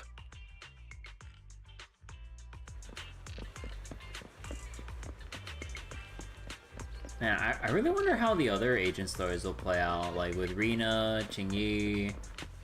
Wait. Who are you?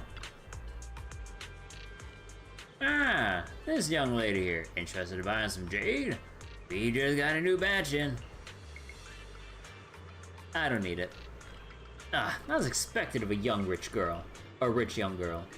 How about you buy a piece of jade for this starter attendant with you? Could be seen as, or could be a token of trust between you two. Seeing it is like seeing your master in person. Just imagine passing this down 5 generations to your descendants. How about this? I'll give you 12% discount. I'll give you a 12% discount. I'm practically giving it away. Just consider it a way to make friends. Name's Casey. Every pawn trader around here's around here knows my name. You guys are lucky to have bumped into me. Mr. Casey, we are not here to shop. Have you heard about that famous piece at the museum getting torched? Do you know who did this? That was the artist himself. All his works are supposed to be fireproof. If it burned, it's definitely fake. Alright, your turn. Which organization has the highest success rate in our field so far? Mockingbird, or to be more precise, the formerly active Mockingbird. Ha! Never would have expected never would have guessed a couple of decent looking guys like you were actually in the know. Guess you deserve a bonus question. Who's the leader of Mockingbird? That's not one of our code words. Ha! Nah, I'm just messing with you. If you knew the answer to the industry's biggest secret, you wouldn't be standing here, would you? Remain silent. Oh, fine. Got anything else you need to sell? My cut's a fixed 20% discount. Or, wait, my cut's a fixed 20%. No discounts. No, we'd like to ask you for some information. Naturally, we shall offer appropriate compensation. Ah, looking for a bit of intel, huh? You've come to the right person. But rules are rules. If you want the info, I need the code word. And your master has to give it to me too. The most famous piece of the museum was torched. Who was the arsonist?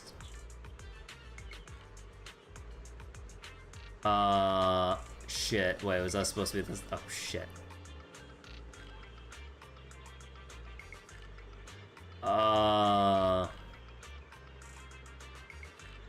Stars Absolve? Very good, correct. Which organization has the highest success rate in that field so far? Robin? So wait, it's so weird that they make us repeat everything, but okay. What do you, see, tell me then, what do you want me to know? It's about that painting, Divine Heart. Do you know who that buyer is? Or who the buyer is? Oh, that. You really have come to the right place. The buyer of that painting is a little girl, I believe. Kids these days, each richer than the last. That's precisely as I predicted. Got it. Thank you for the information. Oh, no problem. Oh yeah, one more question for the attendant. Are you working solo these days, or do you have a partner? Surely this pampered lady here with her innocent Bambi eyes isn't your partner, right? Innocent Bambi eyes? I once had a partner, but now we are enemies. Ooh, that happens all the time in this line of work. We've all had partners who ended up becoming our enemies. Now why'd you split? Trouble dividing your cuts equally? Come on, spill the beans. I love hearing these stories. I'm sorry, that's private. Lycon frowns and pulls awkwardly at the collar on his coat. He seems rather reluctant to talk about this topic. Yikes, but judging by the looks on your face, you must have parted ways in some spicy drama. Shame we didn't know each other back then. I'm a top mediator in the industry, and maybe if I stepped in, you'd still be peacefully splitting your profits. So, what's your former partner up to? Have they got any good stuff? Come on, tell him I'll pay top Denny. Ever heard the saying, silence is golden? It's okay. Thank you for helping out, Master. Mr. Casey, here's your promised remuneration. Let us hereby part ways. After talking to the suspicious merchant, you give Lycon a wink. Lycon instantly understands, and the two of us walk to a remote area together. You seem to have something about which you would like to inquire. Please, go ahead. What exactly is your line of work? As you can see, I am merely a normal attendant. I understand your confusion. However, this concerns my past. It also concerns my nemesis. Nemesis? I see. You haven't said anything yet, but I get it. Indeed. They are memories I would rather not bring up. In any case, that past is not pleasant. I want to know now. All right, I'll let you off the hook for now. Guess I'll just have to interrogate you later. Yeah, see you a couple months later for when the Mockingbird patch comes in. Oh wait. Thank you for your understanding. As a matter of fact, I once had dealings with these intermediaries due to... well, I had my reasons. Many of them are so cunning they will take advantage of any weaknesses they perceive.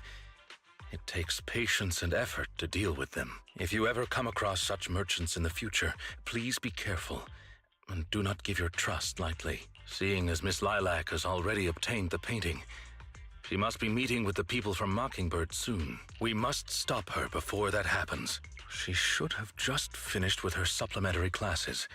Let's head over and take a look.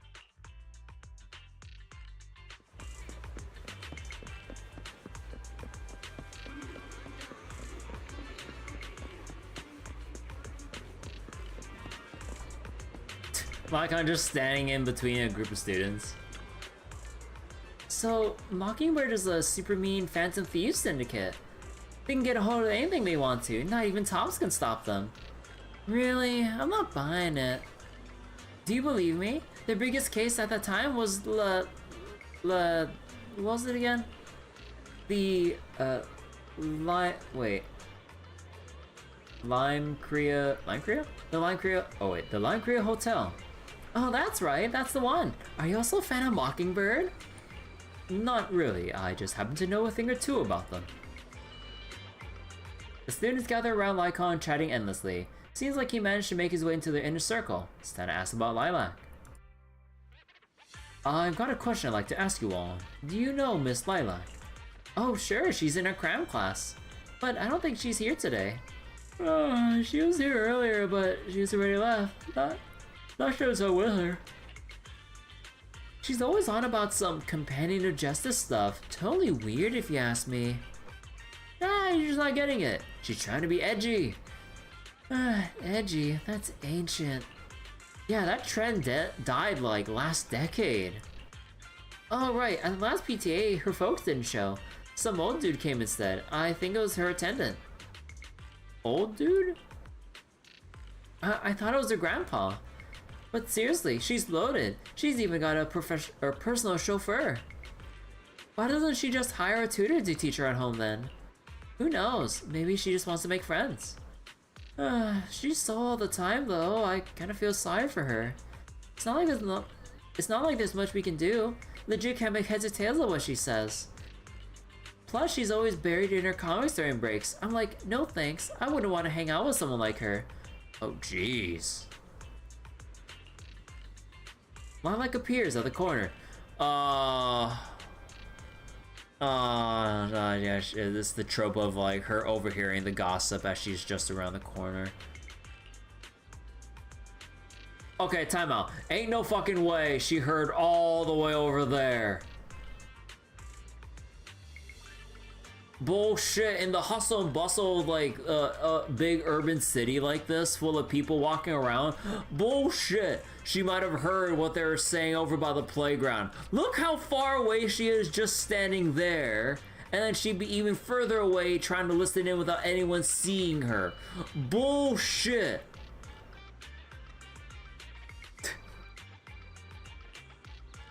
Miss Lilac.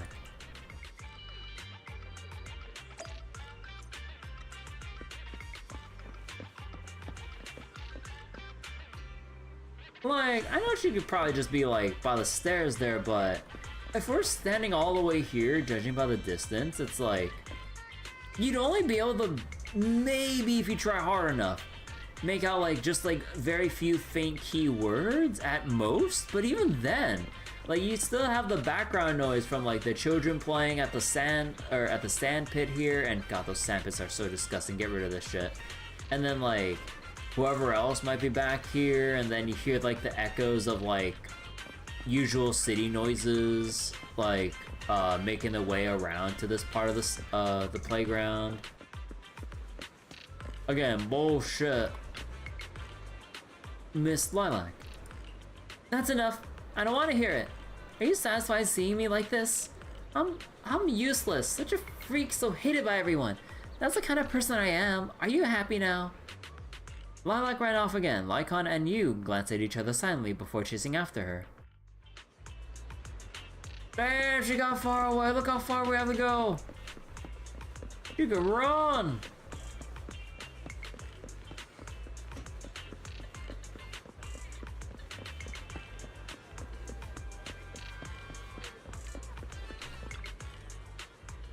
You've been investigating me all this time. Was it my father or mother who put you up to it? Is it because I skipped one of my extra classes recently or I dropped the rank in my monthly exam? They're always fixated on those things. It's all they ever remember. Lilac ran off again and you just stare at each other.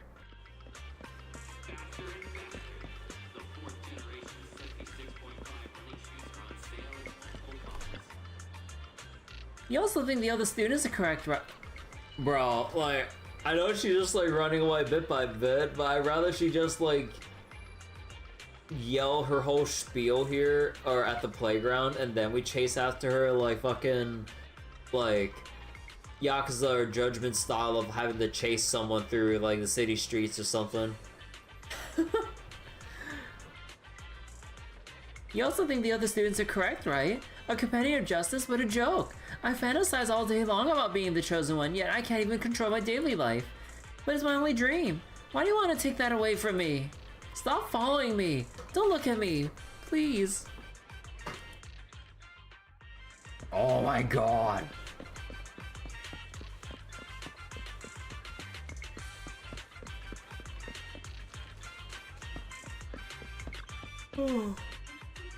Having run alongside Lycon for a long time, you're already out of breath, while Lycon remains as composed as ever. You inadvertently catch his eye and sense he's hesitating, as if wanting to suggest carrying you. Luckily, you manage to catch up to Lilac before that. Miss Lilac, please, we have no ill intentions. And I do not agree with what those other students said about you. I merely want to warn you that Mockingbird is suspicious. It is possible you may encounter danger if you go. Even if I'm in danger, it doesn't concern you. Bruh. In the end, you're just an attendant that my parents hired. Why are you trying to stick your nose into everything? In any case, you're probably just like those other people. You must think I'm a freak, just like they do. Well, I'm so sorry that you're forced to take care of someone who only causes trouble, who no one loves, who's edgy and delusional like me. I've never thought that. Miss Lilac, you are a respectable, important employer of Victoria Housekeeping. We would never treat someone like yourself with such utter disrespect. But you weren't even willing to listen to what I said. My most sincere apologies. My knowledge is lacking. I have yet to better understand popular subcultures, such as what being edgy truly means. I shall make sure to take lessons and educate myself on it.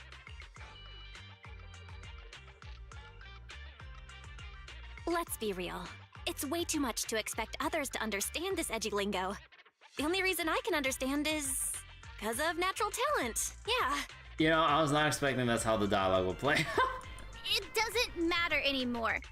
This is all just the price I need to pay to become a companion of justice. I bought the painting so I can finally meet with them. The people at Mockingbird told me that I'm the most promising recruit yet. Edgy and gooning. Oh god.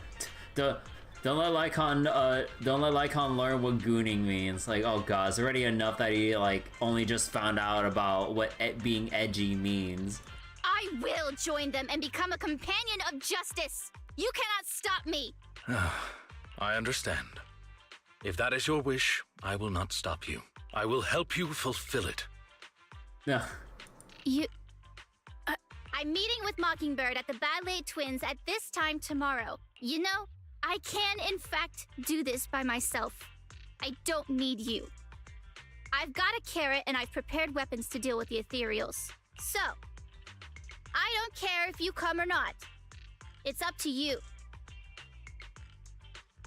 Lilac leaves. My apologies. I have brought shame upon myself. By making Miss Lilac feel uncomfortable, I have failed in my duties as an attendant. Are you really going to do this? To help Lilac fulfill her wish? Yes, I will. However, the wish I will help her fulfill is what her heart truly desires. Oh shit. Hold on, I dropped something.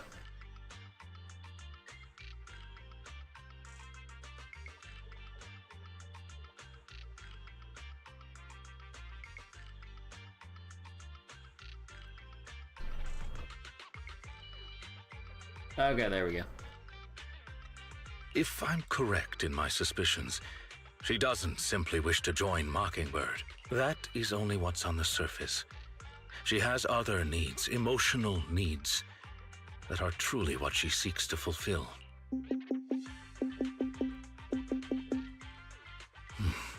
The fish has taken the bait. Fish? What fish? Where? The Belle! That organization calling itself Mockingbird has contacted me. Master Proxy, may I ask you for a favor? Please, this is something only you can do.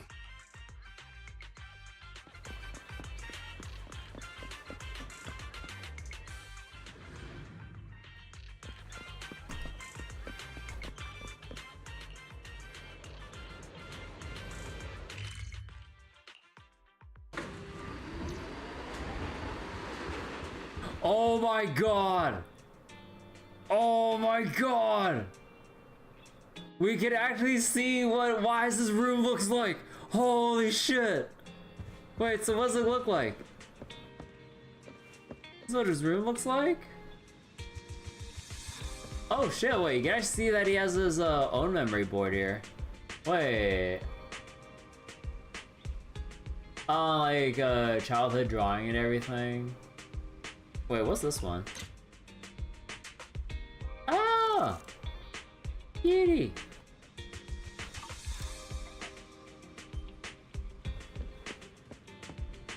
Oh, it actually does have a bike? Wait. Holy shit, like, this is so, like... properly, like, maintained and stuff? Wait. Compared to Belle's bed where, like, the blanket hasn't been, like, laid out evenly, the pillows aren't, like, aren't, like, straightened out and stuff.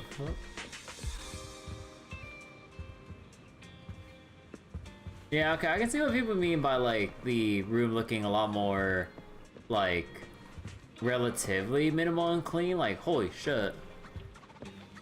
Belle's like URL. His stuff is also interactable for Belle's thoughts. Oh, really? Wise has good taste in music, but not as good as me, of course. Doesn't everyone think their taste in music is great these days? They're arranged so neatly. I wonder how long it would take Wise to realize if I swapped two of the photos around.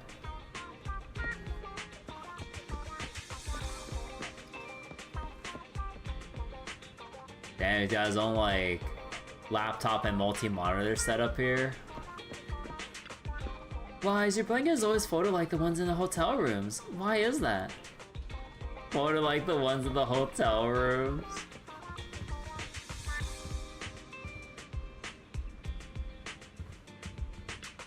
Oh, whoops. So, and yeah, you see, like, the posters, like, haphazardly just, like, placed onto the walls here, and then let me see if Wise has posters too. Yeah, it's all like it's all laid out like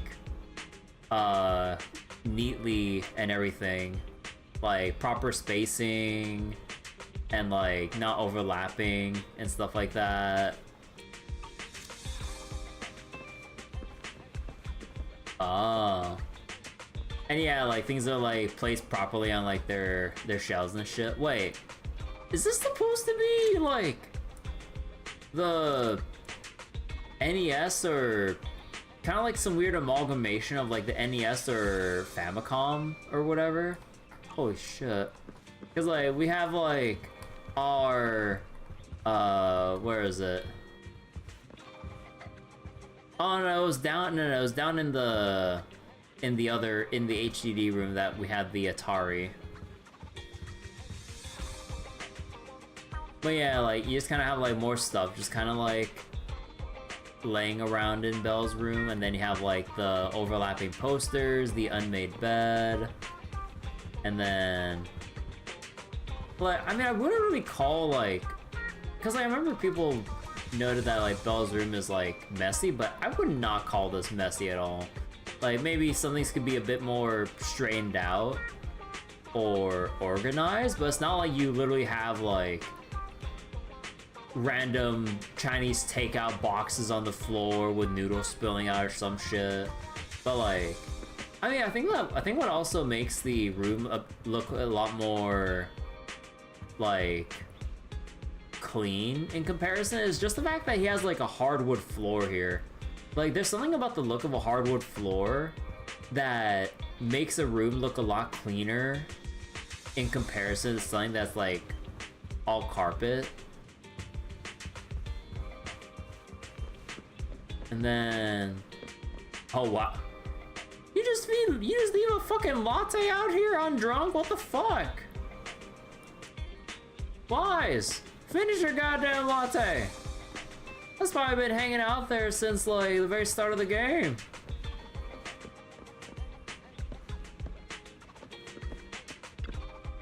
I didn't expect things to turn out like this. Lilac is really stubborn. Yeah, but I never thought Lilac would come up with something like that. Anyway, let's wait for his message.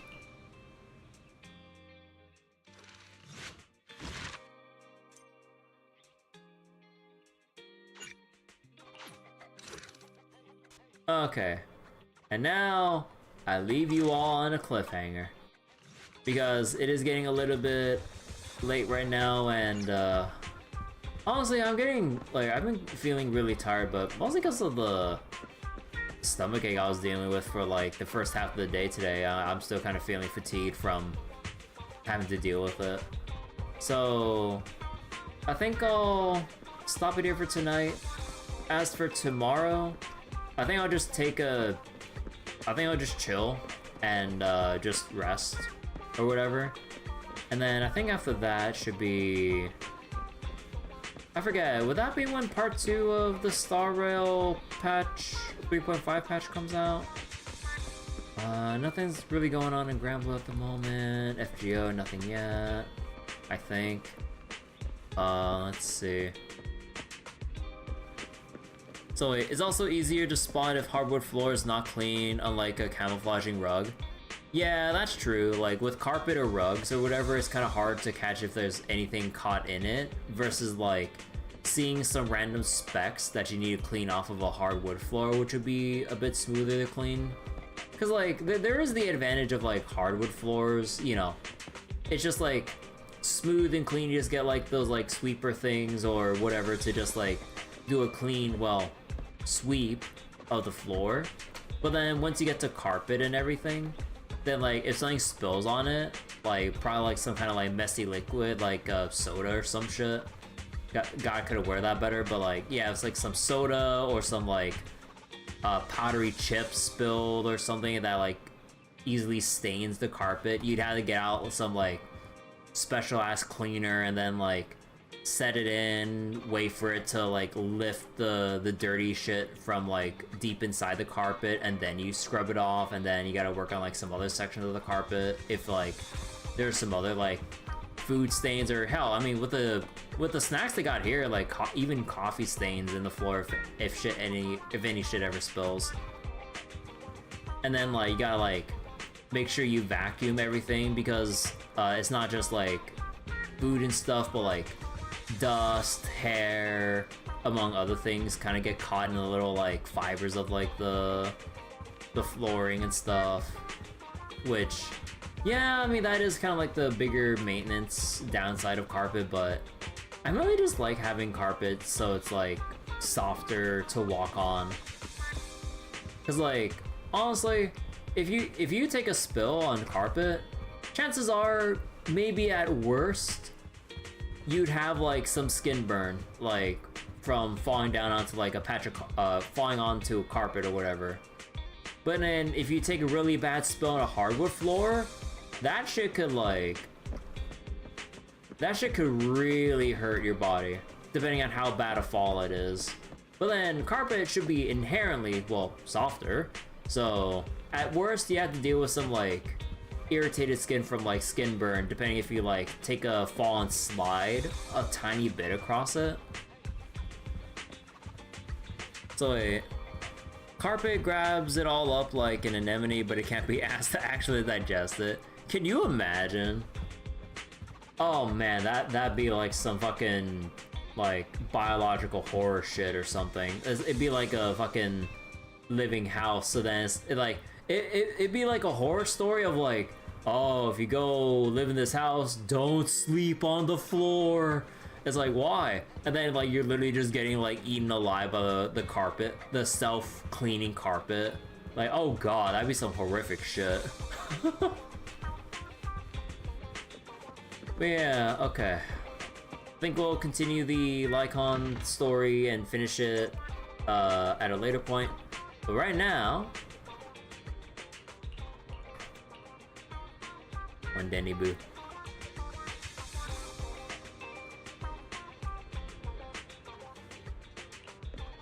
Yeah. So wait. Star Rail Bartender Part 2, second half of patch event duration treatment. Might have some backup plan.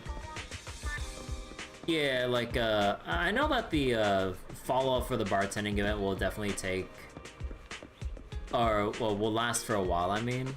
So yeah, I can, like, hold off on it for a bit while we do some other stuff, because, like, you know, we still do have, like, we should be able to wrap up Deep Sleep 4 soon enough, because we're basically at the end game now.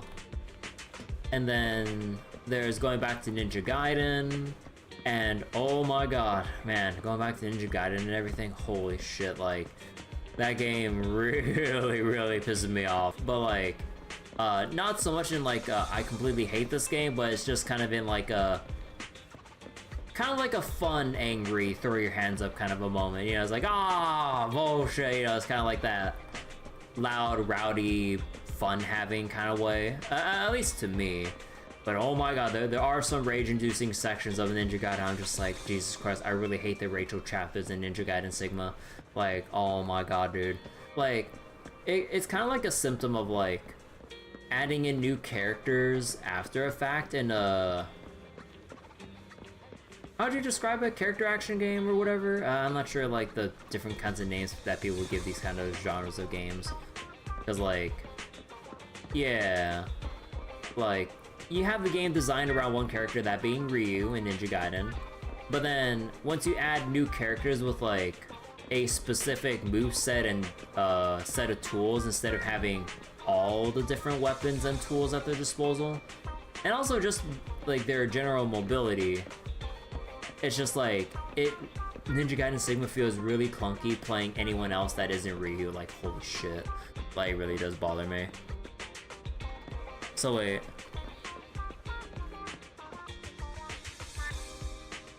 Oh wait, oh, you mean the bartending event in Star Rail is like super short? Oh, my bad.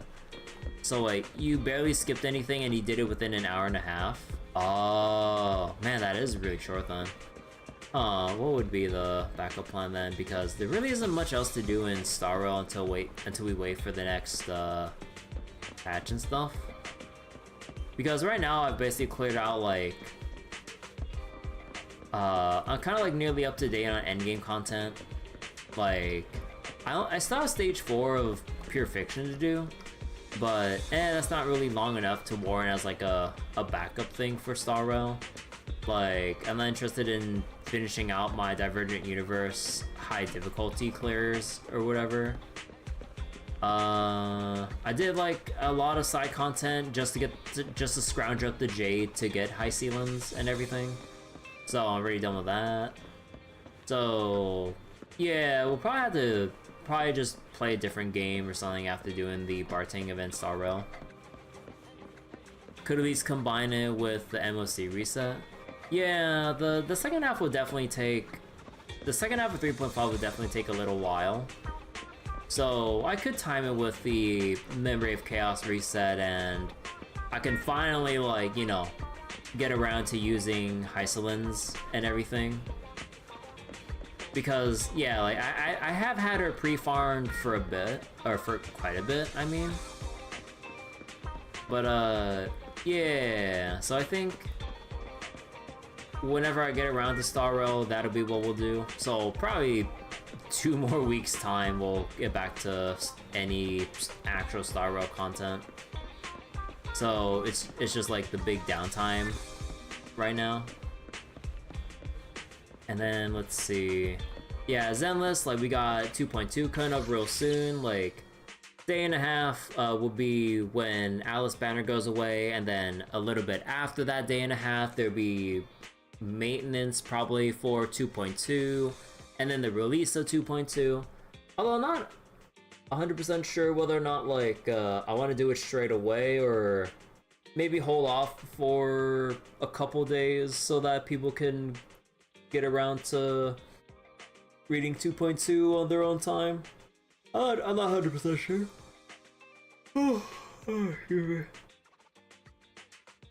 But yeah, we also got some stuff in the backlog to do, and also on a side note, I did pick up on sale.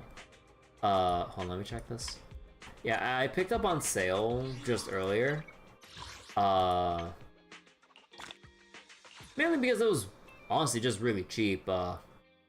Hollow Knight. I know there's like the big hype for Silk Song and everything. Whether or not you think it's like overhyped or not, nah, that's not the point of this.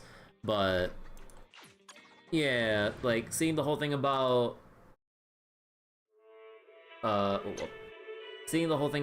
Silk Song and everything, and seeing Hollow Knight being discounted. Like, I'm surprised that Silk Song is actually still that cheap. Honestly, it's like what I think I saw is $20, I think. But yeah. So maybe as like a bucket list thing, way down the line, I would say, maybe I can take a look at Hollow Knight and see what all the hubbub's about why people like Hollow Knight so much. Cause like I don't really play too many games like Hollow Knight. It's like a Metroidvania or something akin to that, right? Just given how you navigate around like a big sprawling set of maps, areas, and biomes and stuff like that, right? But I'm not exactly sure. But yeah, I usually don't play too many games similar to Hollow Knight, so it'd be nice for some variety given what I do. They're not fulfilling their Kickstarter goal for a port for the Wii U. I mean, man,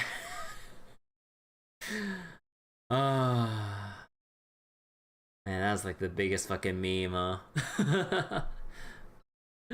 Good old Wii U. But yeah, what was I getting around to again? Oh yeah, I mean, like, probably won't get around to Hollow Knight for a while. I just kind of wanted to get it on sale and keep it for like a rainy day in case of like wanting to find some other things to play.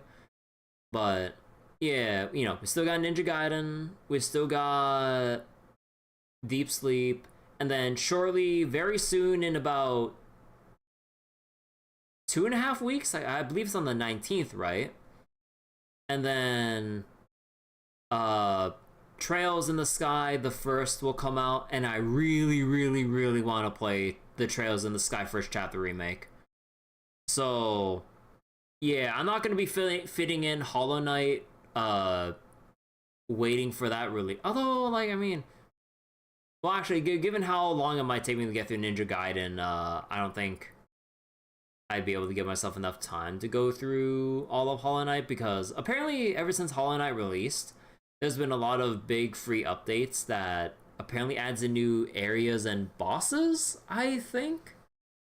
So yeah, I think like if I want to go through Hollow Knight, I go full commit for it after we do Trails in the Sky the first and stuff.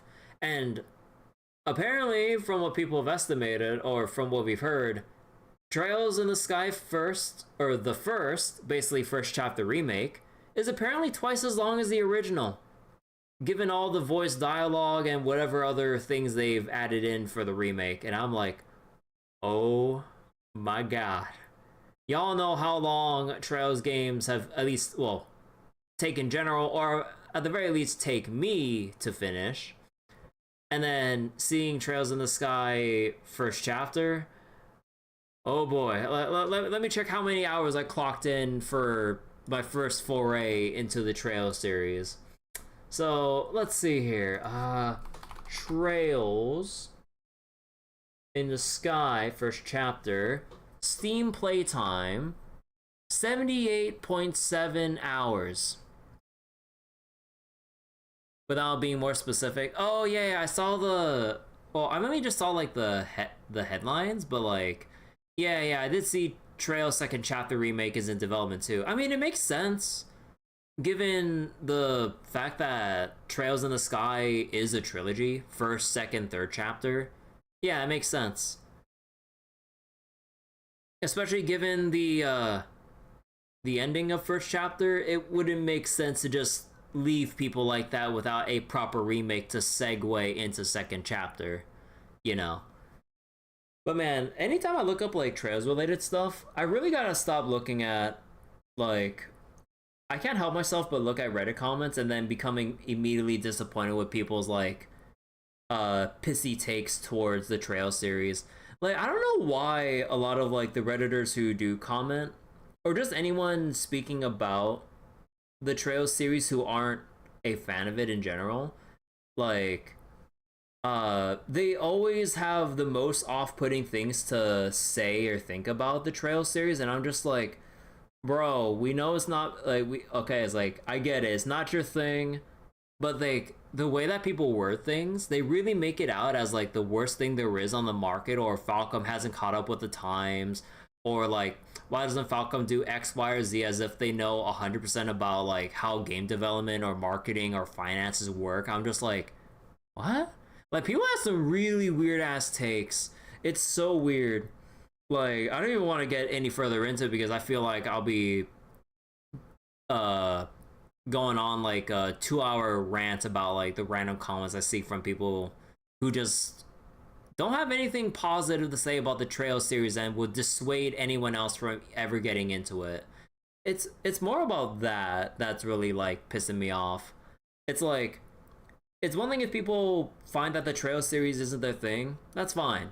It's another thing that people will do everything in their ability to persuade others to not look into it because they're trying to force their opinion, their negative opinions onto others, as if it's like fact of like, oh no, like, oh, this series, the writing is just too much, or the story never goes anywhere, or it's too long, or too, it's like the Trail series is like the poster child of like RPGs that people want to be full committed into and invested in without having to actually play it themselves.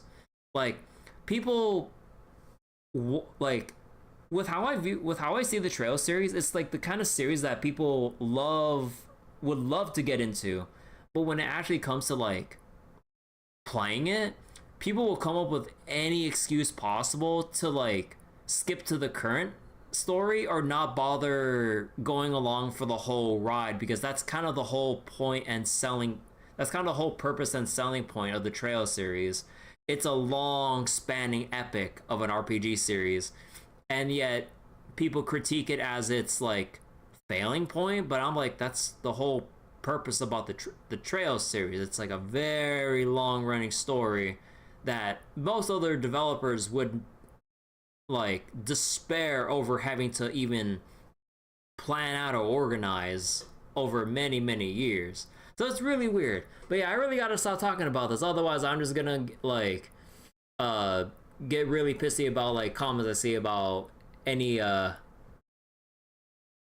people just not liking the Trail series. But yeah, as you can see, I mean, I love the Trail series like to death and everything, but man, it's really off-putting when people try to like convince others why they shouldn't get into it. I'm like, oh, fuck off of that. Like, again, I don't know. So you're in a weird situation. You only play like 3-4 games max from the release Trails games, but you experienced all of them via watching playthroughs. Oh, really? Oh.